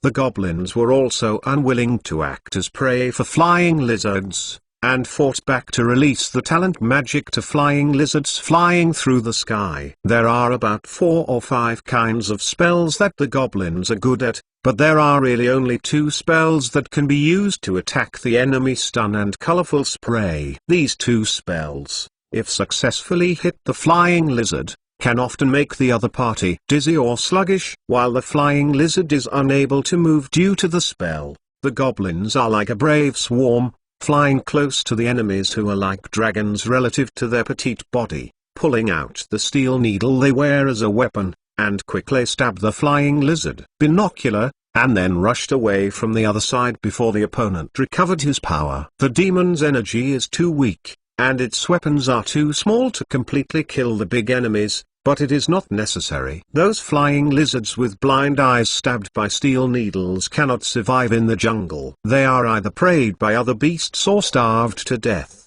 and will eventually be eliminated by cruel nature. Joan saw it from afar. The air of battle was covered with magical glory. The cyan halo that bursts out stands for stun. The colored light cone sprayed horizontally is the characteristic of colorful spray. If you rush into this chaotic battlefield, you can't guarantee that you won't be injured accidentally. Thinking like this, He landed on a tree and turned his head to ask Nana, "The fairies across the air are all from our side?" "Yes, Master, they are all my people, and they are also the warriors who help Miss Lianan guard this homeland." Nana drilled out of Joan's cloak hood, holding a shiny sewing needle high in her hand. Master, please see, this is the sword that Miss Lianan granted to my knight. When we accepted this glory, we also vowed not to sacrifice our lives, but also to protect our homeland and compatriots with the sword in our hands, and protect our Lord Lianan. Chapter 332 Flash dust. Seeing the solemn look of the little fairy Nana, Joan was a little moved and secretly funny. "What kind of sword is that?" "It is clearly a large sewing needle." The small hole used by Nana as a hand guard for the sword handle is actually a pinhole for threading. Joan guessed without asking. Lianan was sent to a nearby human town and went to a grocery store to buy a large bag of sewing needles and distribute them to the little fairies who adore her. Maybe there was a ceremony for Nana and they awarded the title of knight, and the simple goblins vowed to serve her. Of course, this is not to blame Lianan for fooling people. In the shape of a goblin, you can only play with sewing needles. A slightly heavier weapon can't be used at all. Master, Miss Lianan stays in the depths of the woods to guard the spring water. Please help her as soon as possible, and I will not go with you. What are you doing? Joan noticed that Nana was trying to fly into the dogfight airspace and quickly raised her hand to stop her. Don't go through, it's too dangerous. But my people are fighting. How can I hide as a deserter? Nana retorted loudly with excitement, tears looming in her eyes. Joan was touched by the courage of the little goblin and his disproportionate size. He touched his cheek and thought, saying, even if you are one more, you can't change the reality that the little goblin family is at a disadvantage. If you really want to help the clan get out of trouble, it is better to listen to my arrangement. Master, what can you do to deal with that abominable group of flying lizards? Nana looked at Joan with her eyes full of anticipation. In this way, you manage to send a signal to call your tribe to fly to me. The faster you fly, the better. Try to open a space with the flying lizard as much as possible, so that the next spell I will cast will inadvertently hurt you. It's no problem. However, there are too many flying lizards. If the cluster flies, will you be in danger? Nana asked with concern. Although this eagle man looks very powerful, after all, his fists are invincible. If he falls into a siege of flying lizards, it will be difficult to escape. You don't have to worry about it, I know it. Joan smiled faintly. His confident expression gave Nana great encouragement. He immediately took off in the air, took off a leaf, curled up into a trumpet skillfully, and gathered his lips to blow hard. A small leaf, a temporary speaker, but the volume of the sound was surprisingly large, and the sound of a long roar echoed over the jungle. In the airspace opposite the melee, the little fairies all heard the sound of the horn, and all showed a hesitant look. I didn't know what method to use and quickly exchanged some ideas. Finally, I accepted the order conveyed in the horn and fluttered my wings in the direction of the horn sound. Rally. Swarms of goblins, like countless beautiful human-shaped dragonflies flying in the sun, wearing dresses composed of various flowers, gathered in the air into a flowing rainbow. Joan stood on the towering canopy, holding a piece of translucent mica in his hand, and with a slight force of his fingers, he crushed the crisp mica pieces. Falcon-like eyes were fixed on the opposite airspace, and a series of obscure and mysterious mantras spit out. Flying 100 yards across, the flying lizards had already noticed the collective withdrawal of the goblins. This group of simple-minded beasts did not seriously think that there might be fraud, and chased them in a swarm. Joan's silent eyes watched, until the goblins flew past his head under the guidance of Nana, and a large group of flying lizards also chased their tails, and suddenly waved their hands, throwing the mica dust into the sky. Tinned. Joan chanted a startup spell symbolizing flash, and the mica powder scattered in the air suddenly glowed, turning into a shining curtain that enveloped a large group of flying lizards. The intense brilliance released by the eruption of magic power almost blinded all the flying lizards covered by the spell into a large group of headless flies, screaming and slamming in a scream and falling down in succession. This is the first time Joan has played 2 Flash Dust in actual combat, and the effect is better than expected. He nodded in satisfaction, turned around and waved to the leprechauns floating in the air, beckoning that it was time for them to launch a counterattack. At this time, the goblins had learned from Nana's mouth that Joan was a friend of Lianan, and came to help them against the robbers who invaded the goblin fountain. They all bowed deeply to him with gratefulness, and then held a swarm of steel needles, killed and went back. The goblins took advantage of the fact that most flying lizards were blinded by the flash dust and killed the killer. Just a few moments. They stabbed all the remaining flying lizards in the air. Nana did not follow her companions in the fight, flew back to Joan alone, landed on his shoulders, and looked at him with admiration. Master, you are amazing. So many murderous reptiles have been solved with one shot." Joan shook his head gently and said blankly, "It's not how powerful I am, it's just that they are too stupid." "Wow, Master is so cool." Nana held her red cheeks in her hands, and her eyes were full of little stars. Joan grabbed Nana helplessly and put it back in his cloak hood. "Be careful, we will have more trouble next." Touching the spellcasting kit, Joan took out a small mass of gel wrapped in one eyelash, chanted the chant in a low voice, and his body gradually blurred. Nana immediately realized that he was performing an invisibility technique,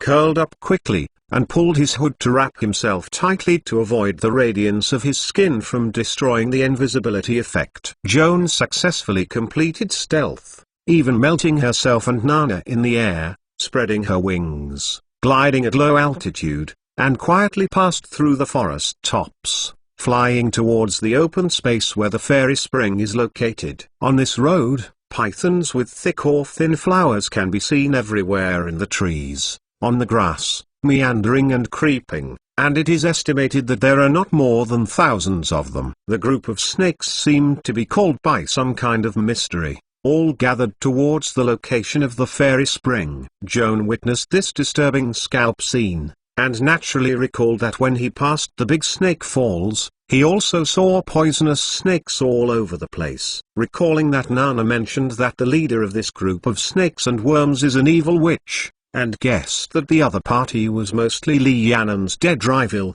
and the owner of Dragon Snake was Snake Dragon Girl. Snake Dragon Girl is a strange monster with the characteristics of Green Dragon, Python and Elf. It is very rare in number and born with the ability to control snakes and insects.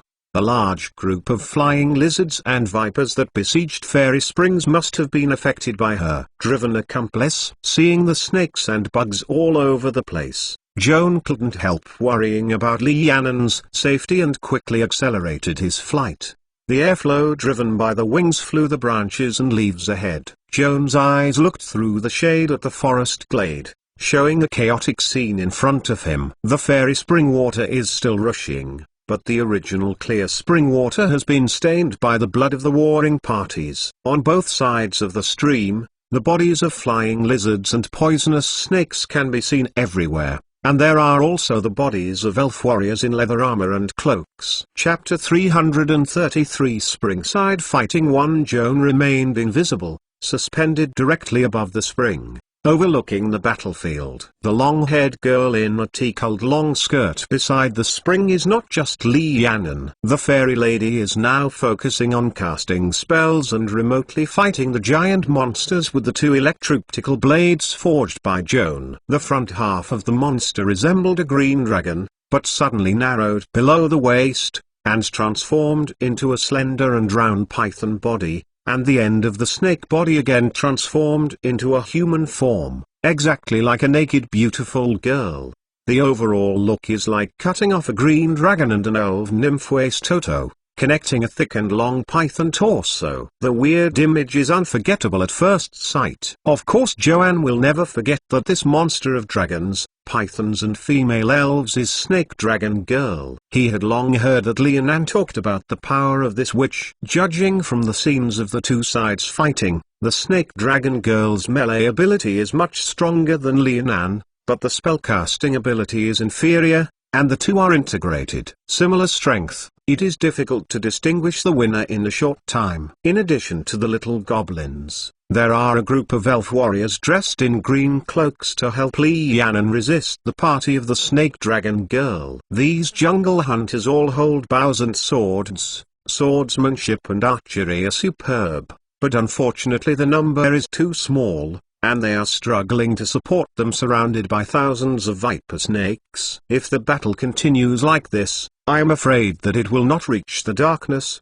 and the elf warriors will all be sacrificed. Lianan is clearly aware that the current situation is greatly detrimental to his own side, eager to get rid of the Snake Dragon Girl's entanglement, so that he can free his hand to cast a spell to help his men escape the siege. It is a pity that the old opponent, Snake Dragon Girl, is also clearly aware of her thoughts. Frequent breathing of dragon breath forces Lianan into a dreadful situation, and has no time to distract her. Lianan's talent spells are mainly assisted and teleported, lacking the powerful spell that can be finalized at a critical moment, and dare not be too close to the Snake Dragon Girl with a strong dragon body full of mouth and teeth. Dance remote control double knife remote counterattack.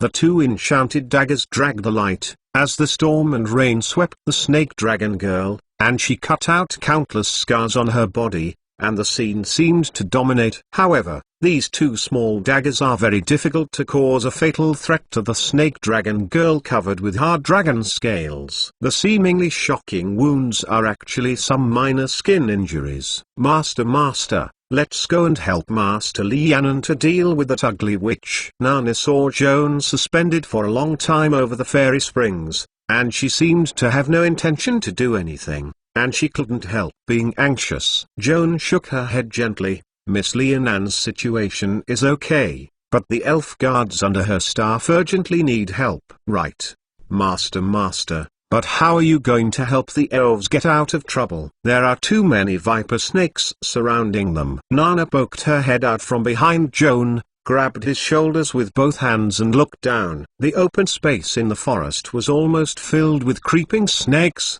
but it made her feel horrified just looking at it from a distance. I really don't know what to do. Joan didn't make a sound, suddenly spread his wings and soared into the sky, and in a blink of an eye, he flew over the densest area of the snake, and found a glass bottle filled with brown powder from the storage bag and dropped it. The milk bottle fell from 1,000 feet, and it shattered when it touched the ground.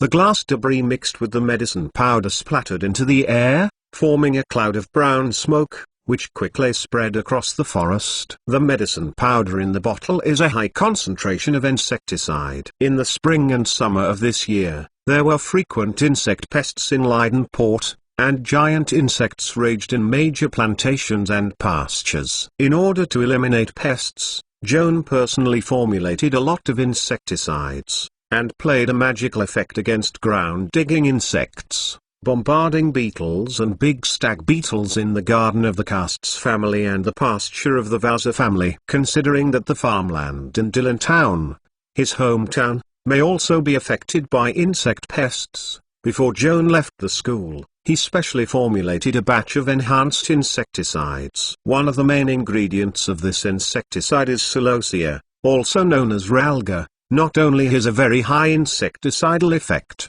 but also an emesis of venomous snakes. The glass bottle dropped by Joan shattered a large amount of medicine powder, which combined with the humid air to form smoke.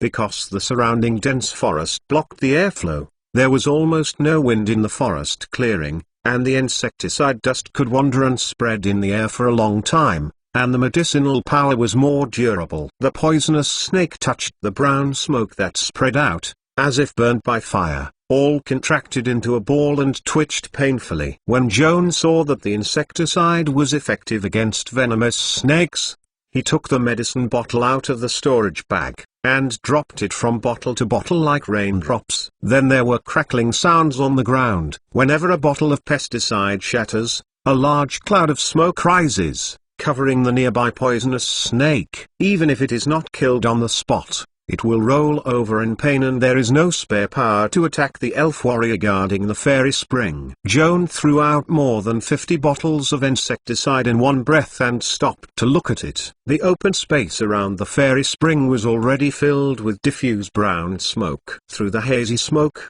there were vaguely distorted figures of countless poisonous snakes. But outside the forest glade, the snakes and insects hiding in the grass smelled the pungent smell of the insecticide, and despite the call of the snake dragon girl, they all turned around and fled. "That's about it." Joan snapped the powder on his hand and smiled with satisfaction. The little fairy Nana, who didn't like the pungent smell of insecticide, held her nose close to Joan's ear and asked him anxiously, Master, will the poison bottle you throw down hurt our people?" "What? This medicine powder is only deadly toxic to snakes and insects. It is not harmful for ordinary people to inhale. At most, it is choked and sneezed." Joan has repeatedly tested the effects of pesticides on the human body. It cannot be said that they are completely harmless, but the toxicity is very weak and can be ignored. Of course, people with respiratory diseases like asthma are not included. It turns out so. Nana sighed with relief. The physical structure of the goblin is different from ordinary insects. The insecticide will not cause fatal harm to her, but it smells choking and has some spicy eyes. At this time a colorful cloud floated in the sky, accompanied by a buzzing buzz. Joan walked through Prestige, and it turned out that the little goblin corps had wiped out the flying lizards that invaded the airspace of goblin fountains. Hundreds of goblins flapped their wings together, and the flow of the air gathered into a gust of wind, blowing away the brown mist that enveloped the forest glade. The snake dragon girl coughed violently and looked up to the sky. Looking through the turbid mist, the sight of the colorful glowing clouds floating in the air immediately recognized that it was a force composed of goblins. The snake dragon girl couldn't see the invisible Joan, and she took it for granted that the goblins had just dropped the insecticide, causing her serpent servant to be hit hard. The witch's eyes gleamed with resentment, and he suddenly raised his tail, flying over the blockade of the insect mist and rushing towards the group of goblins. At the same time, a string of weird tones flowed from her drastically squirming red lips. Chapter 334 Springside Fighting 2. Joan saw this scene in midair, first stunned slightly, and then heard the snake dragon girl chanting arcane spells. At his current mage level, he couldn't immediately identify the spell the opponent was preparing to cast, but the subconscious told him that the danger was imminent. Without thinking about fluttering and flying in the air, and dispelling the goblins in front, the looming silhouette of the eagleman loomed in the air. The formation of the leprechaun corps was washed away by the airflow brought by Joan, and turned from a luminous colorful cloud into a sky-smooth firefly, which exhaled with a whimper. They also can't see the invisible eagles, and can only blame the gust of wind that has just set off on the flat ground, blowing them upside down. As everyone knows, Joan's seemingly rude behavior is actually to save their lives. At the next moment, when the goblins were blown away, the snake dragon girl suddenly shouted to the sky. A scary magic sound blasted from the scarlet lips, accompanied by the rapid rumble of thunder and thunder, almost shattering the sky. The goblins floating in the air were impacted by this extremely destructive sound wave, like fallen leaves swept by the wind, screaming and bouncing away. A few goblins closer to the snake dragon girl were directly bombarded by the sound waves. Their petite bodies burst one after another, and even the screams were too late to turn into a luminous steam. Nana came out of Joan's hood and looked down. When she saw that her clan was crushed by the snake dragon girl with a long roar, she was awakened and suddenly awakened. The reason why Joan broke up the formation of the goblin group just now is to force them to spread out as soon as possible, otherwise they will be shocked at this moment. The killing is not just a few bad luck, I am afraid that all the goblins gathered in the cloud will be wiped out by the snake dragon girl. Master, what spell is the witch releasing? So terrible. Shocked, Nana shook with a trembling voice. Joan stared at the snake dragon girl for a few seconds and replied softly, if I'm right, it's probably 4 rings of raw. Your clan is affected by howling. Even if you are lucky to save your life, you will lose hearing for a long time to come. Nana shivered and turned to look at her companion. The goblins were all floating in the wind, like drunk. They couldn't hear each other's calls. The snake dragon girl shook the goblin core in the air with a long scream, slightly vented her anger, and turned to look at the group of elf warriors guarding the goblin spring. She soon found out that the snakes and insects under her influence were affected by the strange brown smoke, and most of them became paralyzed. The elf warriors took the opportunity to launch counterattacks, constantly wielding swords to kill incapable snakes and insects. Seeing this scene, the snake dragon girl's heart burst into anger again. Even if there is another more vicious spell than roar. The mantra chanted in her mouth turned into a string of beautiful notes that echoed over the battlefield, gradually overwhelming the sound of fighting. The elf warriors by the spring heard the singing of the snake dragon girl, and stopped chasing and killing snakes and insects one after another. The serpent dragon girl's song,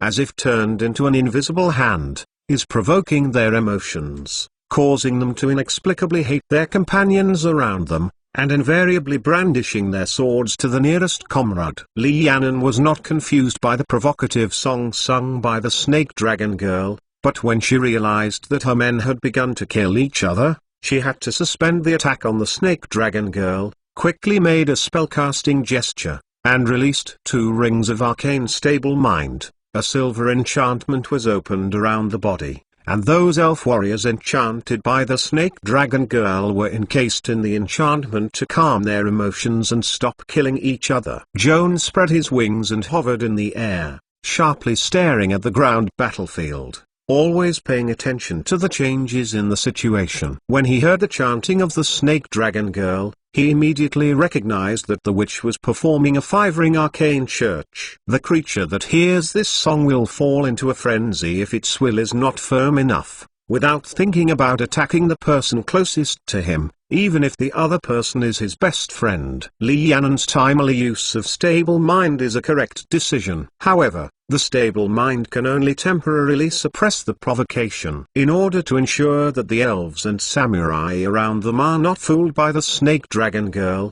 Lianen has to spend more attention to maintain the stable mind. During this period, she was unable to concentrate on casting other spells, otherwise the protective enchantment created by the stable mind would immediately disintegrate. The snake dragon girl apparently noticed this too, grinning silently, the huge dragon head inhaling deeply, her belly bulging like a ball, intending to breathe the flaming dragon's breath to Lianen, who had no time to distract. At a critical juncture, Joan couldn't stand by anymore, rushing to complete the preparation for the cast before the snake dragon girl attacked Lianen, and raised her hand to release the plastic impact of the 2 plastic energy arcane. Valor! A silver blast wave roared through the sky, hitting the dragon head of the snake dragon female body firmly, knocking this huge monster to the side, and the dragon breath spewing from the mouth also deviated from the original track, igniting the trees on the side. The snake dragon girl was beaten by a sudden attack, spit out 2 broken teeth, turned over and climbed up angrily, raised her tail female body to look up at the sky, and searched for the person who had just attacked herself with vicious eyes. After Joan released the force field shock, he automatically detached from the invisible state, and the outline of the eagle was emerged from Xgz in the air, and was immediately stared by the snake dragon girl. Damn fellow, dare to count the old lady, you wait for me. The snake dragon girl cursed and flapped the green dragon wing. Her bulky and deformed body slowly flew up, chasing directly into the airspace where Joan was. Wow! It's awesome! It's awesome! Master runs. Witches are catching up. Nana saw the snake dragon girl vacating and screamed anxiously in Joan's ear to warn him. Don't be noisy. I have seen it. Joan rubbed his ears buzzing with the shouting of the goblin, and quickly flapped his wings to raise the flying height. A pair of eagle eyes still stared at the snake dragon girl. The two sides chased in the air for a few minutes, and the tense expression on Nana's face gradually disappeared. Her elbows on Joan's shoulders, her hands resting on her cheeks, and she groaned in disdain. Humphrey, what? I thought how powerful that witch was. It turned out to be clumsy than a pregnant bat. Due to her slow flight speed, don't want to catch up with us all her life. Joan also found that the snake dragon girl's flying style was quite awkward. Although she continued to fan the wide dragon wings, her flight speed was still a lot worse than her eagle form, and the distance between the two sides became larger. The main reason for this situation is that the snake dragon girl's deformed body is too weird in front and thin, wide at the bottom and narrow at the top. Fortunately, when crawling on the ground, once flying, the center of gravity is very uncoordinated, which is not conducive to high-speed flight, and it is difficult to adjust the direction in the air. Now that the other party could not catch up with him, Joan simply did not rush to escape. The volley stretches its wings, maintains a gliding attitude, and frees its hands to cast spells. He blessed himself successively with protection against evil, mage armor, shield and enlargement. After the cast, Joan's combat power has been enhanced in all directions, and he is fully prepared for the upcoming counterattack. Chapter 335 Springside Fighting 3. At this time, the snake dragon girl seemed to realize that she could never catch up with the light and fast eagle man by her own flying speed, and continued to chase after just trying in vain. The mouth spit and landed, approaching the goblin spring. The dragon head took a deep breath, trying to breathe the dragon's breath to the linen and elf warriors below. Joan saw her snake dragon girl turn around, her heartstrings tense. Suddenly, this is the situation he is most worried about. If the snake dragon girl gave up chasing him and attacked Lianan, the initiative of both parties was reversed, forcing him to fly back to risk preventing the snake dragon girl from committing an attack. Nana, take care of yourself. If you don't want to take risks, you'd better stay away from me. Ah, master. What are you going to do? The goblin was blank. Joan didn't have time to explain, suddenly closed his wings, and turned in the air to change direction, like a sharp arrow shot off the ground. Nana was unprepared for his sudden acceleration, and was almost blown away by the oncoming high-speed airflow. She quickly grabbed Joan's cloak and wowed, screaming as he descended rapidly. The snake dragon girl heard the sharp wind breaking from the top of her head, raised her tail and looked up, and only had time to catch a blurry black shadow, and her gorgeous face could not help showing a shock. Joan waved eagle claws on the occasion of the high-speed raid, and swept across the face of the dragon head of the snake dragon girl, bringing a touch of blood, claws tearing the face of the dragon scales, and by the way, her right eye was engulfed. When the raid succeeded, Joan quickly fluttered away, and the snake dragon girl was howling with pain and rage. Instead of moving away, the screaming quickly moved from far to near, becoming more and more sharp and sharp, making him unable to look back, just in front of a person approaching very fast. The serpent dragon girl's original beautiful face was twisted and deformed by resentment at the moment, and it seemed like a dead ghost that made him shudder. What surprised Joan even more was that the serpent dragon girl's already long snake-shaped body could even stretch, extending quickly like a spring, entangled his legs, and dragged it down. Look now, where else can you run, beast? I want to tear you alive. The snake dragon girl was overjoyed, and the dragon head and the human face simultaneously shouted revenge. Tightening Joan's waist and legs with a slender snake body, the face grinned and tried to bite his throat. Joan reluctantly restrained the fear in her heart, and while the upper body had not yet been entangled by the snake dragon girl, she protruded her palms in time and choked her throat, preventing the witch's sharp fangs from touching herself. In the form of Eagle Man, his fingertips will automatically grow nails that are as hard as eagle claws, like a few sharp short swords, deeply caught in the slender and white neck of the snake dragon girl, pinching her straight A's, face full of blood and purple. The snake dragon girl struggled desperately. First she tried her best to turn the lower body dragon head, trying to bite Joan with another bigger and more lethal mouth. However, her awkward body prevented her from flying smoothly while attacking Joan. She had to abandon this plan, and instead protruded her naked arms and pinched Joan's neck with both hands. The two scrambled fiercely in the air, grabbing each other's throats and working hard, both trying to force the other to give up resistance first, and ended up in a stalemate. The snake dragon girl's arms are white and sexy, and her slim and jade hands look very touching. Her strength is amazing. Joan felt that his neck was tightly clamped by large iron pliers, unable to breathe, and his consciousness gradually blurred. In a hurry, he instinctively flicked his head and hit the snake dragon girl's forehead, and then pecked her face with an eagle's beak. Puff!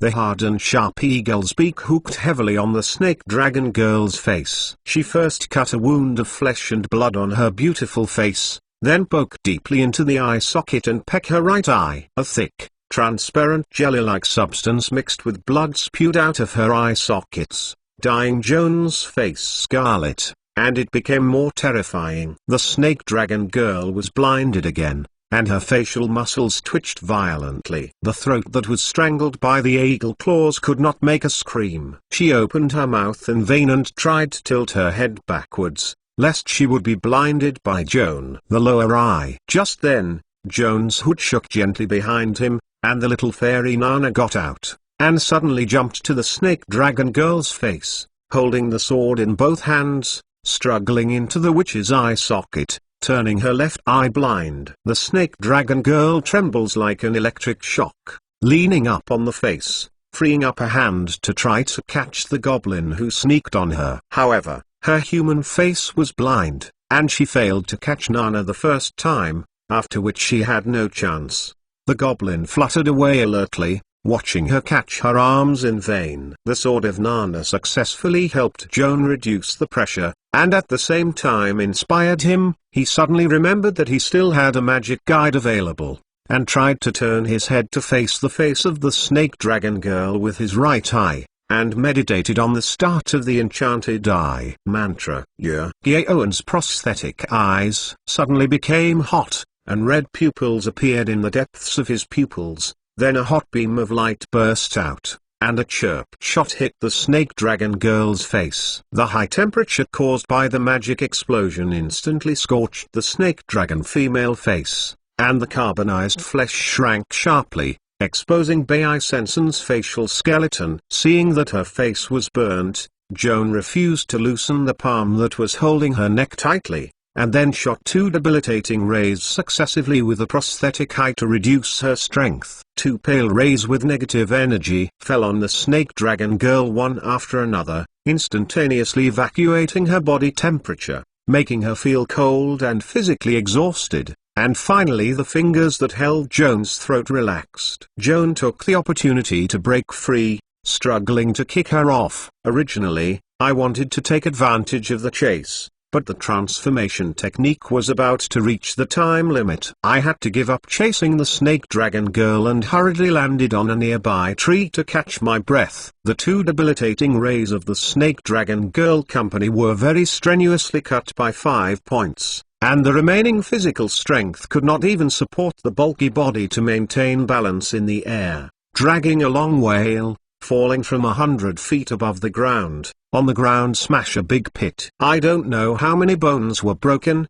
The dragon head and the human face were bloody, and the expression was extremely painful. After such a heavy blow, the snake dragon girl was still unwilling, struggling to get up, searching for Joan's figure with the only eye remaining in the dragon's head. I noticed that he landed on a tree, and his body was shrinking slowly. Although I didn't know what had happened, I intuitively told her that this was the last chance for revenge. I took a deep breath and suddenly blazed a flame of resentment. The dragon breath ignited the big tree where Joan lived. Joan has recovered his human form at this time. He wanted to inspire the power of mythology to restart the morphing. Seeing a torrent of flaming flames from the mouth of the snake dragon girl, he immediately changed to blessing the two-ring spell resistance of fire damage and shrouded his body. A faint layer of ice blue magic halo will block the heat wave with dragon breath oncoming. Chapter 336 Growing Troubles. Despite the spell enchantment to resist flame burning,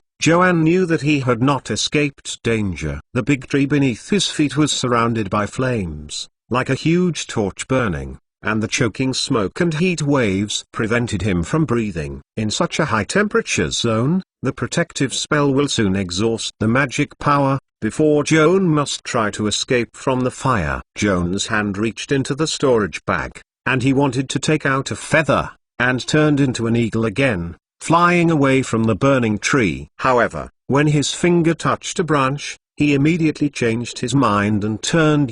Branches of Elminster was taken out, clenched in his hands, and struggling to jump off the tree. At this time, the snake dragon girl had dragged her scarred body and climbed under the tree.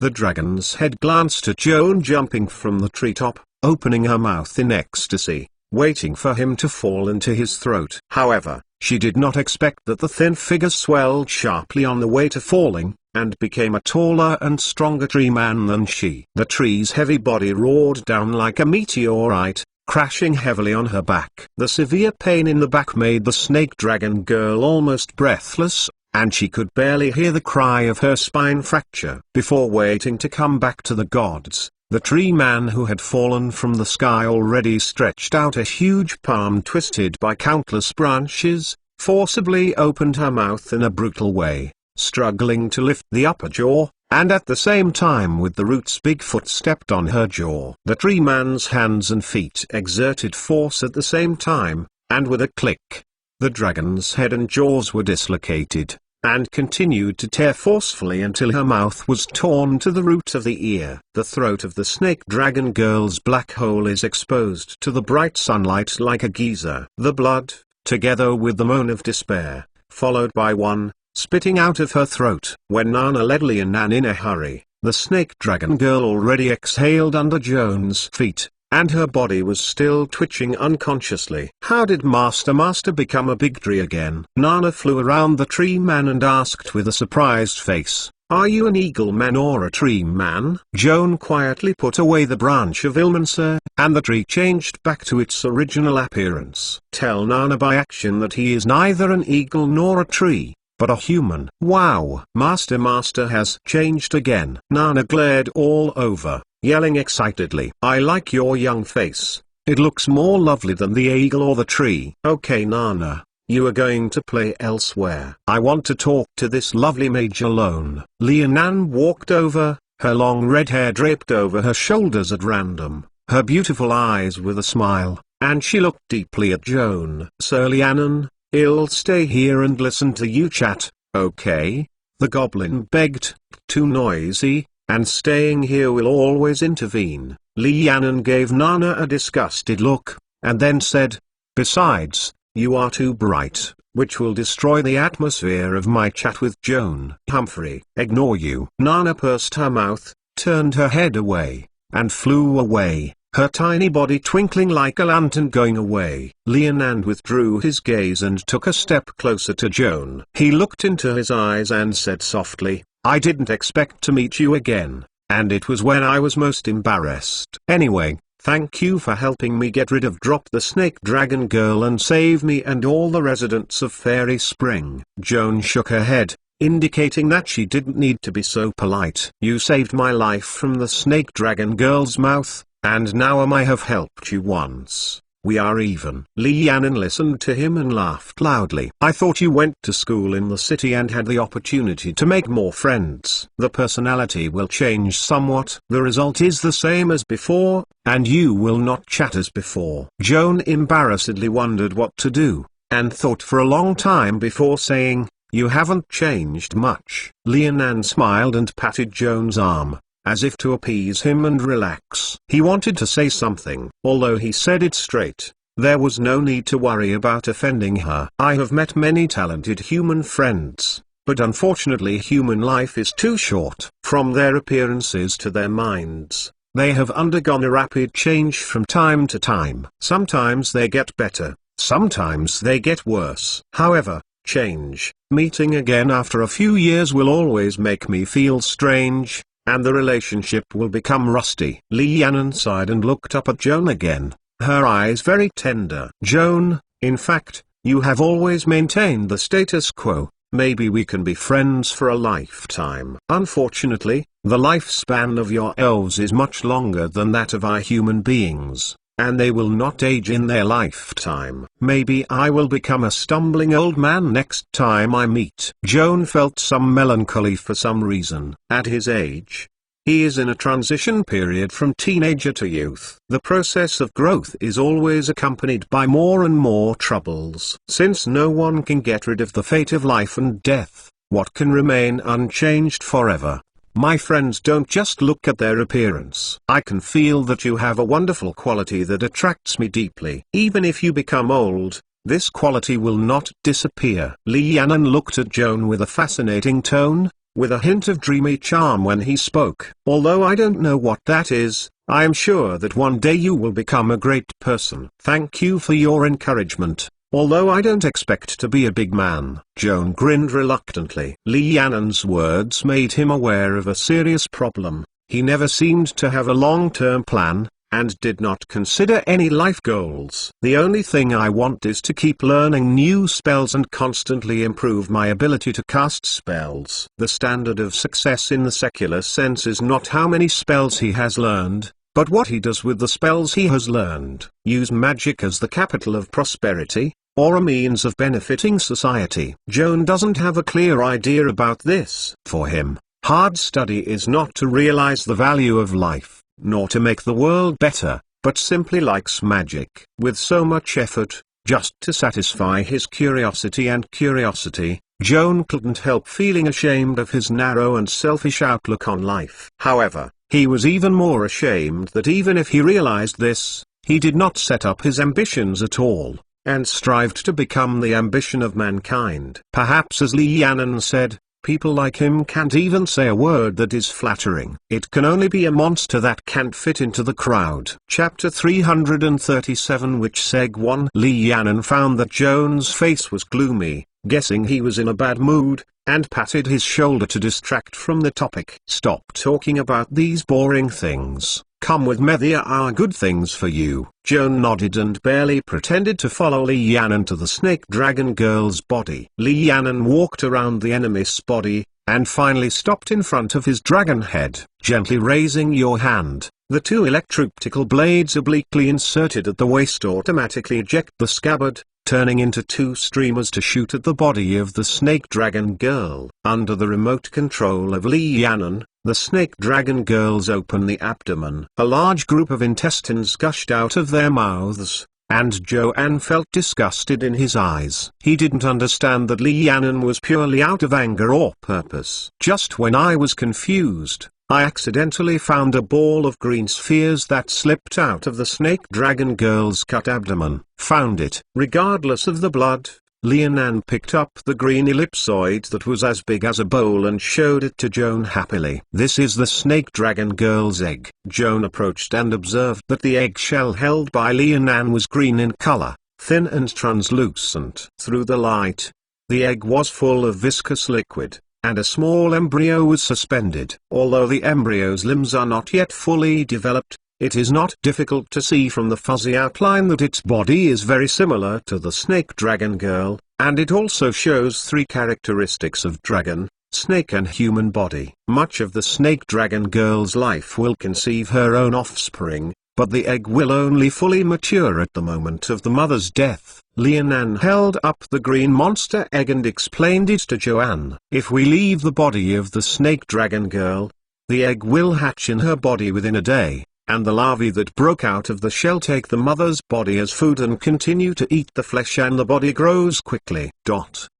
When the larvae completely engulfed the mother body, They have grown up to the juvenile stage, so they have the survivability to go out and hunt out of the mother's bones. After another 7 years of growth, they will become adult snakes. That is to say, the snake dragon girl is parthenogenetic, and can have offspring without a spouse. Qian asked Lianan curiously. Lianan smiled and shook her head. It's not so accurate to say that the snake dragon girl didn't conceive a new life from her birth. They must manage to hunt humanoids after they reach maturity, mate with each other, and then swallow it, just as female praying mantis treats their spouse, after which an egg will form initially. In order to promote the development of this egg, the snake dragon girl must continue to lure humanoid creatures and eat them, providing continuous nutrition for the eggs in the body until the end of her life. When the mother dies, if the egg in the body has absorbed enough nutrients, it will break out of the shell. The snake dragon girl born there is very similar to the humanoid creature that the mother swallowed before birth,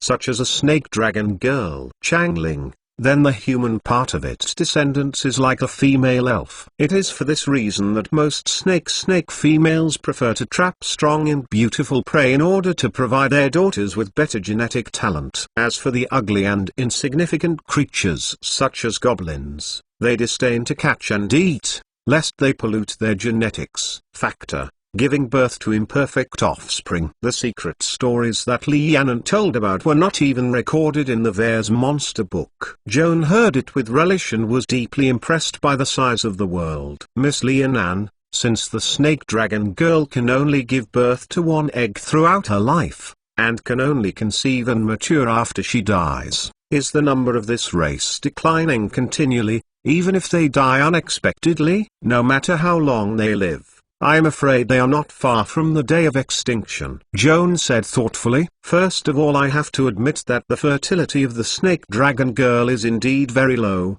and the number of ethnic groups is indeed shrinking, becoming more and more rare, and even becoming an endangered creature. However, the eggs laid by the snake dragon girl may not be able to hatch only one larva, and there are cases of twins and even triplets. Lianan smiled, held the egg in her hand for a long time, and then said, "Of course, most eggs have only one larvae, like this one in my hand, so in general, the snake dragon girl is still a sad creature destined to extinction. Considering their evil nature, we don't need sorry for their fate." Joan nodded sympathetically. It is a pity that a monster such as a snake dragon girl is completely extinct. However, if too many people bring disaster, it is better to die. Everything with a long life and a small number of creatures in the world has mostly high medicinal value, and the eggs of the snake dragon girl are no exception. Lianan threw the egg high in her hand,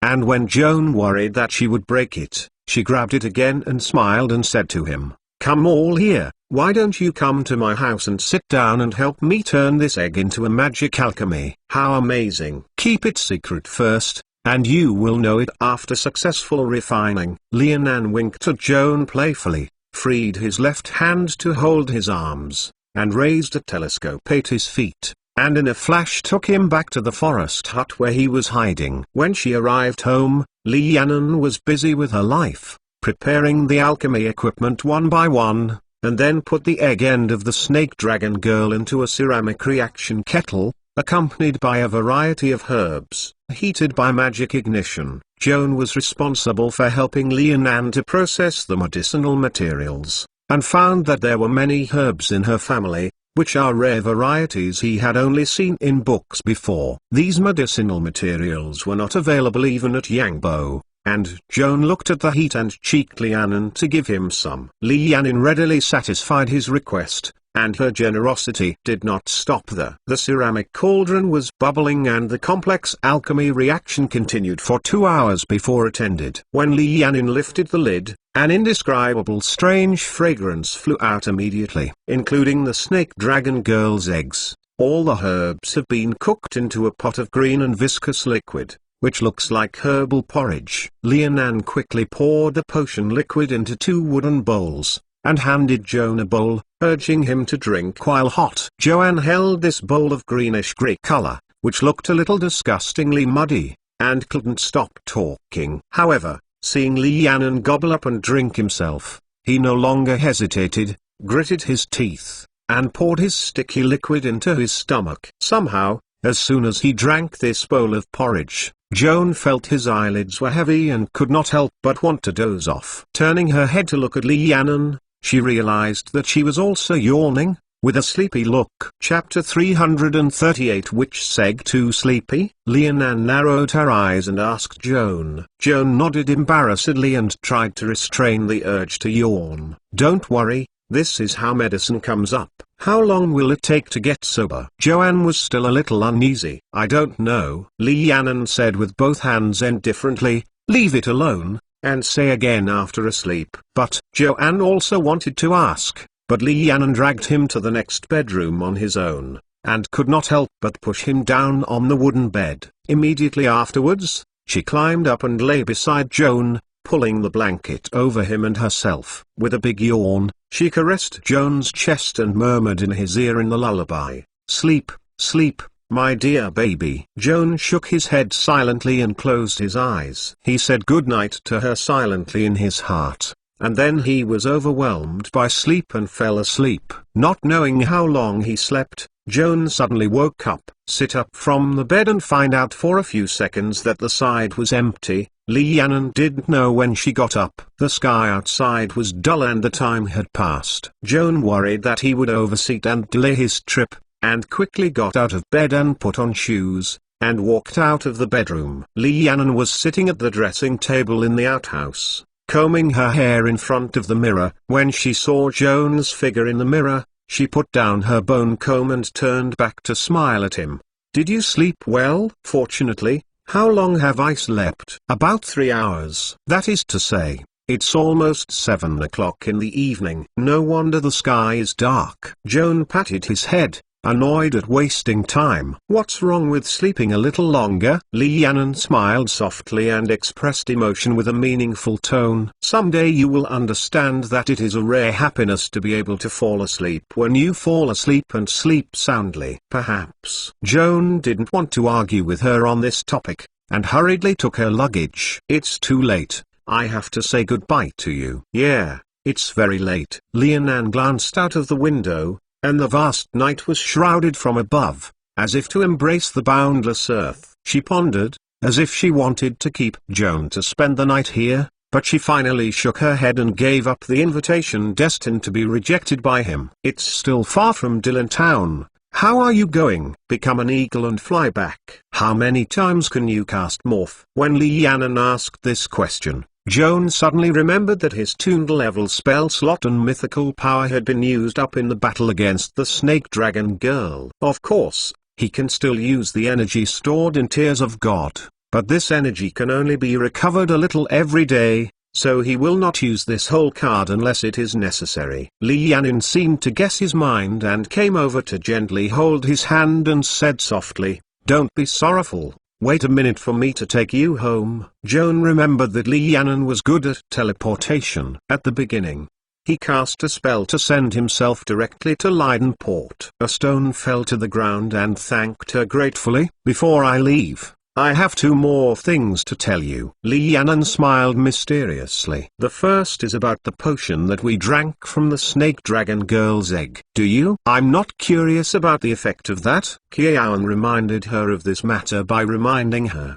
and quickly asked what magical thing the potion had. "It wouldn't be drunk after drinking, it just made people sleep." "Actually, without me saying, you should understand the zero-ring endoscopy. You can understand the physical condition by casting a spell." Lianon deliberately sold Guanzi. Joan couldn't resist curiosity and immediately performed endoscopy to check his condition, and there were 2 obvious changes. The first is that the physical attributes have been increased by 2 points. In addition, he also obtained a special ability called toxin resistance. The medicament we just took can significantly improve physical fitness and gain resistance to toxins. From now on, the toxins extracted from naturally growing flowers, snakes, insects, minerals and other substances can hardly poison you. As for toxins created by magic or other supernatural forces, even if you are not fully immune, at least the harm caused by toxins can be greatly reduced. Qian listened to Li Yan'an's explanation, only to realize how precious the bowl of medicinal porridge she had previously drank. In addition to the surprise, she was deeply moved by Li Yan'an's generosity. Okay, let's go on the road. Li Yan'an waved a spellcasting gesture, and a teleportation figure radiating magical radiance appeared on the ground, covering her and Joan. Wait first. Just now you said there are two things. And what is the other thing? Joan asked her. Well, I'll take you home first, and it's too late to tell when we are separated. Li Yan'an took Joan's hand and read the last spell. The teleportation array turned into a shining beam of light rising into the sky, and the figures of the two were also wrapped away, disappearing without a trace in a blink of an eye. After a few seconds, the beam of light rose from the woods near Dillon Town, and Joan and Li Yan'an walked out together. Through the sparse foliage, Joan's eyes naturally looked at the hometown under the twilight and smoke. There are guards on duty at the sentry tower of Zenku. Occasionally people walk by on the street, which looks as quiet and peaceful as before. The scene in front of him made Joan finally let go of his long-standing heart, and was convinced that the town of Dillon had not been attacked by the wolves and robbers. However, when he thought of going home, Joan's mind was a bit complicated. On the one hand, he was anxious to get home as soon as possible, to visit longtime grandpas, and Jamie and Gray, but at the same time felt inexplicably timid. It's time to say goodbye. Li Yan'an let go of Joan's hand and looked at his face faintly, said quietly, do you remember that when we first met in the forest half a year ago, I proposed give you a blessing, but you refused to accept it?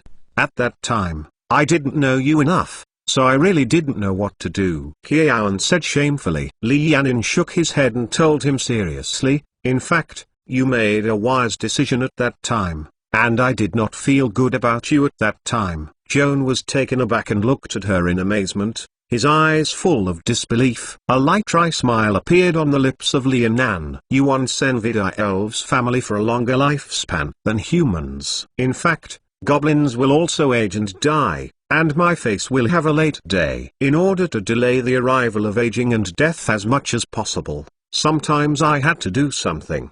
Lose heart. Chapter 339. Li Yan'an's blessing. Sadness. Joan didn't understand what Li Yan'an meant. For example, from my young friends, taking the vitality and using those who died young as sacrifices, so that I can live longer and stay young forever. Li Yan'an sighed. Are you really kidding? Joan was unwilling to believe, and she couldn't bear to believe that she was a confession of remorse. I'm serious. In fact, I'm sorry, but I never regret what I did, because I haven't cheated anyone, and I have stated the price of the other party before giving the blessing. Li Yan'an raised his head and looked up at the bright moon in the sky, and then continued to speak for a long time. If you want to come, you also know that most of our elves have a passion for art. The art in our eyes includes not only unique creative works such as literature, music, painting and sculpture, but also the skills of using magic.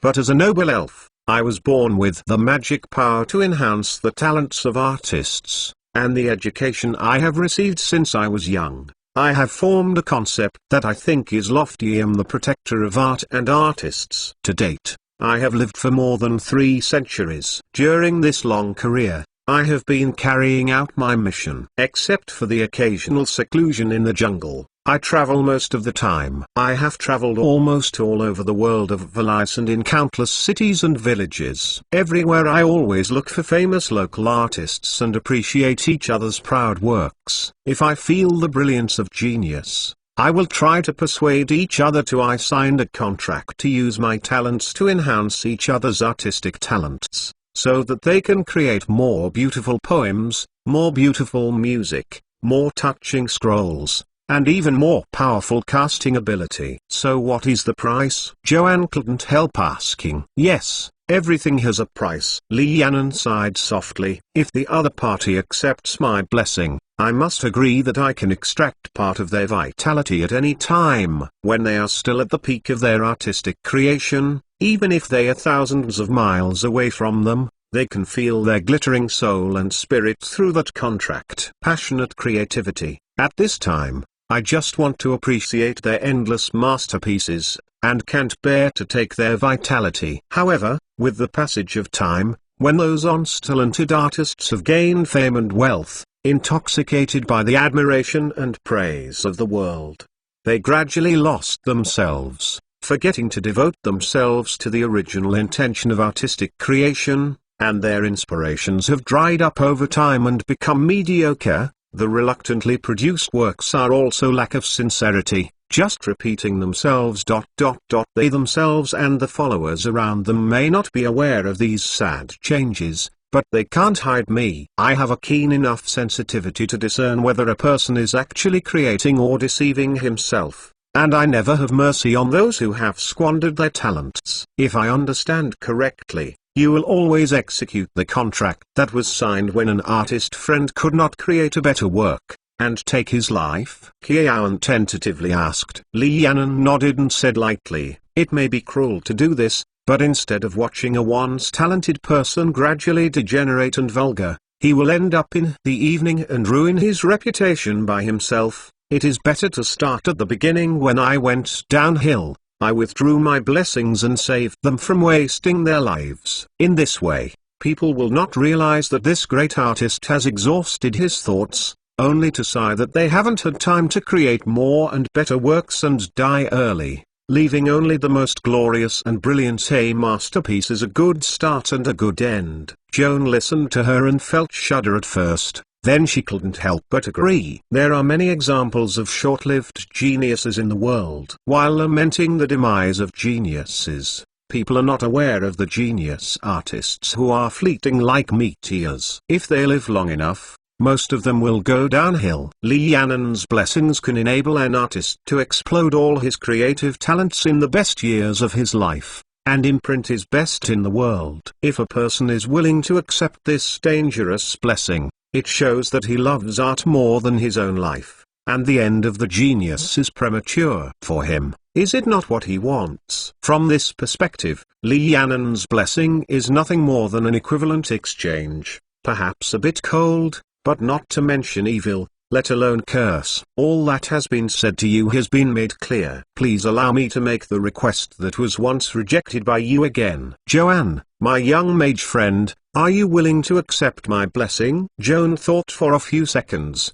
looked up to meet Li Yannon's eyes, and responded calmly, Miss Li Yannon, I am willing to accept your blessings. You'd better think about it carefully, especially the unfortunate consequences that may be brought to you after entering into the contract. Li Yannon exclaimed in a mixed mood. I've thought it through, and there is nothing to worry about. Joan's expression was calm and firm. If one day in the future, I really lose the motivation to continue to study magic and stop on the path of seeking knowledge, even if you can't bear it, my life, I don't want to live any longer. Young people always overestimate their love for a certain business, but in the face of the test of time, the flame of passion will eventually go out. How deep the love is, and how tired it is at the end. You mention passion, and this seems to be the quality I lack. Kiawan sighed. It seems to me that passion or love are extremely unreliable things that can really make people unswerving. The motivation to stick to a certain creation is not necessarily the ambition to become a famous family, or the ambition to change the world. It is more likely to come from the habit of hard work. Fortunately, I have cultivated this habit. Diligent habit. Let me testify how long you can keep this habit. Li Yannon took a step closer to Joan, raised his right hand and pressed his forehead. A warm energy was injected into Joan's body from her palm, like a stone thrown into the calm water surface, so that the magic net thread that was originally evenly and randomly distributed in his body violently turbulent, and finally condensed into 6 special configurations. Joan knew that Li Yannon was blessing herself with mana. This wonderful feeling reminded him of the magic devices he had refined. Li Yannon's approach at this moment is like treating him Joan Vito as the material of a magic guide, using his own talent to enchant him, and finally turning him into a living humanoid magic guide.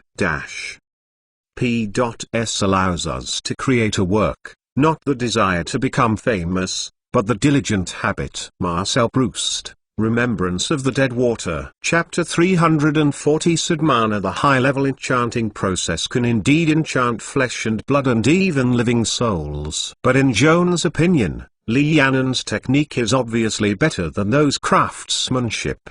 Because the 6 marks that Li Yan'an laid in his body are not specific spell configurations, nor have specific enchanting effects, they are more like the power of myth. Joan is free to use these 6 energies to decide which spell to match. The blessing ritual lasted less than a minute from beginning to end, but Li Yan'an consumed a lot of energy for it. When she finished the blessing ceremony, she slowly withdrew her right hand. Her forehead had already oozed sweat, her expression looked very tired, but there was still a gentle smile on her lips. "Joan, I have blessed you. But I have to say something. If there is such a day, if you are tired of the path you choose at this moment, stop walking. I will take back the blessings. But I will not take your life, because I am willing to believe that you can rejuvenate. Stand up." Joan's body shook, his grief filled his heart, he could not help his nose sore, and almost wept. Li Yan'an's last sentence revealed the secret of this blessing ceremony is different from the past, changed the equivalent transaction into a unilateral payment to him.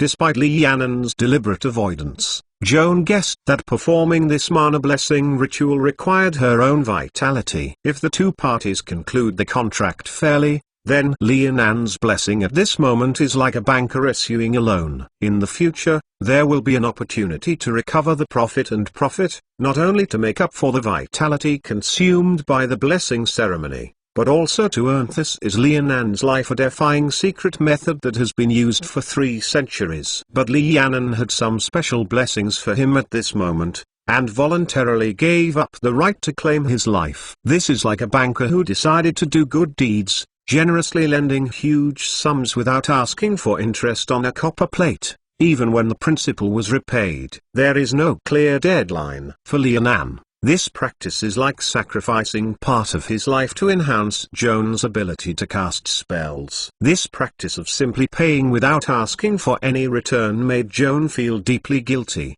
But apart from a dry thank you, he really did not know how to express his gratitude. Joan wiped the moist corners of his eyes, and when he looked up again, he realized that Li Yan'an had raised a telescope at his feet. In the phalanx, that vague shadow of the shadow waved him farewell, then turned into a beam of light and soared into the sky, so disappeared silently at the end of night. Qian watched Li Yan'an leave, calmed the excitement a little, and started in a vision to see the benefits of the blessing ceremony just now. As a result, as he guessed, Li Yan'an's blessing infused him with 6 Sadmana, which is equivalent to a weakened version of the mythical power, and each Sadmana can be converted into a ring of magic points at any time.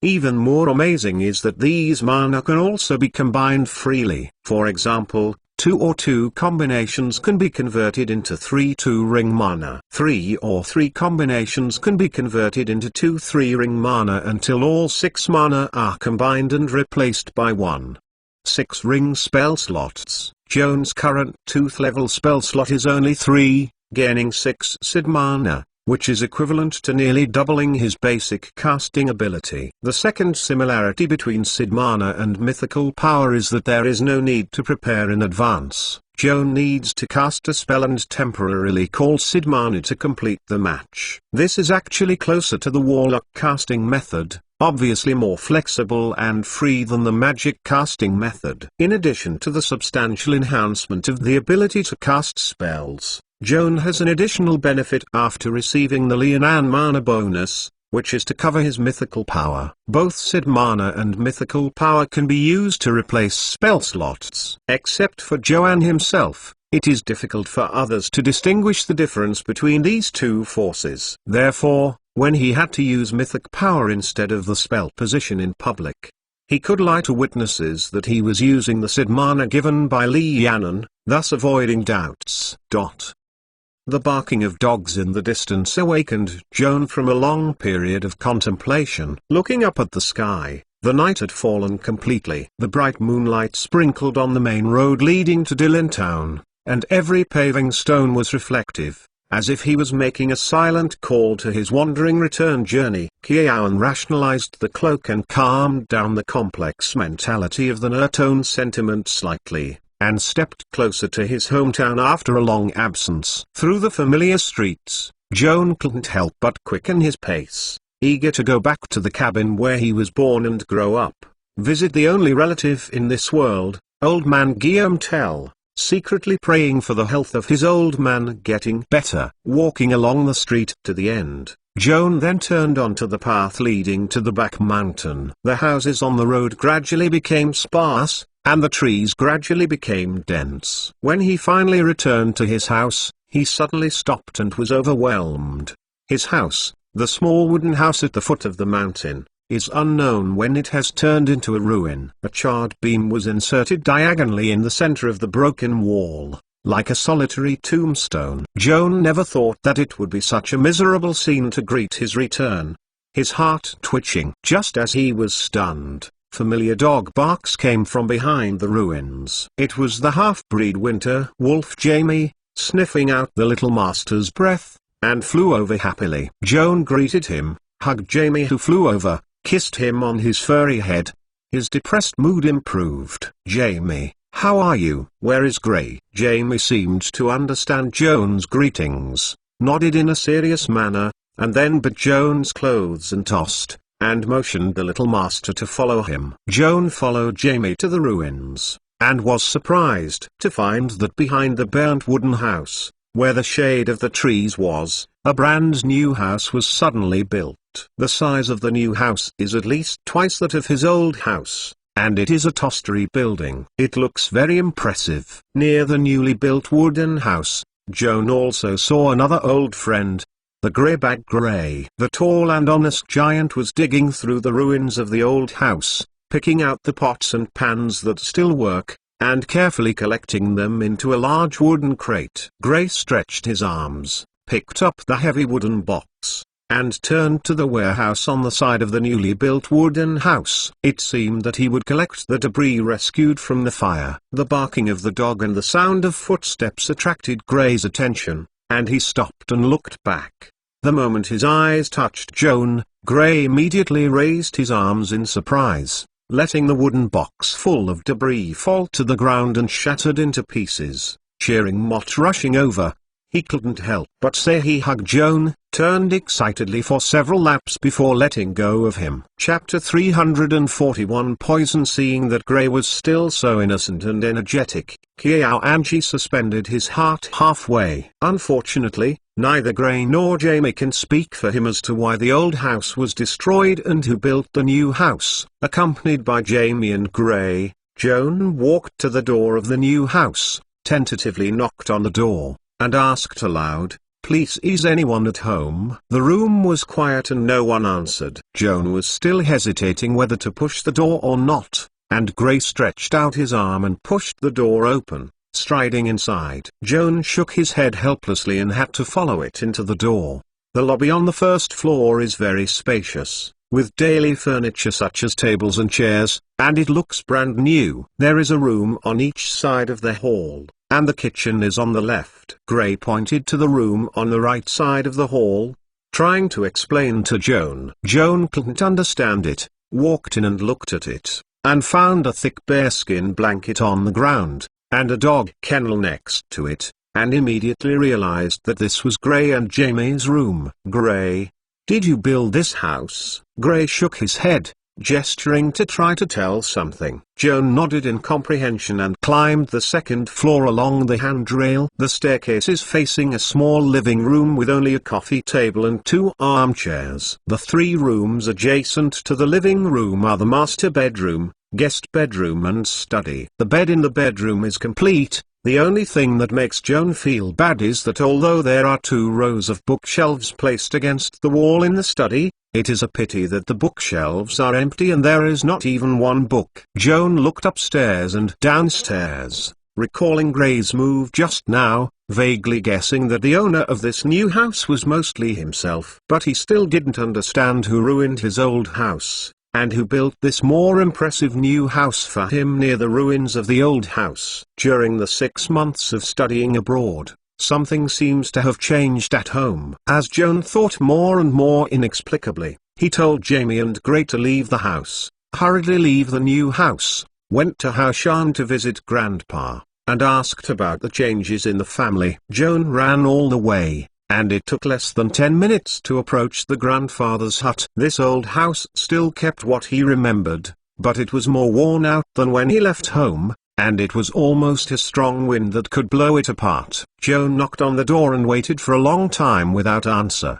His heartstrings could not help but tightened his voice and shouted, "Grandpa, I'm back." The room was still quiet, and when Joan couldn't help but rush straight in, there was finally a weak voice from old Tyre, "Come in, my child." In just one short sentence, he was interrupted twice by a rapid gasp. Joan had learned from Cantis' letter that Grandpa had been in poor health recently, but he didn't really feel his health until he walked into Grandpa's bedroom and saw the old man's sickness so weak that he could hardly recognize him. Deteriorated to the point of dying. Guillaume Thiel, who was a tall, muscular and handsome man when he was young, is now at the age of the dying years of the wind candles. Coupled with the devastation of the disease, it has completely failed to see the former demeanor, and the whole person seems to shrink a circle. Rickett lying on the bed sideways. When the old man saw his grandson approaching, his haggard face appeared flushed with excitement, and he looked less pale. "Joan, you are tall and look very energetic."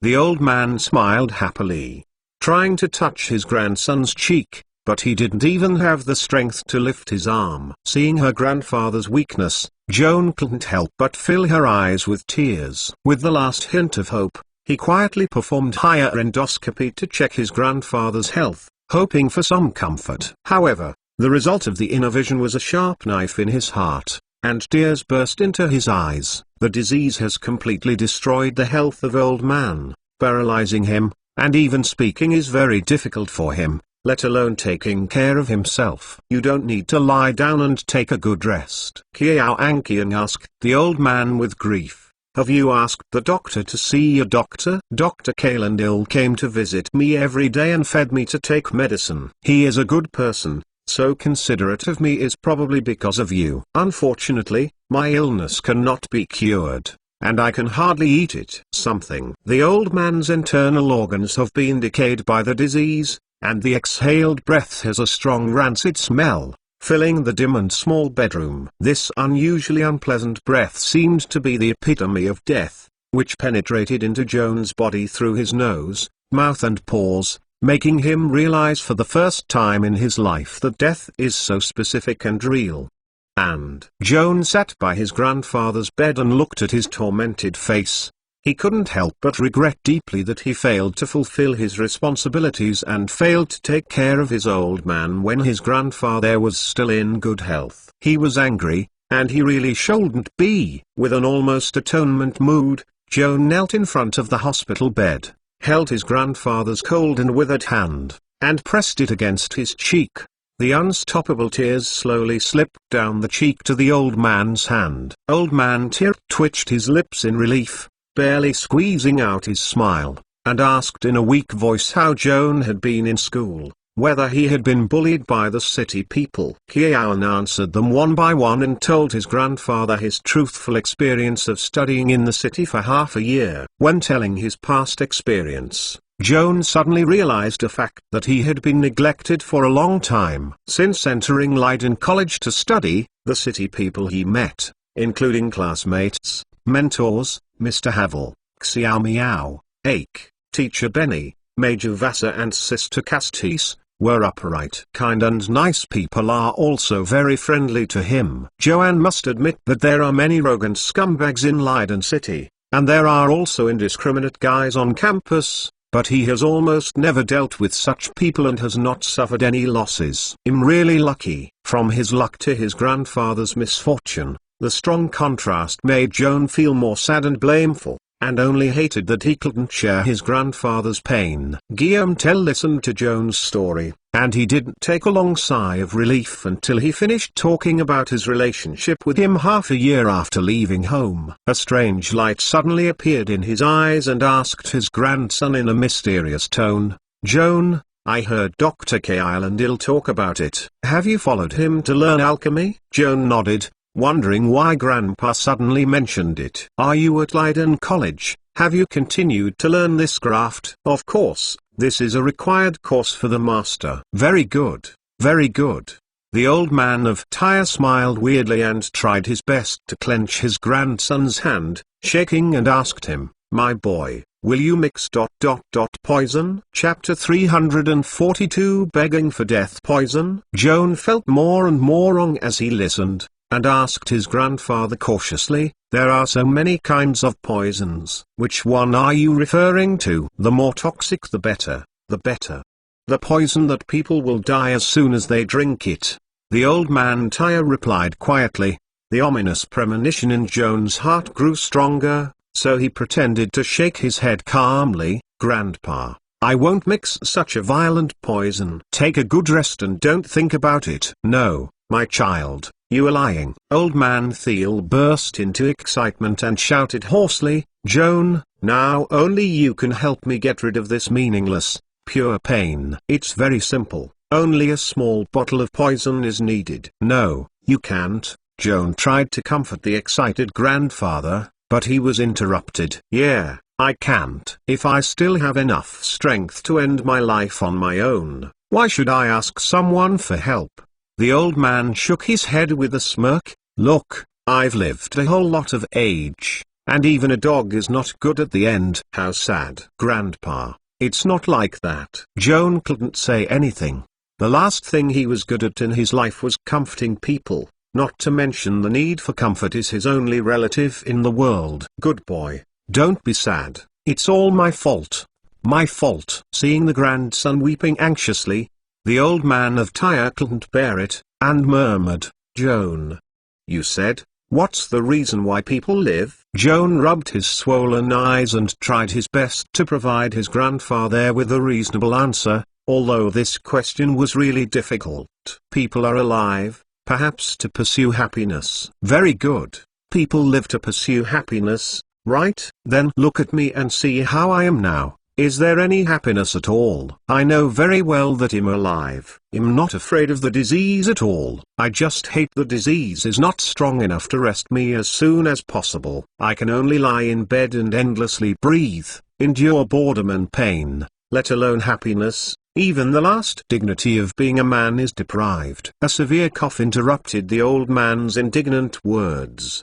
The overwhelmed chest fluctuated sharply, as if a bellows was about to break, hissing out his breath. Joan just heard this difficult gasp and had to admit that Grandpa's situation today is really better than death. Old man Thiel calmed his breath and held his grandson's hand. The wrinkled stacked eyes were slightly moist, and his face was earnest. "Joan, my child, if you really love me, let me die happily. Getting rid of the torment of illness is the last happiness of this life for me." Tears blurred Joan's eyes. Although his reason fully agreed with his grandfather's choice, he could not accept it emotionally and could only make weak consolations in pale language. "Grandpa, you can't think that way. As long as you live, there is hope. You will be fine."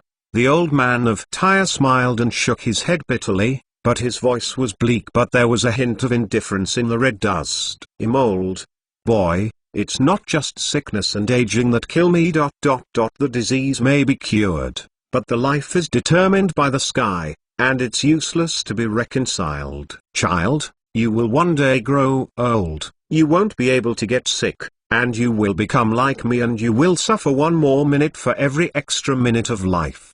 At that time, you will also yearn to take the initiative to end your life in your own hands and close your eyes with the last trace of dignity." "My boy, you can't understand this now because you are too young." "Joan, when I was also as young as you, I dreamed of becoming a world hero. I even dreamed of my death countless times, and imagined that I was generous and justified for the cause of justice, and died with great glory. However, I am old, really old, and no longer expect to die like a hero. In fact, all I am begging is not to die too ugly, like a bad dog. Joan, my grandfather only begged you this time, now only you can help me realize this last wish. Old man Tell was at the end and couldn't help choking. Every begging was soaked in bitterness, making Joan both sad and embarrassed. Think about it, if the person lying on the bed at the moment is himself, knowing that there is no hope of recovery, then it is better to take poison to end his life,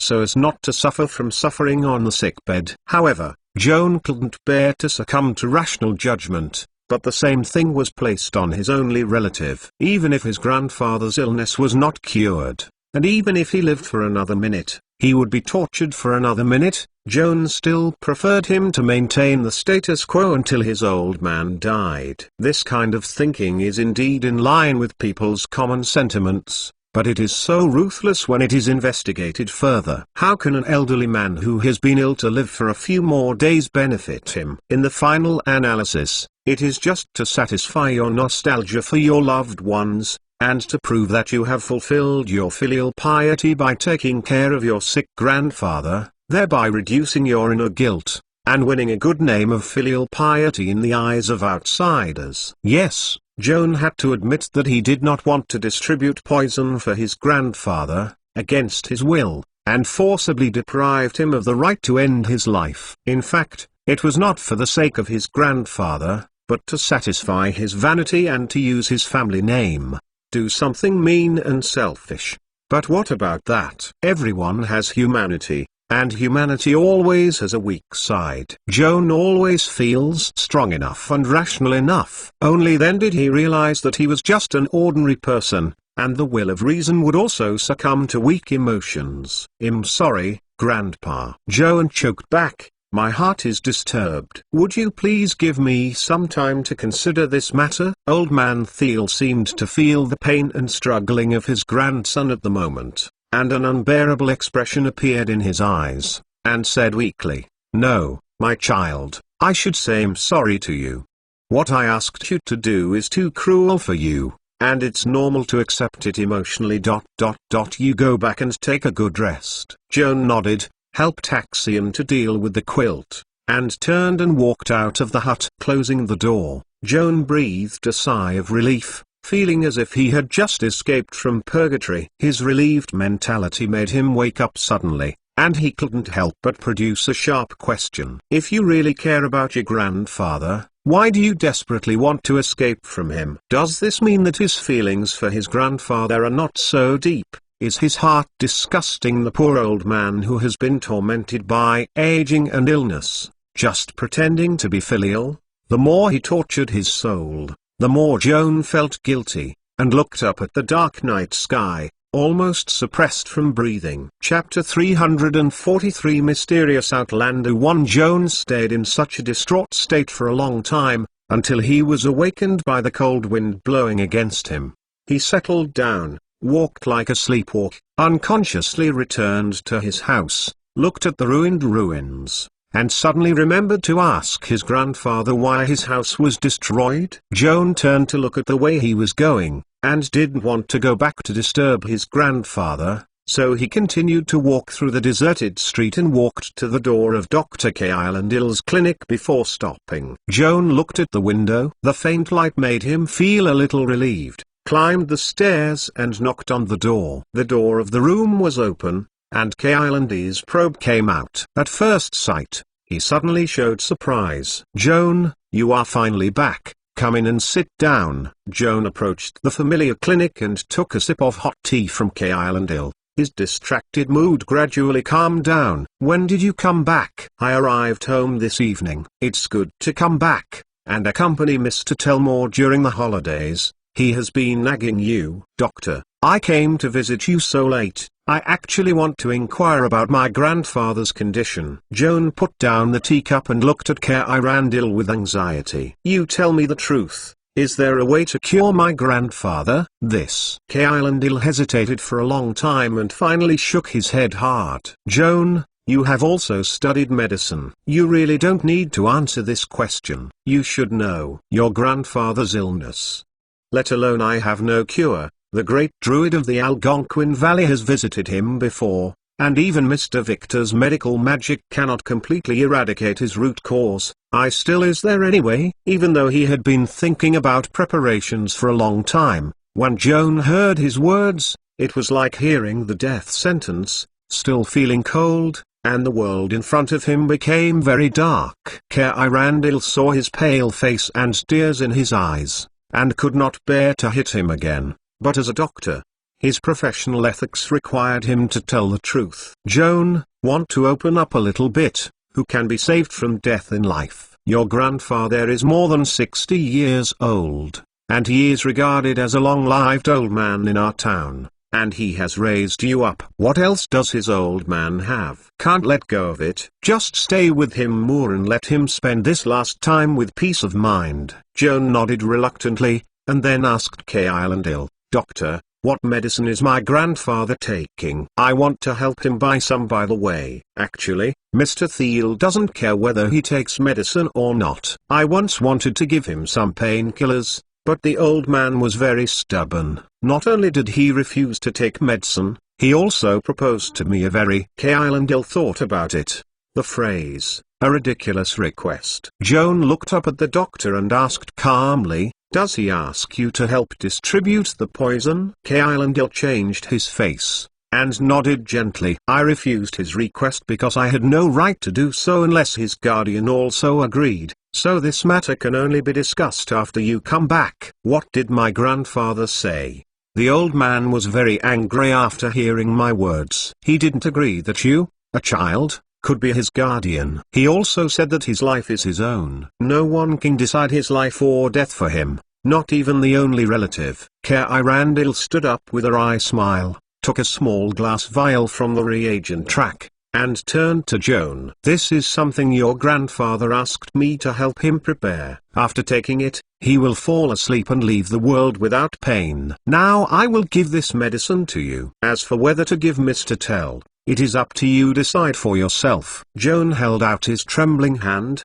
took the medicine bottle, and didn't dare to look at it and put it in his pocket. Out of some kind of evasion, he took the initiative to change the subject. Doctor, there is one more thing to ask you about my house. You are asking the right person. When your house was burnt down, I happened to be on the scene. Unfortunately, I went one step later. I can't confirm whether the stranger was the stranger. Foreigner. Joan was refreshed. Who are you referring to? Why did he set fire to my house? This is a long story, but don't worry, just listen to me from the beginning. Kyrandil lit the pipe, took a deep breath, and looked out the window, as if recalling something. It was the evening 2 weeks ago, and it was about this time I went to your grandfather's house to give him some food. By the way, Mr. Till's condition was not as serious as it is now, and he was barely able to walk on crutches. Mentality, it's also much more optimistic than it is today,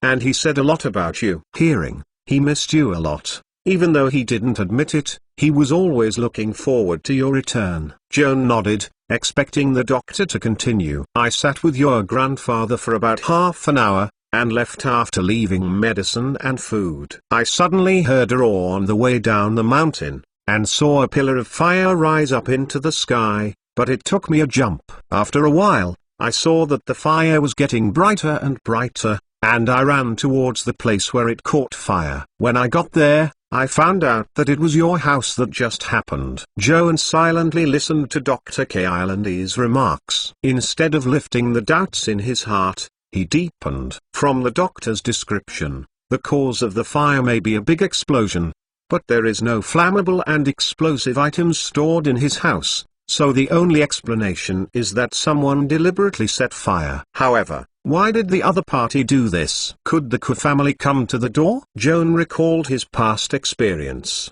and really couldn't think of anyone who had a deep hatred against him, so that such atrocities were committed. Doctor, have you seen the arsonist? It's hard to say. Kyrandil knocked on the pipe, as if recalling the situation. When I rushed to the scene of the fire, I first saw your house surrounded by blazing flames.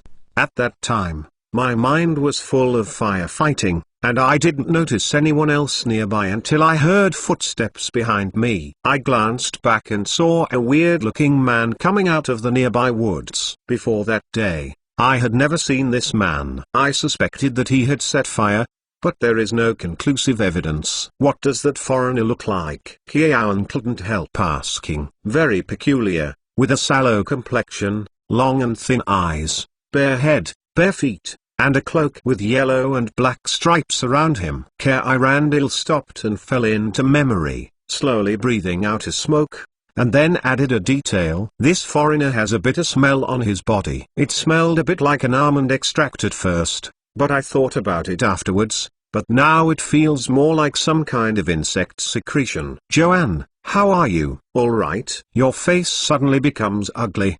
Do you recognize that foreigner? Chapter 344 Mysterious Outlander 2 I don't know him. Joan wiped the cold sweat from his forehead and said softly, but your description reminds me of a person. I once heard a friend talk about this person in Port Leiden, but I still can't make sure it's him. Doctor, you go on. What happened later? When I saw the man who was very raw, I asked who he was and what he was doing here in the middle of the night. Instead of answering my question, the other person asked me if I recognized Joan Vida and Kantipovitan. How did you answer? Joan couldn't help chilling his back. At the time, I felt that the man was suspicious, so I was a little more vigilant and asked him to answer my questions first, otherwise I would not tell him anything. Randall shrugged, his expression a little weird. The foreigner listened to me, grinned, and then told me that he was inquiring about the mysterious destruction of Beaver Village. He heard people in the tavern that you and Candy might know some clues, and came to you specifically to inquire. As for why there was a fire in your house, he claimed to be unaware, but I suspect he was lying. Beaver Village. Joan frowned, thinking a blurry picture in his mind. It was this winter, when he was returning home from Leiden. He passed by the small village on the banks of the Dring River. There are less than 100 families living in the area, and most of them live on fur sales by hunting beavers, so they are called Beaver Village. Joan still remembers that it was a snowy day. He drove on the sleigh dragged by Jamie. He suddenly heard a horrible explosion on the way, as if the stars had fallen from the sky, and the Beaver Village and its surroundings were miles away. The area was leveled. After he was shocked, he hurried to the disaster zone and found that the village buildings and residents were all turned to ashes in an instant. However, Anna's girl survived at the scene magically, and there was a crystal clear tear in his hand. Dripping spar. Joan picked up the spar out of curiosity, and later learned that it was an artifact gem named Tears of Tears from the Heavens, and the girl who was comatose in the ruins and snow was named Candy, just like him. Also a passerby rushed to the scene of the disaster earlier than him. Unfortunately, Candy was not an arcane spellcaster and could not be the master recognized by the god's tears. The moment he picked up the gem was rejected by the artifact and stunned to death until Joan arrived and took her back to Dillontown self-cultivation. Just as Joan fell into memory, Dr. Killendeer continued to talk about the strange things that happened that evening 2 weeks ago. It took me a while to remember where the village was, and I asked the man very inexplicably, why should I inquire about it?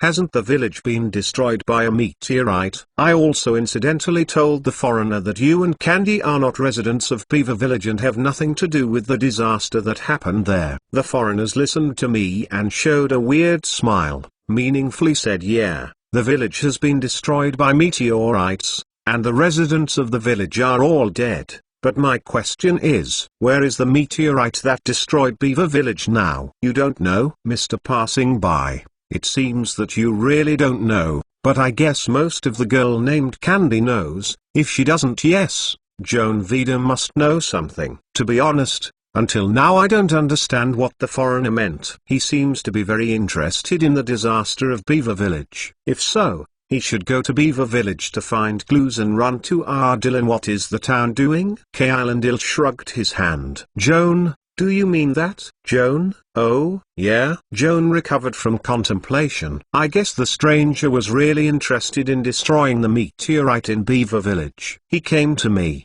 mostly to find out where the meteorite fell.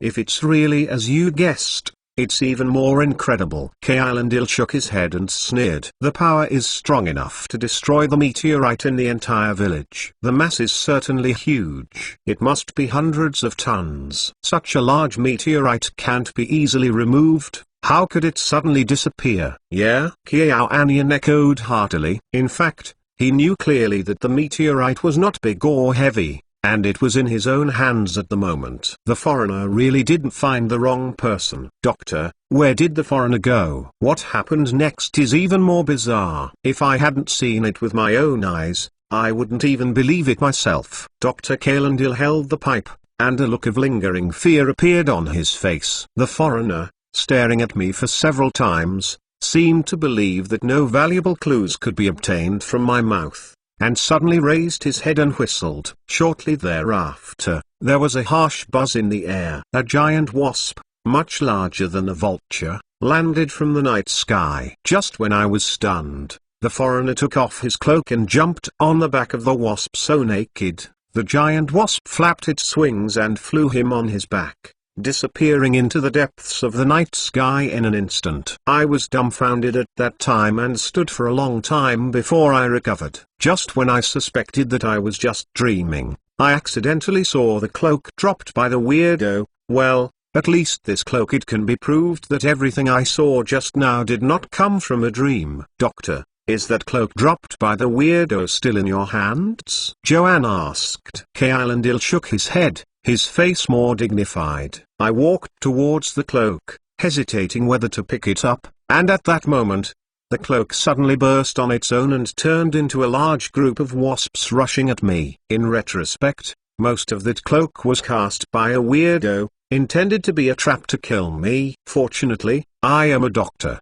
carrying a kit of medicines with me. Fortunately, I happen to know that certain medicines with a strong pungent smell have the effect of expelling insects. While avoiding the bee colony, I hurriedly opened the medicine chest, smashed all the brains of the medicine bottles, and gave off the irritating smell, which finally dispelled the crazy group of wasps. After listening to Dr. Kailendil, Joan couldn't help being afraid of his thrilling experience that night. However, the doctor's story was not over yet. On that long night, a strange thing happened. I was frightened by the swarm of bees, and I was running down the woods in my heart. I just wanted to go home as soon as possible. However, when I finally got rid of the wasp chase and recalled what happened just now, the more I thought, the more I felt wrong, and hesitated for a long time, and finally gave up the idea of going directly home, and turned back. I plan to go to Haoshan to find your grandfather and tell Mr. Tell about the strange things I have encountered. One is to remind him to beware of the outlander riding the giant bee,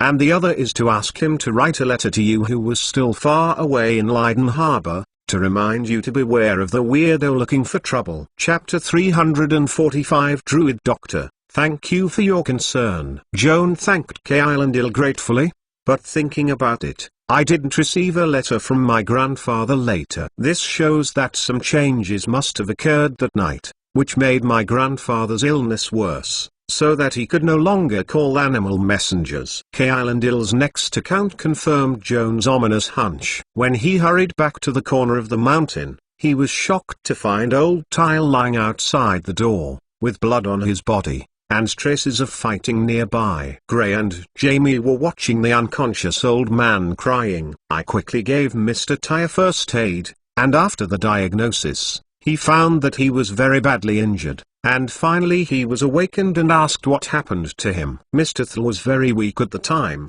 and his speech was intermittent. I barely understood 2 sentences. It seemed to say, I just had a day to condemn the druid. He ran for trouble and was driven away by him. I asked Mr. Tell, what does Druid of the Condemnation mean? From the town of Dillon to Leiden Harbor, and even the entire colony of Alfheim, as far as I know, there are no fewer than 10 Druid societies, but there is no such genre as condemnation. Mr. Thiel refused to answer my questions, only warned me, it is better not to inquire about these things. The more you know, the more trouble you will cause. Since Mr. Tyr does not intend to reveal the origin of the perpetrators, I have no choice but to turn to him and ask him why he is in trouble for an elderly man hiding from the world. Mr. Tell did not conceal me this time, telling me that the evil druid did not come towards him, but he did not know from where he heard that he had a grandson named Joan Vida. About his grandson, Mr. Tell saw that the man was not a good thing, and asked him to get out of the town. As a result, the two sides broke up without a word. Kailendil gave Joan a deep look. Speaking of this, you probably heard it. The so-called Druid of Heavenly Condemnation is the mysterious outlander who appeared before your door. Is my grandfather hurt by that man? Joan asked, gritting his teeth. Kailendil nodded and said, from Mr. Tell's later account, the weirdo didn't take advantage of it, and his injuries were no less serious than your grandfather. Mr. Tell said annoyedly afterwards that if he was in good health, and with the help of Gray and Jamie, the weirdo would definitely die. Unfortunately, after all, he was old, and the last spell was not released in time. He could only watch the giant bee descend from the sky, dragging the seriously injured dying freak out. Since then, I have never seen the foreigner again. And most of the time he thought he would be beaten by Mr. Tyre and would not dare to come to Dillon again. The words of Dr. Killendeer plague Joan. Obviously, the mysterious outlander is the herder man they have been tracking, the secret ambassador sent to the Alfheim region by the well-known cult organization Primitive Order in northern Wilnoa. The so-called Druid of Heaven's Condemnation, according to Xiao Miao, is the extraordinary professional inheritance unique to the primitive sect. Druids have many denominations, including traditional denominations that advocate the harmonious coexistence of man and nature, as well as emerging denominations that actively develop agricultural production technology without destroying the natural environment, such as the Harvest belonging to the Candy family ring. However, there are also very few Druid societies that have gone to extremes and become admirers of the violent, barbaric and crazy sides of natural origin. They are extremely hostile to modern industrial civilization and urban life. Druid of Heaven is a typical representative of them. When people in the civilized world do their best to transform nature, the Druid of Heavenly Condemnation devotes itself to the retro movement, praying for the origin of nature to bring down the catastrophe and raging the earth, even with the anger of Natura, the so-called incarnation of heaven self-proclaimed. They use any means to destroy farmland, machinery, factories and even towns. The ultimate goal is to bring the world back to the wild times. All people become ignorant and voluntarily or forced to become slaves of nature. After listening to Dr. Killendeer, Joanne finally figured out the question that had puzzled Xiao Miao, Akai and Benny. The sphere of influence of the primitive church was concentrated in the Iron Forest area in the north. Why did you send the herder man to travel south for thousands of miles? Xiao Miao and others initially speculated that the herderman came to the area of Yolfheim for missionary purposes. Later, as insect pests broke out in various places, they suspected that the herderman came to the south to destroy local agriculture. These speculations cannot be said to be unreasonable, but in Joan's view, they are not convincing at all. Until now, when he learned that the shepherd man had disguised himself in his hometown of Dillon, 2 weeks ago, he asked the locals about the mystery of the destruction of the village, and he traced himself to him. Then he suddenly realized, the main purpose of the secret man secretly going south is to find the whereabouts of Tears of God. Joan still has no way of knowing how the primitive sect learned that the Tears of Gods fell in the village, but it took a full 6 months from the herders to pursue them to Dillon town. Judging from the fact that the information they possess is obviously not perfect, otherwise why spend so many weeks and go directly to Leidenport to find him? Joan Vida asking for Tears of God. Through the above analysis, Qian reached a conclusion. Shepherd is currently unable to confirm the whereabouts of Tears of God. However, this is not fortunate,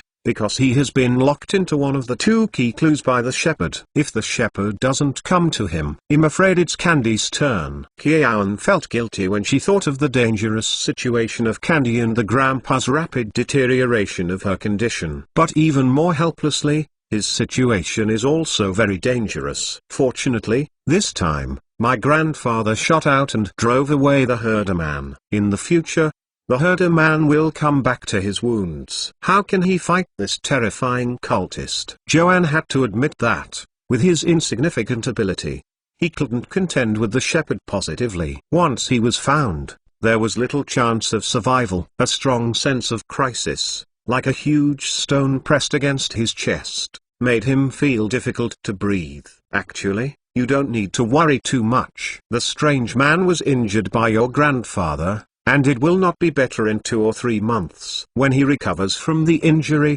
you will return to Leiden College. Unless he has abnormal brains, he will never dare to invade. Go to Leiden College and find your trouble. Dr. Calendil tried to comfort Joan. Joan nodded restlessly and asked him another thing. Doctor, a new house appeared next to my burnt wooden house.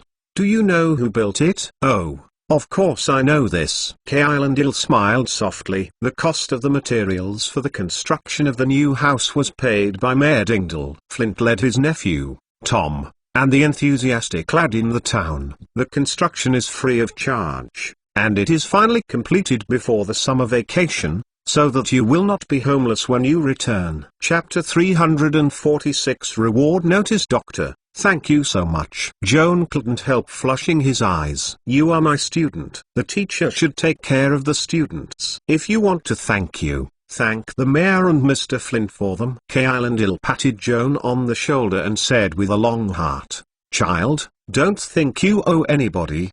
Don't forget, you saved Dillintown at a critical moment and saved the folks from the slaughter of lizardmen and goblin gangsters. Since you never think of yourself as the savior of the folks, why care about the little things that everyone has done for you? Okay, go back and rest early, and hope that the new house is to your liking. Joan nodded gratefully and said goodbye to Dr. Calendil, leaving the clinic. Walking on the empty street, Joan recalled the news revealed by the doctor just now, and his mood became heavy again. Shepherd will come to the door sooner or later, and he has no choice but to seize the time to improve his strength and try to protect himself. Correct. It is also necessary to inform Candy as soon as possible about the herderman and remind her to take extra precautions. Joan remembered that Candy had mentioned in the last letter that he would come to visit Dylan and his grandfather in the summer vacation. The meeting time agreed at that time would be tomorrow,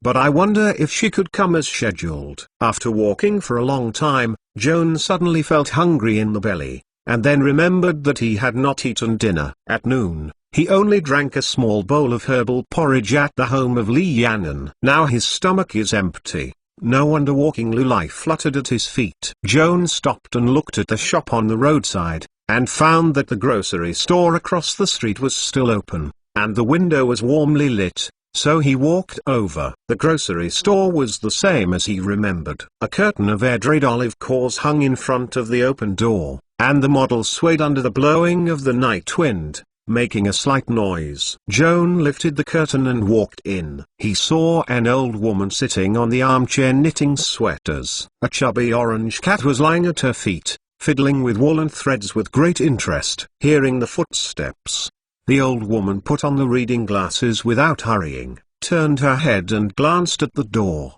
saw Joan coming in, suddenly surprised, dropped the needle thread, dashed over and gave him a warm hug. Joanne, I haven't seen you in a long time. Have you taken the summer vacation? Yes, Aunt Barbara, good evening. Good boy, let me see you soon. Aunt Barbara looked at Joan up and down, then nodded in satisfaction. It grows taller and stronger, and you can see that you are doing well in school. Have you not been bullied by the children in the city? Classmates and tutors take care of me. That's good. That's good. Aunt Barbara smiled comfortably. Joan smiled gratefully, and immediately expressed his intention. Auntie, I want to buy some food and kitchenware. No problem. Sit down first, child. I'll prepare for you. Aunt Barbara was busy and alive. Joan crouched down and touched the back of the orange cat. The fat cat recognized him, but he was lazy, and he ignored him. He just licked and licked it while holding a ball of wool, as if he didn't put him in his eyes. Perhaps in its view, as the fattest cat in Dillintown, He should have a higher status than the little master of Joan. Joan secretly laughed and got up and walked to the grocery store counter to check the magic items. There are a few new things, but unfortunately they are all trick-level gadgets. If he saw these lowest-level magic guides half a year ago, Joan would be pleasantly surprised. But now he can't get into his eyes. The grocery store is still the old grocery store, but Joan is no longer the old country boy. From the prosperous port of Leiden back to his hometown and town, he was deeply touched by the contrast. If he hadn't walked out of his hometown, he probably wouldn't realize how vast the outside world is throughout his life, let alone realize that he has grown a lot in the process of studying in the city in just 6 months. Joan withdrew his eyes and inadvertently saw 3 notices posted on the wall opposite the counter. Although the town of Dillon is far less than the prosperity of Leiden Port, there is a similar custom. The wall of the shop is always used as a notice board, which is filled with various kinds of notices. For example, the government's new laws, business advertisements, tracing notices, and reward notices. At the moment, what Joan saw on the wall of the grocery store were 3 reward notices. The publisher of the first notice was the old dwarf flint anvil, offering a reward of 500 gold dagger to eliminate the iron essence lurking in the ore warehouse of the forge. The publisher of the second notice, Joan,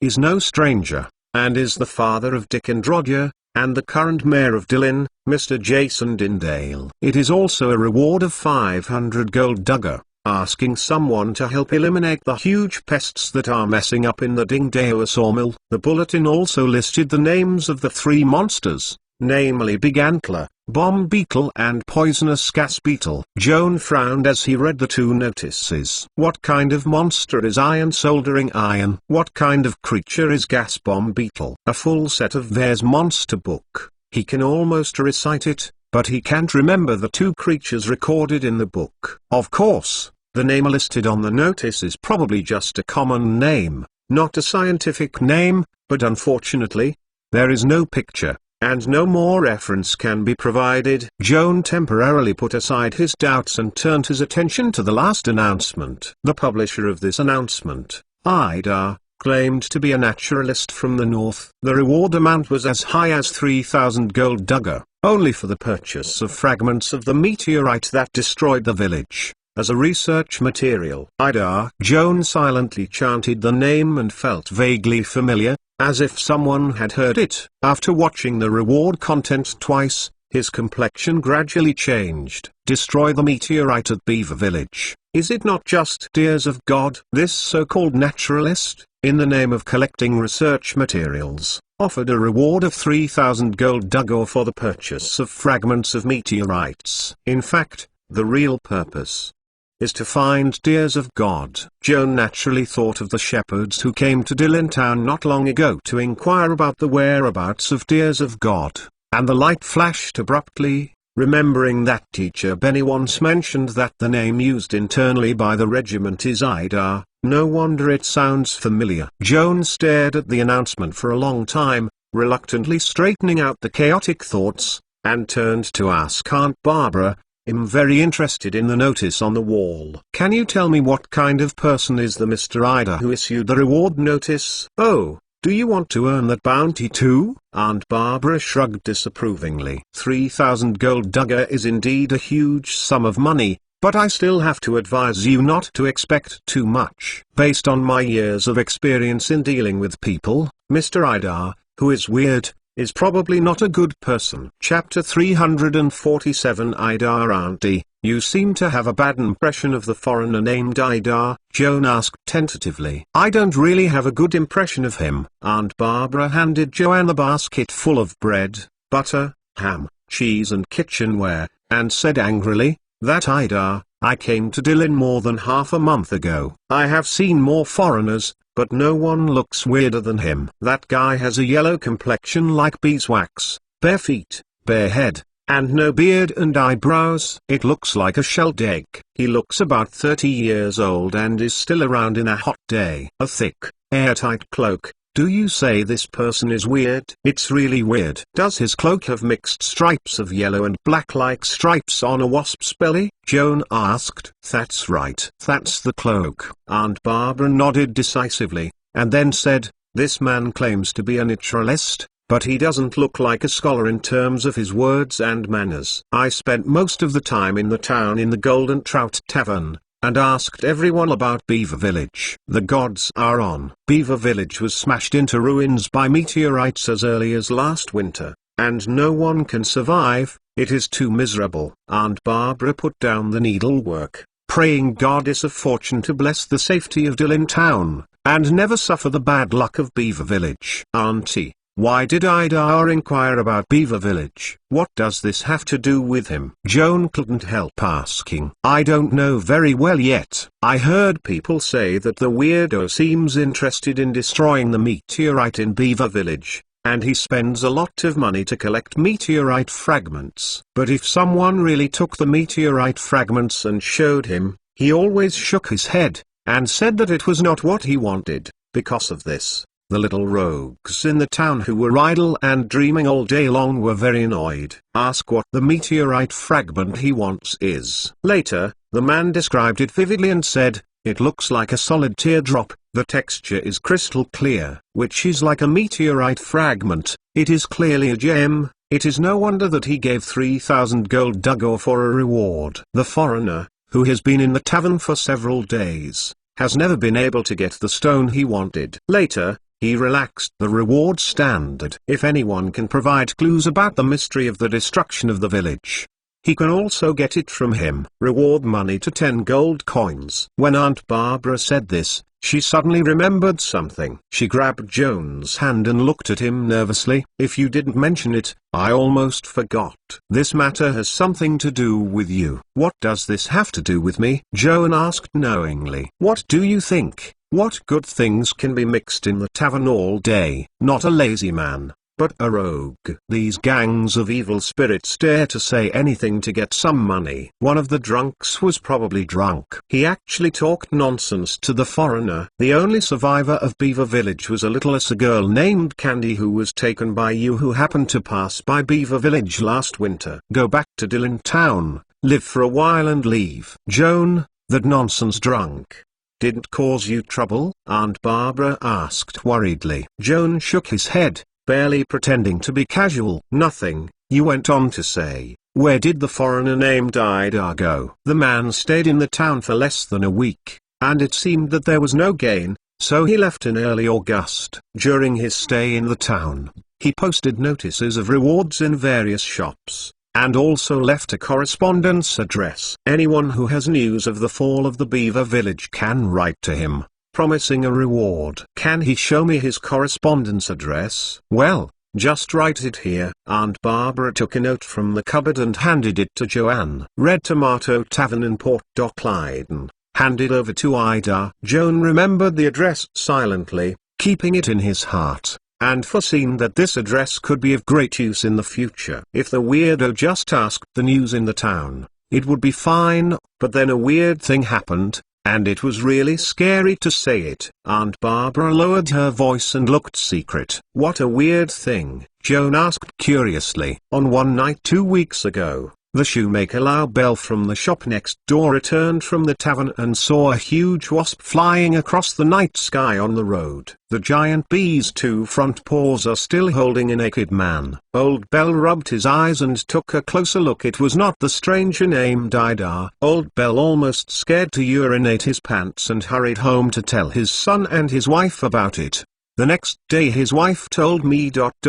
This thing spread quickly throughout the town. Joan nodded. Since this news was learned by Aunt Barbara, it would be normal to spread it throughout the town in a day. At first, we didn't believe the old Bell's statement, thinking that he was drunk and talking nonsense, but it was strange. Since that day, Ida has mysteriously disappeared, and no one in the town has seen him. What's even more strange is that soon afterwards, an insect pest broke out in the town, and some huge insects that had never been seen were drilled out of the farmland nearby. The autumn harvest is coming, and Mayor Dingle and Mr. Flint quickly called up the militia to try to eliminate the crop-damaging monsters in the field as soon as possible. Strange bugs are not so easy to deal with. Many militia boys were injured in the battle. So far, they have not been able to completely kill the pests. Instead, the sawmills and forging factories of Dindale and Flint have also suffered from insects. Now, people in the town are beginning to suspect that the pest is related to the mysterious Outlander, since he can manipulate the huge wasp, Hum.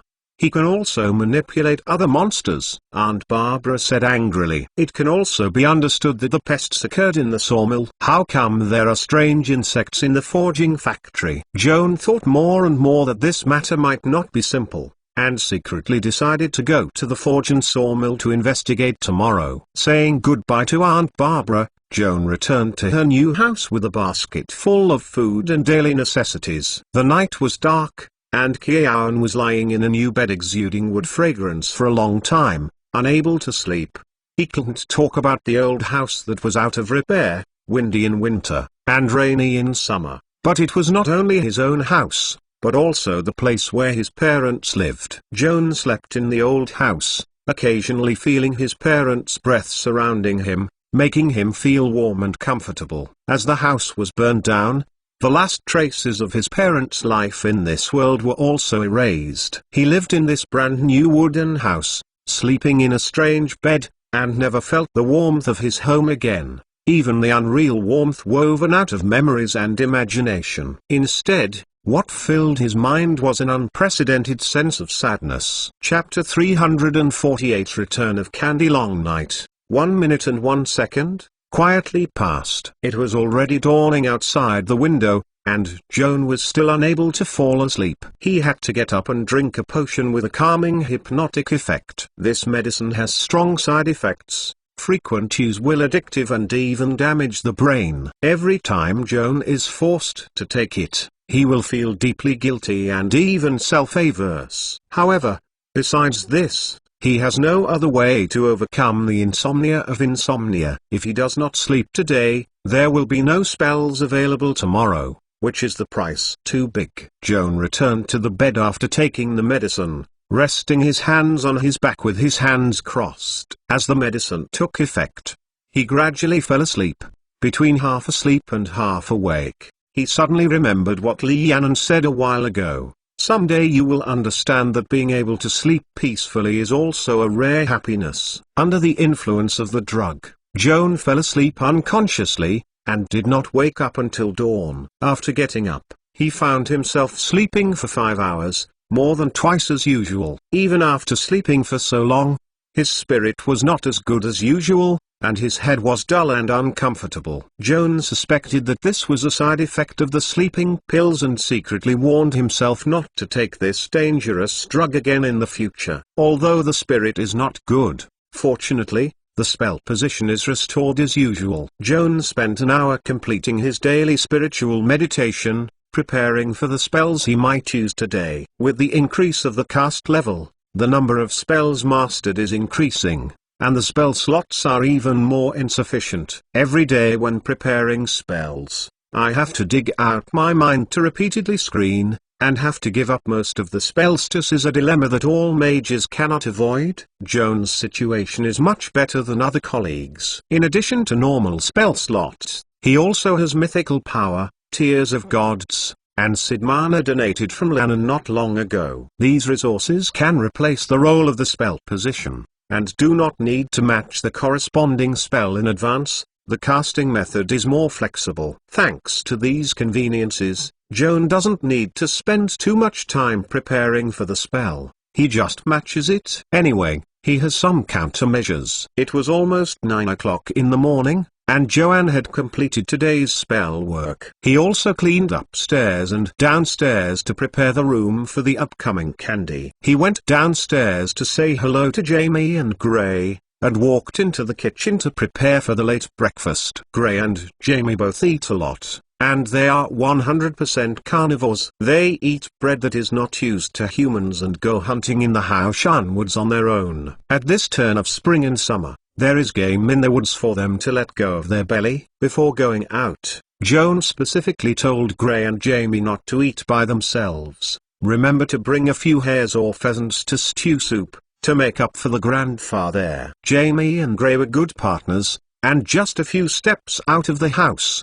they ran back in a panic. The half-breed winter wolf roared, and the grey-breasted beast gestured to Joan with an eager face, pointing out the window from time to time, as if to remind him of something. Joan saw the tension between them, and his heart lifted, thinking that it was the grassman who came to the door and quickly grabbed the dagger and rushed out of the door. A hoarse cry came from the air, and Joan looked up. A bird was flying towards this side, spreading his wide wings, and in a blink of an eye, he reached the top of the roof and circled in midair. Joan is ready to cast spells, secretly wondering where this crow came from. The shepherd man often appeared with a giant bee, but he had never heard of his ability to control the giant crow. At that moment, the giant crow in the air converged its wings and landed slowly. On the back of the jay was a little girl in a green hunting suit. Before the jay was steady, she flew and jumped down, her pretty face filled with a smile,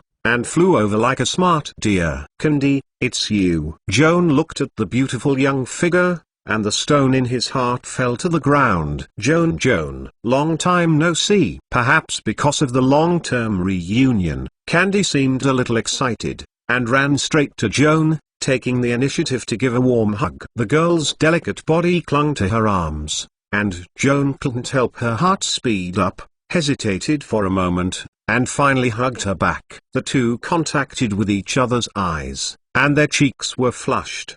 They quickly released the arms that held each other tightly, and the atmosphere became a little awkward. Candy touched her hot cheeks and looked around pretendingly, then suddenly raised her eyebrows and gave a surprised surprise. Joan, how did the house get taller? I remember it didn't look like this." "The old house was burnt down." Joan pointed to the ruins in the distance. "Now the house you see is built by the villagers for me." Candy was quite nostalgic for the old house he had lived in, and couldn't help but ask, "After you went to school in Leiden, that house has been empty." "I had lived there for a few days a month ago. It was okay at the time. How could there be a sudden fire?" "Candy, you came to visit my grandfather last time, was it right at the end of June?" "Yes, came with my parents." "When did your family leave?" "Probably in mid-July. I received your letter the day before I left, saying that I won the run-up in the hunting competition." Joan calculated the time silently, then greeted Candy's confused eyes. "If you go a few days late, I'm afraid you will encounter the Shepherd Ida." "Shepherd Ida?" Candy was even more confused, and asked Joan, holding the braid on his shoulder, "I have never heard of this character. Is he set your house on fire?" "This matter can't be clearly explained in one or two sentences. Can you go to the house, have you breakfast, have some food together and talk slowly?" "Okay, let me cook for you." Candy naturally held Joan's hand and rushed into the new house, not busy in the kitchen first, and visited every room up and down. He repeatedly praised the new house for its spaciousness and beauty, and was very satisfied with the room Joan helped her to decorate. The little girl was innocent. She took off her boots and coat in front of Joan, leaving only underwear, and a pair of little white socks all over her body, jumping on the soft mattress and laughing and rolling. The beautiful girl's long white legs shook Joan's dizziness.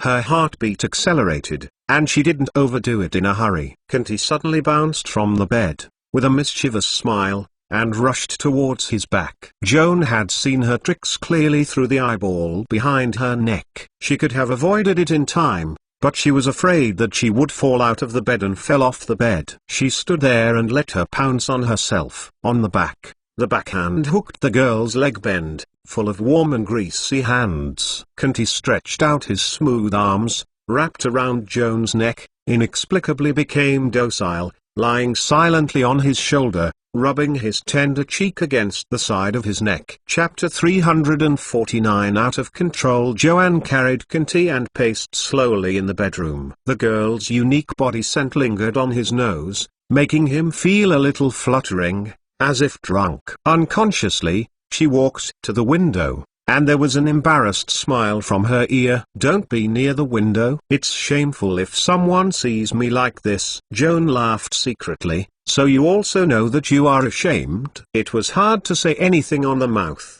but nodded silently, turned around and backed her back to the bed, slapped her back on the beach-like buttocks of the beautiful girl, and said angrily, "Get dressed." "But it's hot." Candy grunted around his neck. "Be patient, you are not a little girl anymore." "Ah, I'm so pitiful. I was taught by my parents at home, and I will come out to relax, and you will still be in charge." "Do you think I want to control you?" "Don't be angry, I can't listen to you." Candy quickly put on his back pants and said quietly, "I'm most afraid that you have put on your face, and it's cold and impersonal." When Joan saw her grievances, she suddenly felt guilty and took the chair to sit opposite her. "I'm sorry, this person of mine is too boring. It is rare that you come to visit me. It should make you happy." "Damn it, I don't know what I'm talking about." As soon as he spoke, Joan was taken aback by the sudden nameless fire, and he couldn't believe that he had just spoken in front of Candy, his closest friend, which was simply stupid. "Sorry, I didn't mean that." Joan apologized deeply and tried to explain.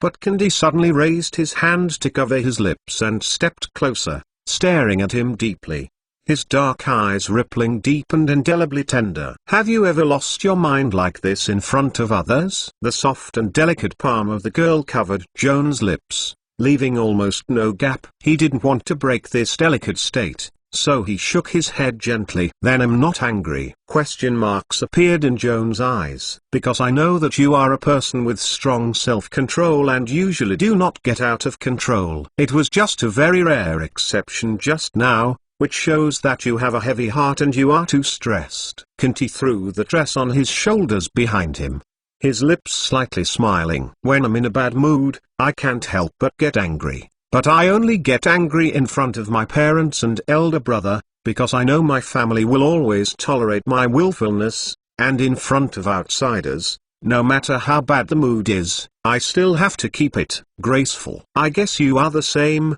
so I don't blame you for losing your temper, but a little bit happy. This shows that you did not treat me as an outsider." After listening to Candy's sincere words, Joan held her hand tightly and was moved to know what to say. In the end, Candy took the lead in breaking the silence and changed the subject with a smile. "Is the mood a lot better? I want to know more about the shepherds. Can you tell me something?" "Of course can." Joan thought about it for a moment, starting with his accidental meeting with employees of newspapers such as Xiao Miao, Akai and teacher Benny at Leiden Port. "Next, I will talk about the pest disasters that occurred in the plantations around Leiden Harbor. I assisted Xiao Miao and others to investigate the truth of the pest disasters, and then learned that the high-level deacon herders Ida from the primitive church group may be the cause of this abnormal disaster. Behind-the-scenes manipulator." Then it was mentioned that during the hunting competition on the Wild Boar Island in early July,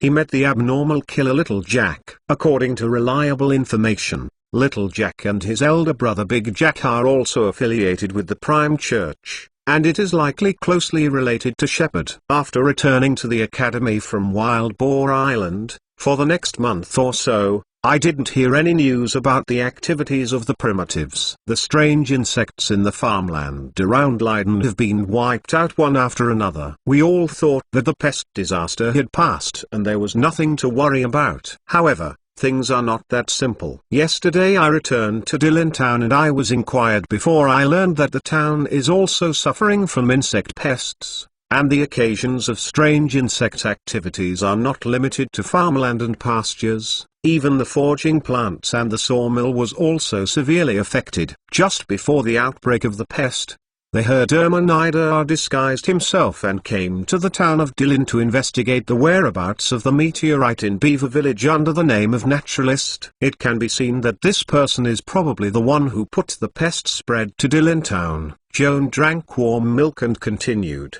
Originally, this matter has nothing to do with you and me, but as the Shepherds investigates the bizarre destruction of Beaver Village, it will inevitably be traced to you and me. And just half a month ago, he finally found my home. Fortunately, you weren't at home." Candy rejoiced and asked, "The shepherd didn't find you, so he set fire to your house in a blast?" From the point of view of Dr. Calendil, this is probably the case. "Is the meteorite fragment the shepherd looking for? Is it a shiny stone that looks like water droplets?" asked Candy. Joan nodded. "You might not believe it, I have really seen this stone." Candy looked grim. "The day Beaver Village was destroyed by a meteorite, I was probably the first person to rush to the scene. I saw the beautiful little stone in the ruins. Unfortunately, at the moment when my fingertips touched the stone, a mysterious force suddenly erupted and stunned me. Then I was rescued by you who came later,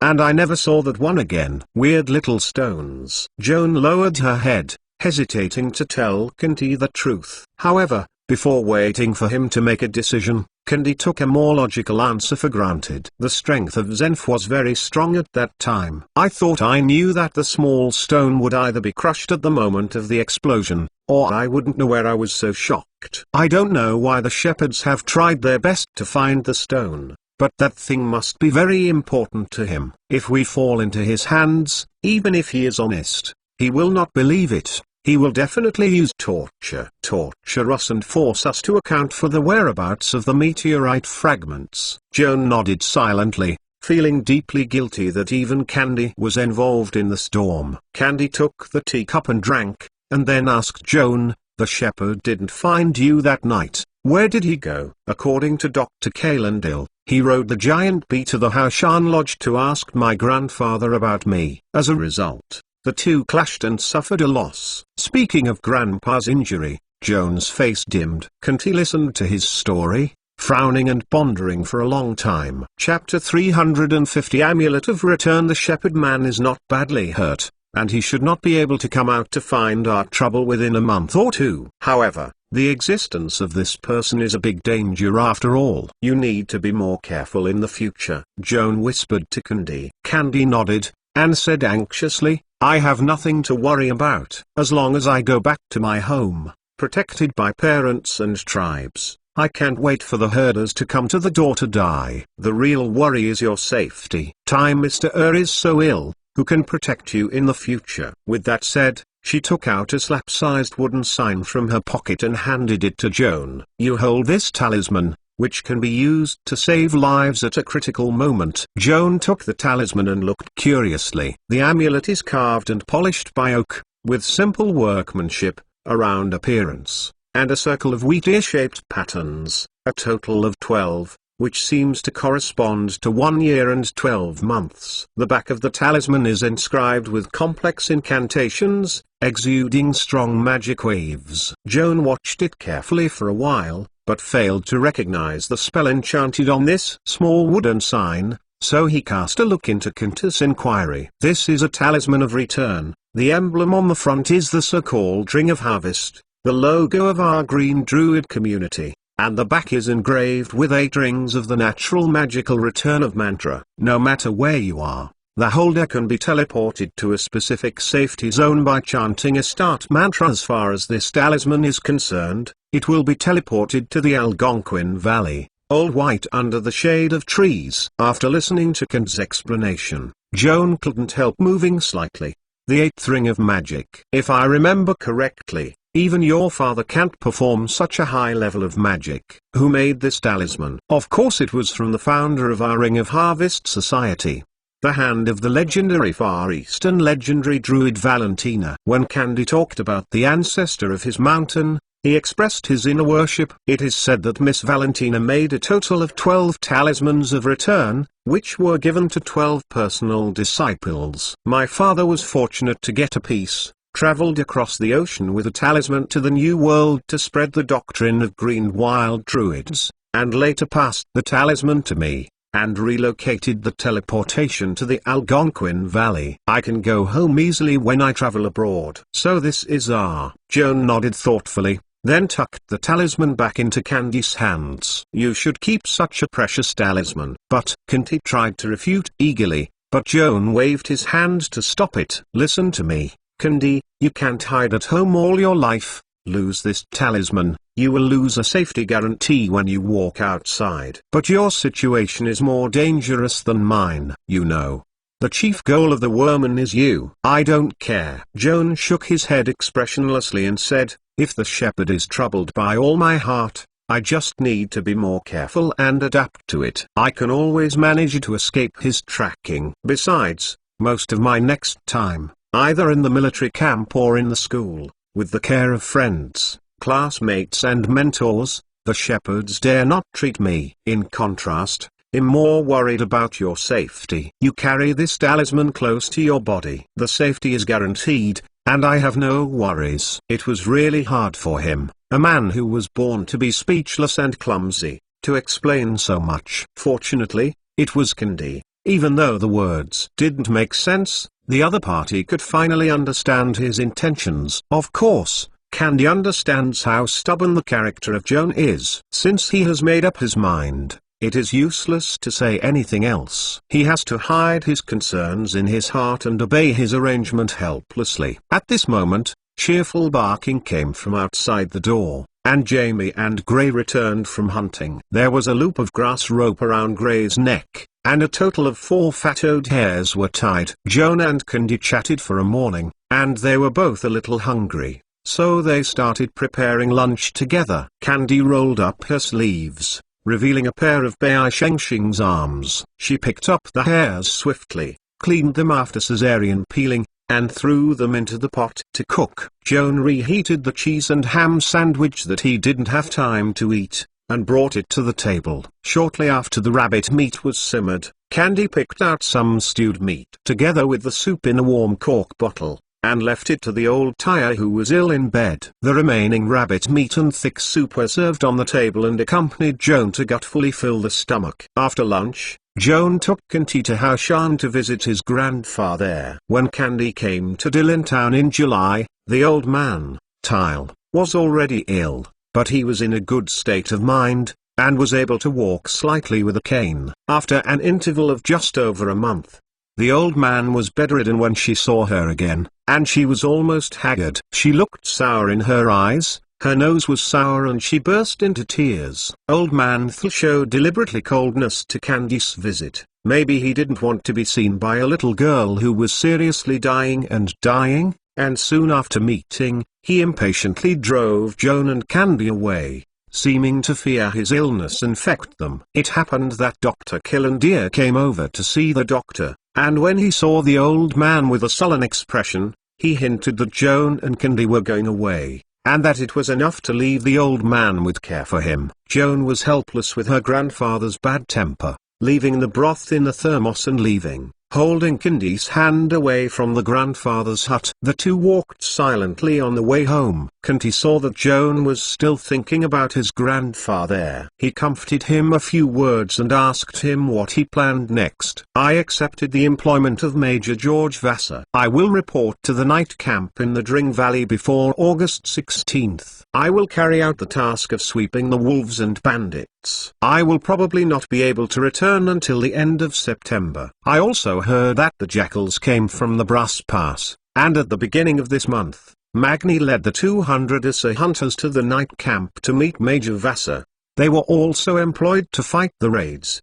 Action. Candy sighed regretfully. I originally wanted to join Magnus' mercenary regiment, but he didn't agree, and I didn't insist. If I knew that you would also fight in the south, I should have used a trick to force Magni to give in. Of course, Joan knew that her so-called trick was the offensive of tears, and she cried until her brother gave in. She was also a bit headache when she was funny, and had to tell Candy not to twist her mind. Since your elder brother disagrees, I dare not take you to the barracks, otherwise Magni knows that I can't spare me. Moreover, the barracks are full of men. It's really inconvenient for you to live in that kind of place.